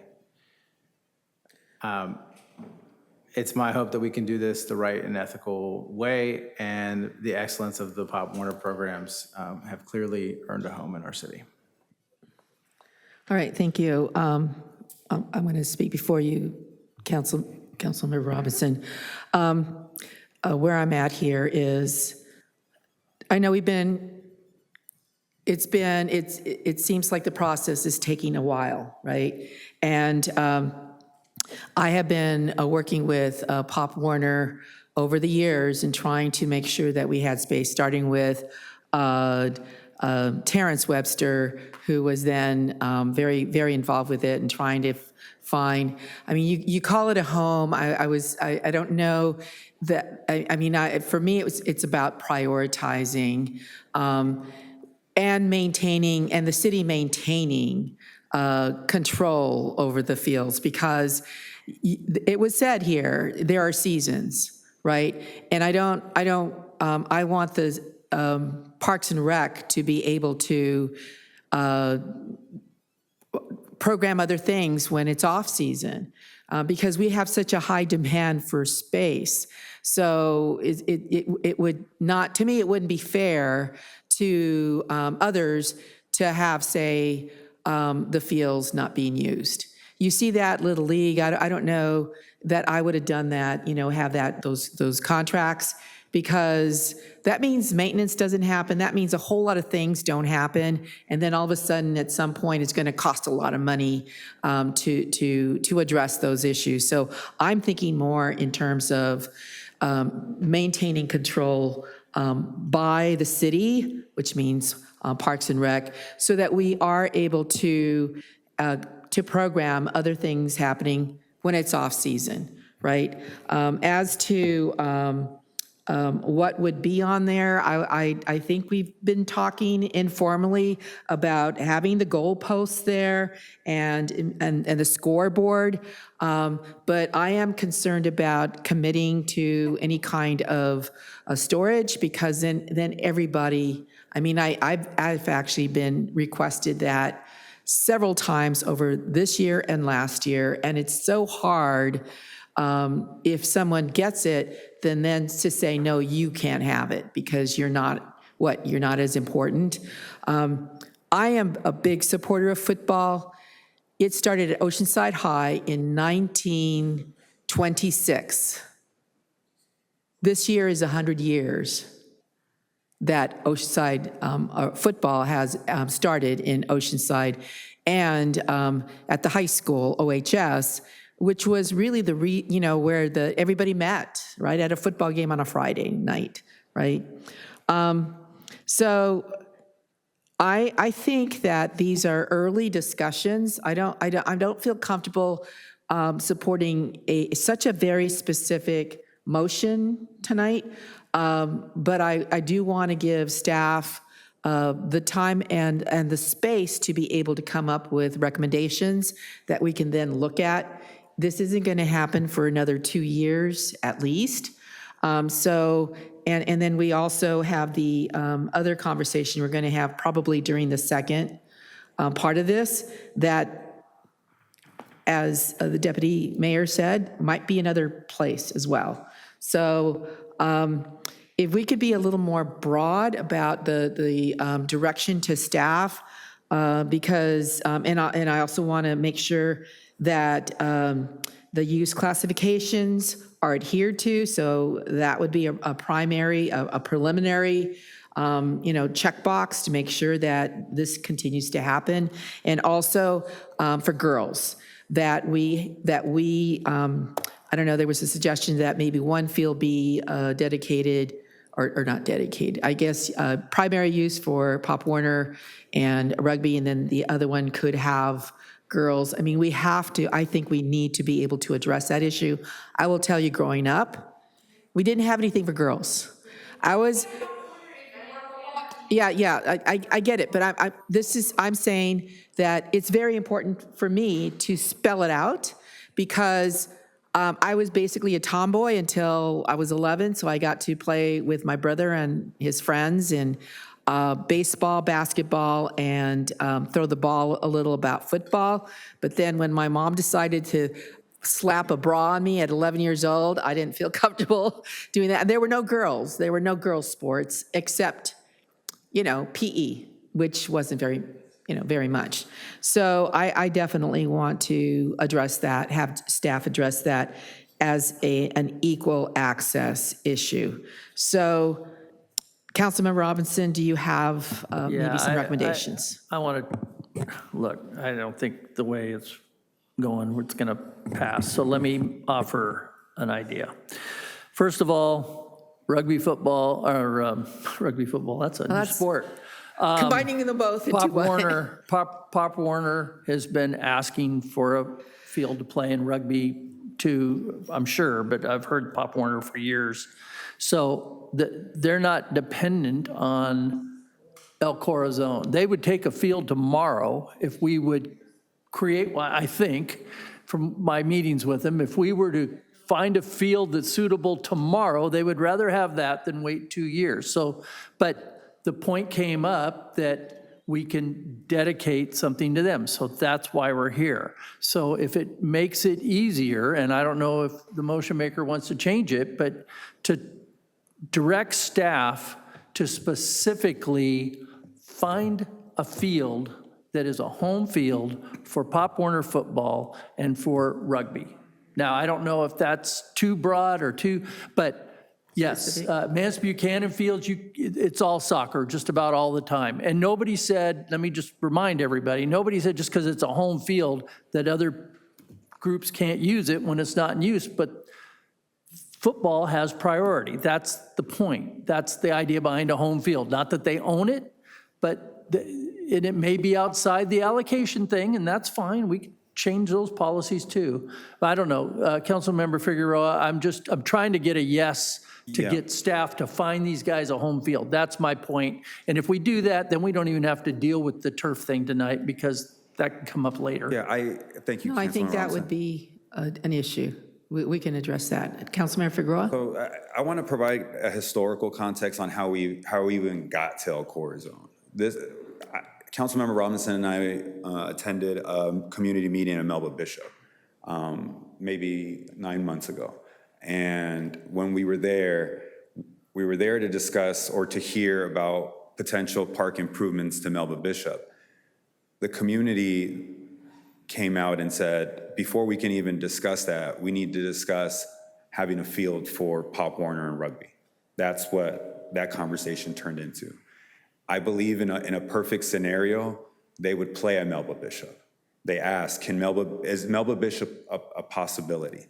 And Kimberly, you were there and you discussed some of the challenges, I believe, with the water lines under the open space, right? It may look open to play on, but there's engineering issues, right? And then from there, okay, what else can be a possibility? Then we talked about, can we essentially reconstruct MLK for that to be a possibility? And our Parks and Recs department looked into it for months. How we ended up here was because this became what felt like one of the limited options, and also because it was stated here at the council when we were acknowledging their Oceanside Pop Warner's national champion, that it was said, don't we have 2 fields coming to El Corazon? Right. We can dedicate those fields. I think that it's more about the prioritization, whereas this, yes, it's not necessarily like, okay, no one else can use it. It's just prioritizing. The same way that, folks use the baseball fields at Melba Bishop. We know that's Valley Little League's home, but when they're not using it, other folks use it. I believe that Coastal Academy plays on them. Different community groups use them. I mean, people have access to them. It's just making sure that these sports programs have prioritization. So it's not like saying no one else is going to be able to use them. I'm fine with also including directing staff to also look for another field. I just feel like one of the reasons we ended up here as well is because while Councilmember Robinson and I were having these conversations with the programs and coaches, oftentimes staff were there. And, so we would talk about this, and it felt like time was of the essence. And that's why we almost were informed that if Pop Warner and rugby wanted to pursue Sopel Park, El Corazon as having 2 fields prioritized for them, that we needed to bring it as soon as possible because they're working on developing the park. So if we're going to do that, it needs to happen now. It can't happen 6 months from now or 8 months from now because they're working on developing what the park's going to look like. And so staff needs direction on how to move forward.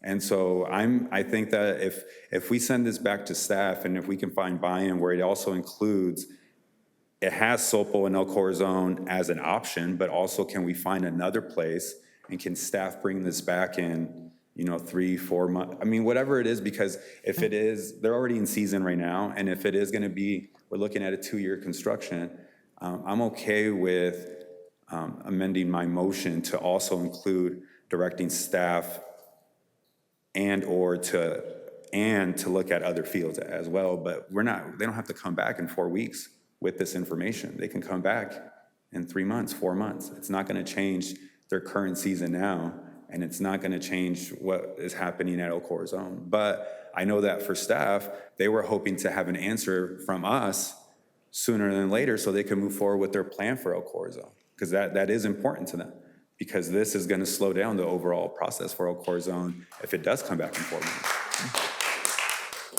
So,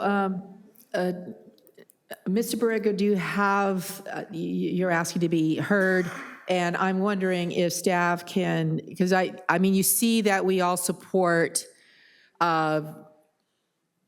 getting priority for Pop Warner and also rugby, and for me, consistent with the use classifications, because, I mean, that should be easy for the two of them. I think they both qualify, correct? I mean, the one thing I don't want to happen is I don't think it'll happen with Pop Warner, because they've been around for decades. What was it, 50 years? 50 years that they've just celebrated. Rugby is a newer, relatively newer sport, and I just want to make sure that it's Oceanside, which is the classification, use classification, which sounds like right now it's absolutely qualifying. So I want to make sure it's consistent with that, and then also with Girls Flag, which I have been actually contacted. I think Manny, you're also doing Girls Flag, right? You're going to be working on having Girls Flag. But I also was contacted by women's football to be doing some after-school type stuff as well. So that's why, for me, girls are important. But anyway, Ms. Borrego, sorry, we're okay. Mr. Borrego, Yeah. we can't hear from the public anymore. That part of it is closed. I appreciate you want to yell at us, but, no, I get it. Listen, we're not deciding anything permanently tonight. In fact, you'll probably have a chance to talk to Manny, Mr. Gonzalez, I'm sorry I call you the first name, after this meeting, but Mr. Borrego. Yeah, Honorable Mayor and council members, and in the interest of moving this item forward and echoing the comments that were made by council members Robinson and Figueroa, and coming back with a future item, I do think it makes sense for us to also look at optional sites. And I know it was probably brought up tonight, but from staff's perspective, if expediency is one of the considerations, Yes. and MLK honestly is probably the quickest, easiest. No, I shouldn't say easy. It's not easy. Obviously, there's costs associated with it, but certainly the quickest resolution would be to explore, and we've already done some preliminary estimating to install synthetic turf at MLK as an option. And, so I would say that if we come back and we get direction to come back, that we do look at other potential sites, including MLK, because I think that is definitely What about a Melba Bishop? viable option. Do you have any, can you look at it further? We can look Basically, at you're looking Melba. We can options. look at Melba Bishop further. It is a little bit more challenging because of the space constraints there, but Okay. certainly we can come back with an All right. option there as well. Parking is Okay. a real Right. challenge out there, as we know, and it's Is- only going to get worse. But Does that sound sufficient for now? Yeah, I'm trying to find the words on it. I think it's amending the motion, keep the original motion the same, but including also looking I at can't additional. support the first motion. What part of it can't you not support? And then we can. The discuss. storage and, some of the, So the storage is consistent with what Little League has. Little League has home fields and they have storage at their fields. And so they're able to, because it's a lot. I mean, what coaches can't show up with the U-Haul every practice with all the like everything needed to facilitate Pop Warner and rugby practice? I mean, I can support because we're looking at a site, right? I can support what the city manager is saying, which I think gets you to what you want, and I think with the added idea of expediency, like maybe something happening now versus in 2 years plus. Because I know that costs are going up. I absolutely. understand that it might even be up by something like $8 million at this point. so would you be okay with city staff coming back with us and showing Yeah. us what a storage would look like? Well, with what Mr. Borrego said, what Manny said, I mean, Mr. Gonzalez said, yeah, I mean, I think we know what you're looking for, and I'd like to see the options. I don't. So I need to write down what, because I don't know at this well, moment. okay, so- Do you need me to, I could always tell you what I have for Okay, the that would help. motion, which was motion to direct staff to evaluate and return with recommendations to prioritize the athletic fields at Supple El Corazon Park and to look at other parks as the permanent home fields for Oceanside Pop Warner football and Thunder Rugby, including dedicated on-site storage to support operations. That's what I had, including your amendment to look at other parks. So if we can find support here within the council, that's what I would like to move forward with. That'll be your motion? That'll be my motion. And I will second. Deputy Mayor, I'm still. I'll support it because I know that storage is key in these fields. It's not reasonable to do it without storage with a football team. There's way too much, baggage, and equipment. All right, there's a motion and a second, and I can't support this. And I think I want to hear from staff as to options and costs and things like that, because I just can't. So there's a motion and a second, please vote. Point of information, staff will be coming back with information on this before anything's finalized, right? I'm just making Yes. sure, okay, I just wanted to make sure that I Yes. wasn't voting on.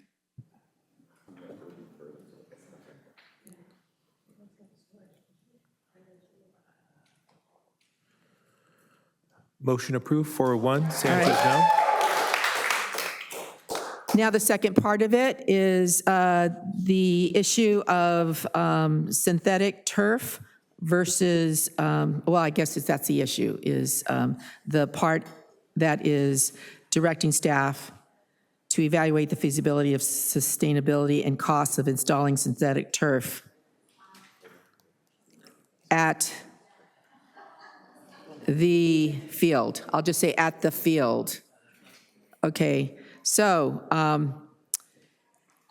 you don't need to speak at this time, right? I can wait. Okay, so we're going to hear from, first, staff, you had some comments on this before we go hear from the public? So I started to allude to this, but if the field that is prioritized for football and So I'm trying to hear. rugby is at Supple, and we proceed with natural grass, we will have a difficult time maintaining that field in the long term, and I think we'll run into frustration 2-3 years down the line when the condition of the field is not what Pop Warner and rugby would want it to be. So if we are moving forward with that site, and I know that there's going to be some feedback about turf from the groups, and that's what we have heard as well. So we did take a look at the cost of putting synthetic both at MLK and at Supple.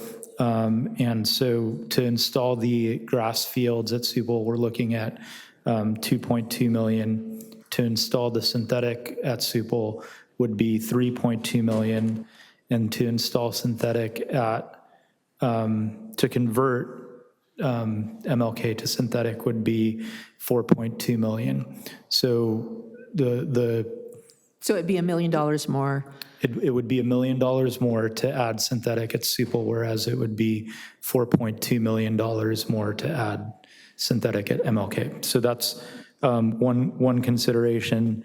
We did look at the maintenance that SoCal does as a benchmark. However, they are able to rotate their fields in a way that we do not have the capacity to do.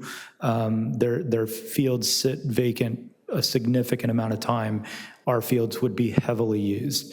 So in addition to football and rugby, we would have the general public using these fields to add to that use. Additionally, our fields all close for a period of 10 weeks during the summer, typically between June 1st and the middle of August. And so this is something that would happen at Supple. Having synthetic at a field would allow us to permit during the summer. Whether it's at Supple or MLK, we would have that ability. In terms of product, we've evaluated what was installed at. We've started to evaluate what was installed at Carlsbad, their 10K pivot system. It's a system that does not have infill.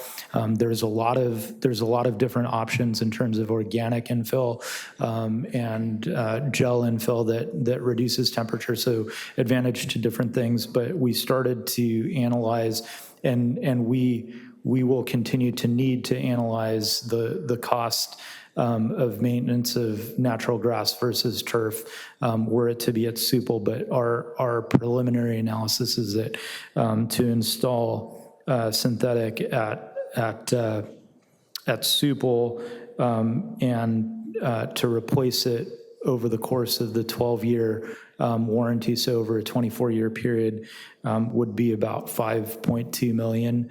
And to install natural grass and to maintain that natural grass over a 24-year period would be about $5.4 million. So the cost of the synthetic over the course of the lifetime of that synthetic and its replacement would be less expensive than the grass. And with that, I think the other piece about the system that is used at Carlsbad is that it does not have added PFAS. So a lot of the issues that have been raised regarding synthetic fields, the industry has responded to eliminate the crumb rubber, the carcinogen product, and has also worked to reduce the environmental impact as well. And with that, I think that's sufficient.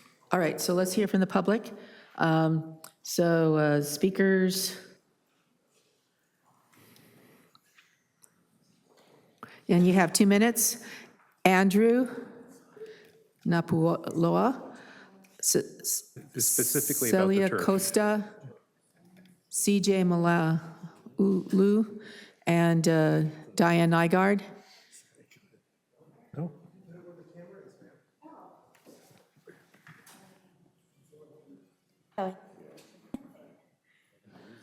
Okay, and this is just the request to do the turf, the artificial turf. Correct. And if you could do less than 2 minutes, that would be great. I will. So we did a survey of our members. The results are here. So I just wanted to share that and then just share these thoughts. Rain is a fact of life here in Oceanside, as it is everywhere. It takes a toll on natural grass. That's why turf isn't our preference. It's a necessity. Turf holds up when the sky is open. It doesn't wash out, doesn't turn to mud, doesn't force us to close fields when we get some rain. Unlike grass, turf doesn't require constant reseeding, no dead patches, no downtime, no excuses. It's ready every day for the people who show up. And turf stands strong against wear and tear, including members' dogs or the public's dogs who like to dig, run, play the way dogs do. Turf won't be torn up. It stays intact season after season. There isn't a need for just one group. It's just as important for Thunder Rugby as it is for OPW. When it's a rugby scrum or an OPW event, our fields need to hold up for everyone who uses it. Our members represent Oceanside. They deserve a home that works as hard as they do. Let's give it to them. OPW has been around for over 50 years, and we service, I just want to add that we do have girls flag football. We have cheer. Rugby also is open to both male and female. So we are representing both all of our community. And thank you. Thank you. And did you, before you leave, did you hear what Mr. Gonzalez said about the options? About turf and the options with grass? No, between El Corazon and I think MLK. we're open to both. Okay. Were you CJ? No, I mean, there's CJ, yeah. Sorry. Of course I know that's CJ. Want to clarify, we said Supple was cheaper than MLK, building the turf there. And it was cheaper, 24-year period, than grass. I think the difference is $1 million. Cheaper. Between the two. Mm-hmm. So both of those financially, and then we also debunked some myths about the environment, how environmentally safe it was, is what I heard from Mr. Gonzalez. Okay, Diane Nygaard, followed by Jimmy Knott, followed by Juan Hernandez. It's been a changing story here tonight, I can tell you that. This community has waited for years to get the first actual park on El Corazon, and our kids have been promised more sports fields for many years. We all support that. Now, after years of work, the bid documents for the first park on El Corazon are sitting on the city engineer's desk, ready to be released. They're ready to be released. You keep telling us delays in construction have increased the cost of capital projects, and now you want to delay this park on El Corazon, again study artificial turf? I think you could deal with the storage issue in a way that doesn't impact these bid documents. It could be a minor issue, a change order later on, and not stop this project moving forward. There's no I'd say delay. artificial turf There's no delay. is starting to look like site selection for the new headquarters for OPD. Study after study, costing thousands of dollars, and no project ready to be built. Staff already studied the use of artificial turf 2 months ago. They told us clearly it costs more money and it would be a maintenance headache because of the ground condition. It's a use issue. The use in those fields can be addressed. We've got 2 grass fields sitting at the entrance to SoCal, unused. They've been sitting there for years, unused. Those fields can be programmed for use. Doesn't have to wait 2 years. That can help relieve the pressure of use on those grass fields. Further study of artificial turf wastes taxpayer money, delays actual construction, and it means it will cost more. Do the right thing for our kids, for the taxpayers of Oceanside. No more studies. Build this park now. Okay, there's no one has said anything about a delay at all. Andrew, did you want to speak? Yeah. Are you sure?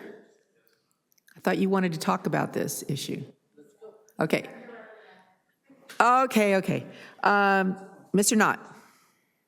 We Followed have by Juan an Hernandez. expert sitting on the council right over here, Mr. Weiss, Peter Weiss. He has been involved as a city engineer, involved with the reclamation of the soils over at El Corazon for decades. Rehabilitation, percolations, I've worked with him onto some of that in association with the Loma Alta Creek. He's educated me into a lot of the areas. We should be asking the experts in the science that's involved here. And he's just retired. That doesn't mean he's lost a lot of his intellect. Now, the issue is soil types and demands. We look at that. Football has a certain type of soil type and demand. It's going to have certain things. Plastics have issues as well. At least let's look at a few. It's cleanliness. It retains bodily fluids that can contaminate and cross-contaminate individuals. Temperature, it will require cooling. And there is sub-basing that is going to have to be involved with that. You had the soil types that are involved, let's say, for natural that you have to look at. The composition, 80 to 90% sand with organics for football, water irrigation. And the question is settling. The site, it's still settling. We have to have a scientific study of this and not just run into it blindly. Thank you. Thank you. Juan Hernandez, followed by Josh Williams, followed by Kellen Sue. And if you could do less than 2 minutes, that would be great. Juan Hernandez not here? Thank you. I will be very quick. You are, I'm sorry. Yes. You're Josh. Yes, I'm sorry. I'm Josh Williams. I spoke earlier. Right. President Thunder. For both OPW and Thunder, AstroTurf fields are needed. We do play in different seasons. They play in the beginning of kind of winter, and we start in January. Our games in January. If we are going to have a home field, it just needs to be turf. 75% of the time we play on turf because in California when it rains and the field's shut down. So it's a key part. The only other thing I would say is we have, just like OPW, we have boys and girls programs from U8. We have girls from 5 to 18. There is no gender issue because we have boys and girls teams and we have co-ed. Thank you very much. Thank you, Kellen Sue, followed by Mika Maeva, followed by Dominic Iacovino. Hi, it's me again. Sorry, I just have a couple things that I think are worth considering on this matter. I think one of them is if you were to put turf fields at this, that people would want them to be lit. And that currently isn't the plan for there to be like large Nancy Buchanan style lights.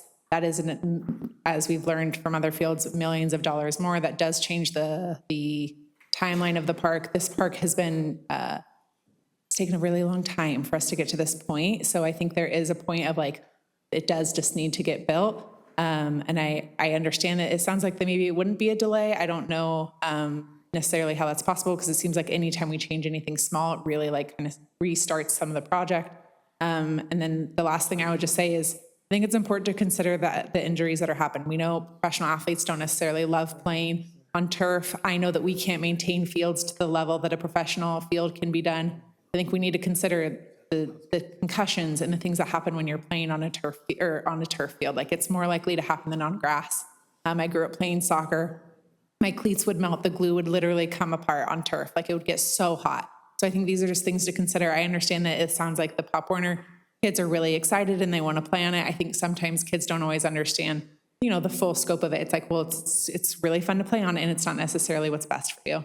So I think those are just some considerations to me because you guys. Thank you. Mika Maeva, you here? No? Dominic, you here? No? Joan Bachman? Okay, Joan Bachman, President, Friends of El Corazon. As I stated before, many people work very long on what's in Supple Park, and it is ready to go out to bid. So we are talking about delays, and it has been delayed, and we don't want to see any more delays for that, to consider these other things. There are some hard truths. SoCal is able to use their fields because they move the goalposts around. Football is going to have to learn how to do that. You can't keep running down the middle of a field and take all this extra money, all this extra effort, all this extra expense, and add in plastic pollution to make that thing work. So they're going to have to figure out how to do that. Also, maybe soccer, maybe football and rugby don't play on the same fields. That would be a solution. Since they're both very difficult on fields, maybe they alternate with soccer or something like that. So yes, we have delays in front of us. We want this park to happen now. There's a whole bunch of people who do. We are constantly asked. We deal with the public a lot on this. Where's my pump track? Where's my dog park? Where's the tot lot? Where's this? Where's that? And that brings up the question of the storage. Every inch of Sioux Falls Park is spoken for. What are you going to displace to put storage for a group? And why just that group? What about the pickleball players? What about the other people? And the pump track people? So are you going to displace the small child lot, play area? Are you going to displace pickleball courts? Is it the basketball courts that we finally were able to keep in there? Is that going to have to go? The dog park. So this place is spoken for. The storage issue, to me, completely knocks it out of El Corazon, and it would require more redesign. So there need to be changes. Maybe this, as it's working today, is not sustainable, and you got to just manage it differently. All right, thank you. Thank you. Solomon Williams, you here? Michael Klein? My name is Mike Klein. I am from Oceanside, and I support youth sports. I was a football player myself, as were my children. Recently, I was made aware of the issue that we're struggling over this concept of getting the natural or the artificial turf. I think that it's been framed in an ecological manner on one side, and I think I'll give you two reasons that the ecological choice, if you vote with the ecological heart, AstroTurf's better. It's a carpet, clean with water, and mostly broomed and stuff. At the other turf, it's a monoculture. It's man-made. It's not meant to exist on its own, and we must dump tons of chemicals into the turf every year, which costs additional money. As with the other monies, reseeding, sodding, thatching. There's a lot of maintenance goes on. Having turf's like having an expensive car, boat, or like a horse. It requires a lot of money and maintenance. And the purpose of this is not ecological. It's to do sports. The money we would save on watering it, the turf needs extra water to grow than other natives do. So we're taking water from other stuff. The money we would save on that, we could put toward tons of ecological things. When I was here as a Boy Scout, I walked through every creek and every dale, and I also was in the Marines and walked through all the nature in there. And I know the most important thing from my time as a Boy Scout is the water table. Every single bad chemical that we have to put into that turf goes right into the water thing. So if you care about the environment, let's do turf, and with the money we save, maybe we can do native plants or some other ecological things. I rescind my time. Thank you. Thank you. Diane Wolke, followed by Allison St. John, followed by Jan Lichterman. Diane Wolke again. A lot of misinformation going on here, a whole lot of greenwashing right straight out of the plastic turf industry / tobacco industry playbook. Plastic turf requires potable water, and the industry itself recommends 2,200 gallons per every 80,000 square feet of plastic, begin 1 to 2 hours before play, and repeat it every 1 to 2 hours throughout play. And that's to bring it down to what they recommend as a playable temperature consistent with that of natural grass. If you have plant-based infill, that too requires massive amounts, again, of potable water to keep it hydrated. Many of these are flammable. Many of these contain plastic resins. There is incredible toxic runoff from these plastic fields. They're impervious. For every 1 acre of plastic, 1 inch of rain, you get 27,000 gallons of toxic runoff from these fields.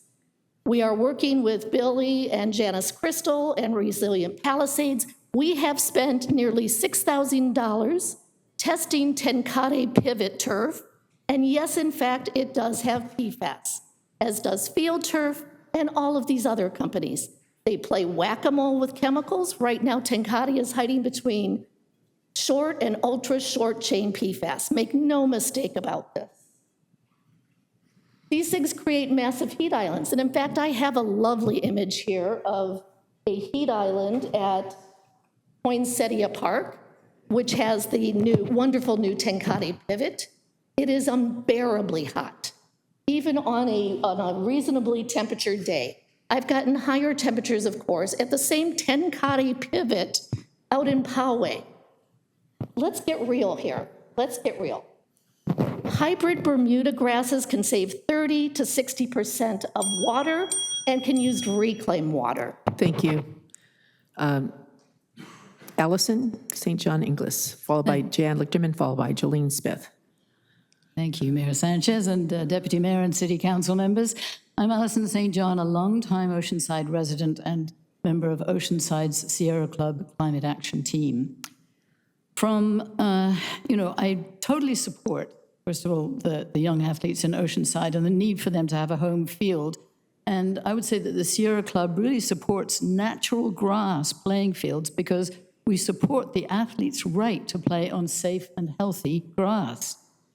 From the perspective of climate, I'm frankly deeply disappointed that here in the City of Oceanside, we just passed a climate action plan, and we're now proposing to install artificial turf. Artificial turf creates heat islands, as we just heard. It raises the temperature both on the field for the players and for surrounding communities. At a time when unbearable heat is threatening our quality of life, and not to mention sports teams, why add to the problem? It's going in exactly the wrong direction to address heating climate. Plastic grass also off-gases greenhouse gases, which is exactly what we've just committed to start reducing. So, I just recently read the testimony from the NFL players who now really support natural grass.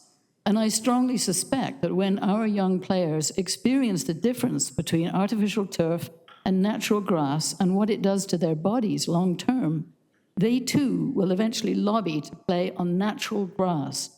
And cities and school districts that have opted for the plastic grass option will eventually be tearing it out and filling our landfills with unrecyclable mats of microplastic.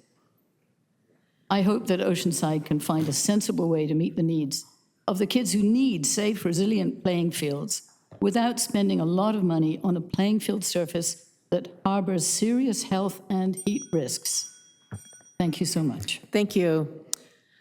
Jan Lichterman, followed by Jolene Smith, followed by Barbara Collins, our last speaker. My name is Jan Lichterman. I'm an Oceanside resident.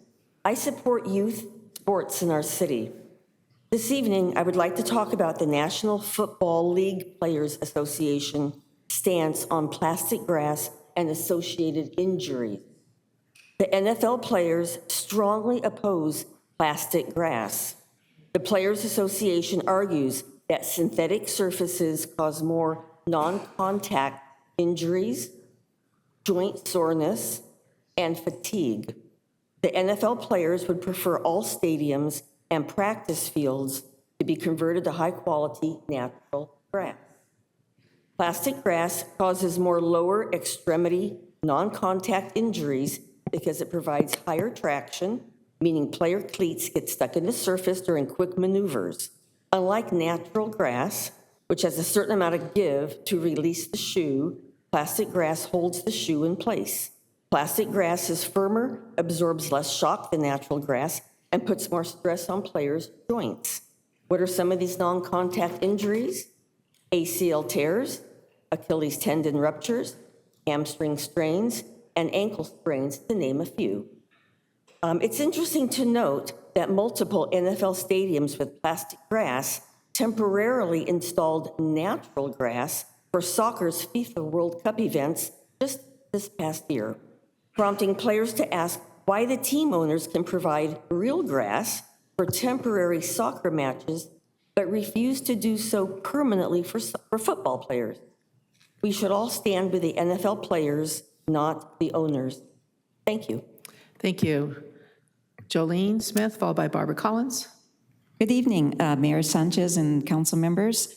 I urge the city to choose well-managed natural grass for our sports fields. Natural grass is active environmental infrastructure. It naturally transpires, staying up to 30 degrees cooler than the surrounding air. This protects our young athletes from the dangerous 140-degree heat spikes caused by plastic turf.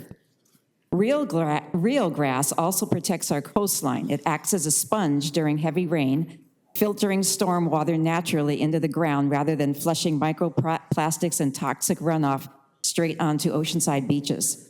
Plastic turf does not save water. It requires around 989 gallons of water to produce 1 meter of turf. Potable water is required for cleaning and cooling plastic grass. In contrast, there are natural Bermuda grass hybrids developed for high use that can save 30 to 6% of water used. El Corazon is already hooked up to our city's recycled water pipeline, so I'm hoping we can maintain beautiful, safe, impact-absorbing grass fields without using potable water. Thank you. Thank you. And finally, Barbara Collins. Yes, thank you very much. And I'm speaking now on behalf of the Sierra Club. I am an Oceanside resident. The Sierra Club stands with the NFL Players Association too, not with the NFL Owners Association. We, like dozens of other environmental organizations, are opposed to synthetic turf because it is not sustainable. Excuse me. We urge you to oppose installing plastic turf. Our city deserves playing fields that are not toxic and so hot that they burn the players and dehydrate them, or maybe melt the glue in their soccer cleats. If you do synthetic grass, it's in direct conflict with our climate action plan, the zero waste plan for the city. It's not recyclable. The marine pollution reduction ordinance. We're certified as a blue city because we protect our waterways, yet plastic grass is going to be putting thousands of pounds of microplastics into our system. We support the sports teams. That's not the question. The question is plastic versus natural. We need a compromise. We're going to have 2 new playing fields. We have other city parks. We should have access to the SoCal soccer fields. That should open up enough fields to manage issues with practicing and playing on natural grass. El Corazon belongs to all the residents of Oceanside. Please show good stewardship for our parks and for our environment. Natural turf is the only sustainable choice here. Given the toxicity, the microplastics, the high temperatures, the concerns about injury, the choice is clear. Thank you. Real grass, no PFAS. Thank you. All right.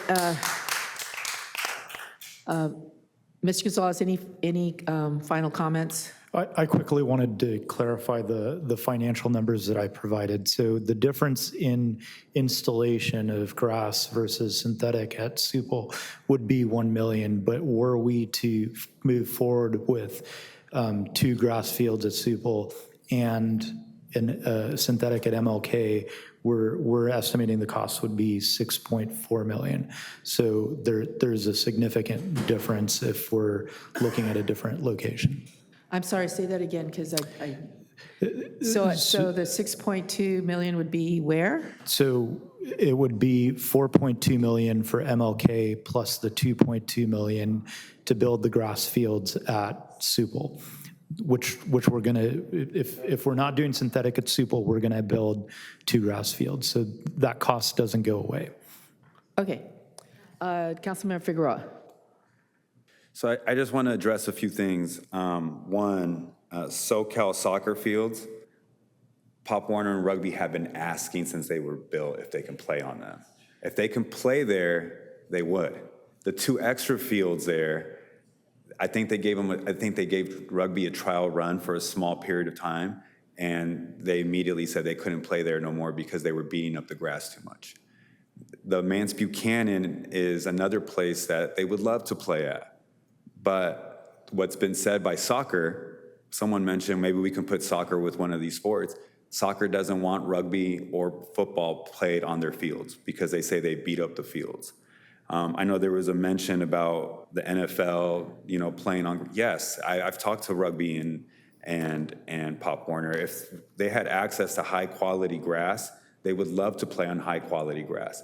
The high quality grass, not nowhere near an NFL field, but the high quality grass that we have here in Oceanside has never been accessible to Pop Warner and Rugby. And the reason why is because they say their sports beat up the fields. So the grass fields that are available to them are poor quality fields for them to play on.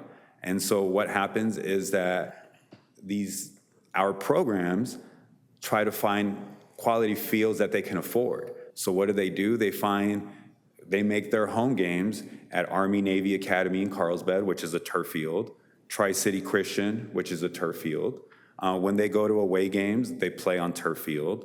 When our kids go to high school, they're gonna play on turf fields. When they do practice on grass fields here in Oceanside and it rains, Oceanside, Pop Warner, or rugby, they don't cancel their practices.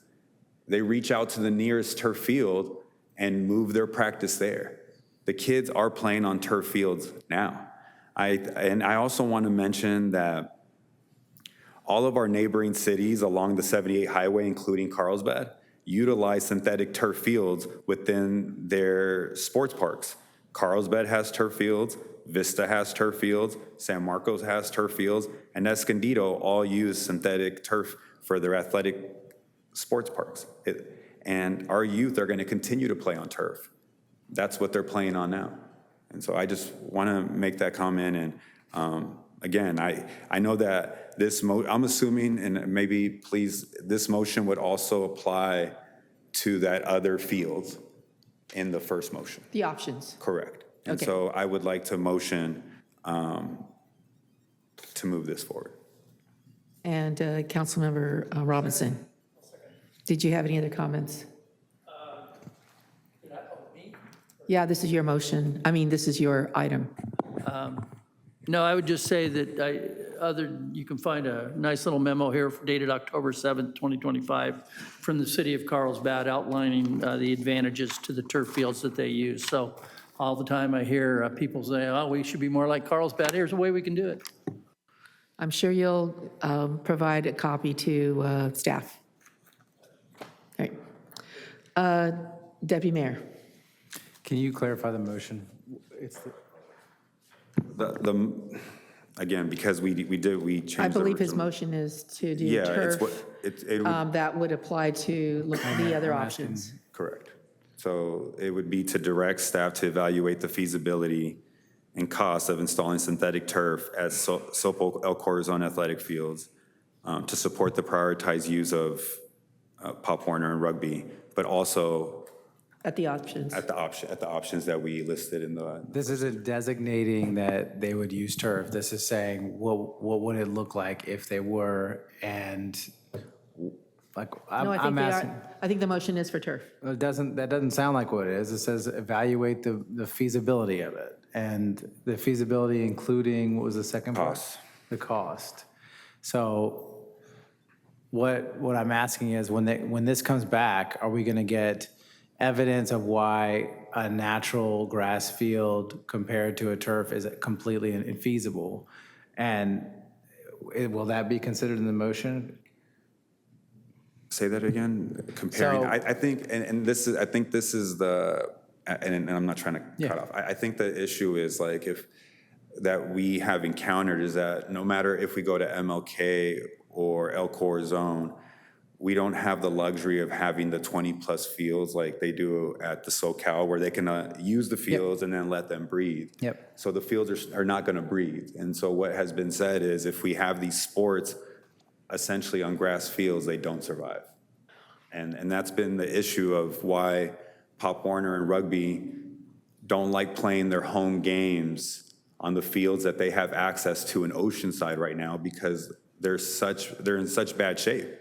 And so then they try to find fields that, and so that goes back. The sports, especially rugby, is really, really tough on the fields. And I think that was the issue, is maintenance and being able to. But so is Pop Warner.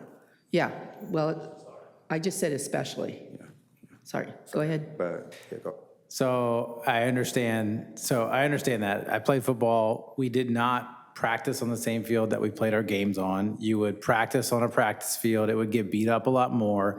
You would do walkthroughs on the game field on Thursday nights, and you play under Friday night lights. So like, that's how football works. You have to do it that way. What I'm saying is, in this motion where we're exploring our options, can we also make sure that we are ruling out that there's not a grass field option for the kids? Because that is the best. I think if we can do a high quality field that, and we talked about the difference in cost over 24 years, like, you know, $1 million over 24 years is really not that big a difference in 24 years. So I think we need to really eliminate that. And I'm going to talk about why, and then you can tell me if you're okay with including that. Yeah, I'll just do my real quick thing. I know it's late. Sorry, this is a really important one. Because this was also raised as part of this issue of public access fields. I've been talking to staff for over a year about the fields at SoCal. And as part of the agreement that we have with SoCal, those are supposed to be public use fields. Public use meaning open to the public. They are currently not. And when I first learned about this, I was like really surprised because I go to soccer practice there a lot with the kids, and nobody's ever playing on them. When we first brought that up, then they did give access to some of the teams to use them, and then they were kicked off for saying that they tore up the fields. But those fields are still not open for public access use on any other times because the parking lot's closed, and SoCal gets a lot of breath to say they're resting the fields. But those fields, you know, they have some rights to rest them, but they should be public use fields, and they completely haven't been since they've been in place. So I'm asking for my colleagues to help figure out this as part of this overall issue. How do we hold SoCal accountable for fulfilling this promise that is part of our contract, or finding out some way to be compensated for the original agreement of open public use fields that are supposed to be there? So I'm going to park that. If anyone wants to part with me on a council member item, or if we want to ask for staff to come back. Peter, did you say ask for staff to come back with a? Okay, so that, because his mic wasn't on, I'm going to say, John, he said Jonathan should come back with a report on that. Thank you. Getting back to the turf specifically, I understand that the whole main reason that we're talking about this is need to access fields. And when we're talking about building new fields, to have to think about watching them sit there and not being able to use them after we just built them as your home field, I understand why anyone who is prioritizing getting onto the fields would want to see turf in that way. I am very concerned, as somebody who played on both, that the risk of overheated turfs, and it sounds like there's other options, but I didn't hear how much it costs to do the not hot turf version, and there's just not. I'm sorry, I have the mic. So there sounds like there's a lot of different technologies. I know it's different than when I used to use it back in the day. I know it has to be different because that was a long time ago. But I don't have that information. I don't understand that information. I don't know it in front of me. I've looked into what I can, but I'm not a professional Parks and Rec person. So I would need to be convinced that it was the only way to even think about doing turf. And just to throw this out here, lots of things have been publicly acceptable and done around our country and known that there were cancer risks associated with it, and it took years for people to catch up. Right now, doctors are flagging that young people are getting cancer more than ever before. People under 55 are 1 in 5 colorectal cancers being diagnosed right now. That's a change. It's not usually young people, and we're still trying to understand why. I am concerned about breathing in plastic fumes that are overheated, and I really want to make sure that we're not making a decision that is detrimental to the youth future. So with that being said, I'm asking that we don't eliminate natural turf from this conversation, and we have a real open conversation about what's needed to make sure that they get access to the best fields. I guess. Councilmember. Yeah, oh no, Sadek, are you asking me a question? Yeah.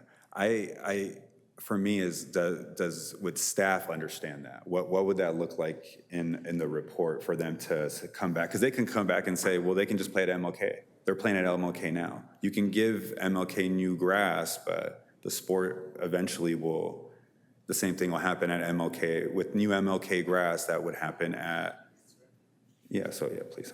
Yeah, so it would be, the analysis would be, what would it take to have a high quality grass system, whether it be they practice at the MLK middle school and then they play. I'm just throwing random field names out, but that's what I'm saying. It has to be done. You can't use the same field over and over. So maybe it's going to take more fields and more access and more money to refit those to be grass. But if that's what it takes to get high-quality fields that are the safest and the best for our kids, then I just want to know what that cost would be so that we can either eliminate it as an option or not. I'm okay with adding that if you understand, like, if that's, you guys can digest that, yeah. Yeah, I don't know how we word that at this point. Zeb, can you help again? I think staff, you're picking up on it, right? Yeah. Mr. Borrego? Okay. Councilmember Weiss. Not to throw a damper on this, but I think as it relates to Parkside 1, we need to make a decision tonight, whether it's synthetic turf or grass. She made the comment that they're getting ready with all of the construction documents to go out to bid. And I'm presuming right now those construction documents include irrigation systems and natural grass. So they're going to go out to bid.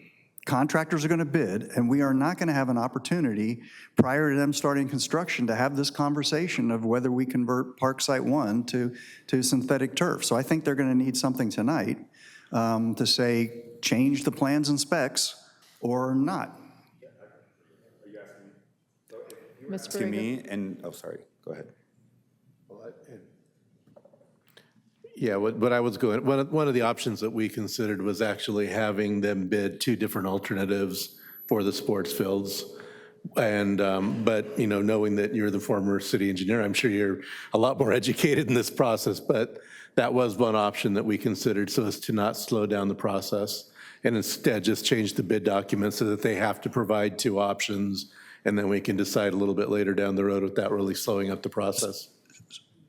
So if they do a bid alternative that has grass and turf, that gives us time to make the decision because at some point we have to award the contract.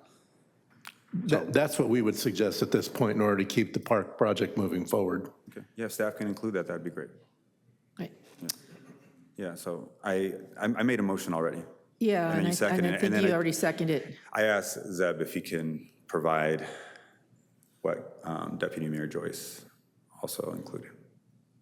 Well, what I had was. That would be bringing back the options of that, right? Yeah, which was to basically the second part of it, which was the motion to evaluate the feasibility, sustainability, and costs of installing synthetic turf at the Supple El Corazon athletic fields to support their prioritized use as a permanent home fields for Oceanside, Pop Warner football, and Thunder rugby, and to explore other options. That's what I have so far. So if you want to. You repeat, maybe. Yeah. So the addendum would be to include the fact that we're looking at other sites, as we did with the first motion. So at whatever designated home site we find for the fields. And then also to include a full analysis of using natural turf. Councilmember Weiss? I would just ask as part of that we also direct staff to include the bid alternative to do turf and grass at Parkside 1. Yeah, thank you. All right. All right, there's a motion and a second, and I think staff can play this conversation back if they have any questions. Yes, and just for everyone's clarification, our goal is to bring back an item in October for your consideration with all the information so you can make a decision at that point. October. Is that too fast for you, Councilmember Weiss? How much is that? Well, no, there's September in between. Okay. I said our goal, so we'll see how it goes. Well, I have full confidence in staff that you guys will be able to get it done. Okay, there's a motion and a second. Please vote.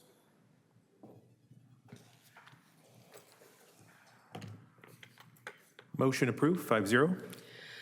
All right, general council member comments. Do you have any comments? We're not going to have any, right? We're not going to have any. We're just going to. You guys can walk out on me, it's fine. Again, the Crown Heights Community Center was amazing. I cannot go by without saying thank you, because I don't know how long our next meeting will be, so I don't want to miss it. Adrian Mendoza, who is our new, you told me what the name of his, it's a community programs manager? Community programs administrator. That was me. That was Adrian. He and his amazing staff at Crown Heights did a phenomenal job with the celebration. It was not just another resource fair, it was a block party that celebrated the greatness of Crown Heights. Their families were there the whole time. It wasn't just them. They all pitched in to make the whole neighborhood feel loved and welcome back home. Thanks, and I do want to also thank again Jonathan Borrego, our city manager, because he's really the reason why it even got done in the first place. It was during our conversation with ARPA funds, and I had actually invited him to a meeting out at the community resource center, and he had a chance to look at how the building just wasn't working, right? It was sinking and all that. So thank you for doing that. It was a $5 million project. I'm sorry that I was a pest, but I'm actually glad that I was such a pest. And Adrian's new job, I knew that he could do, he could do us better. So I'm so thankful that we got his new title and new job.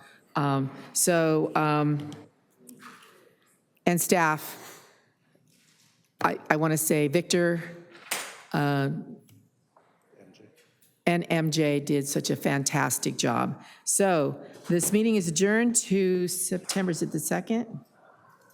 Let's see, trying to remember here. September 2nd. No, it's not. Is it? Yeah, it is. Okay, September 2nd, 3:30 p.m. Meeting adjourned. Thanks.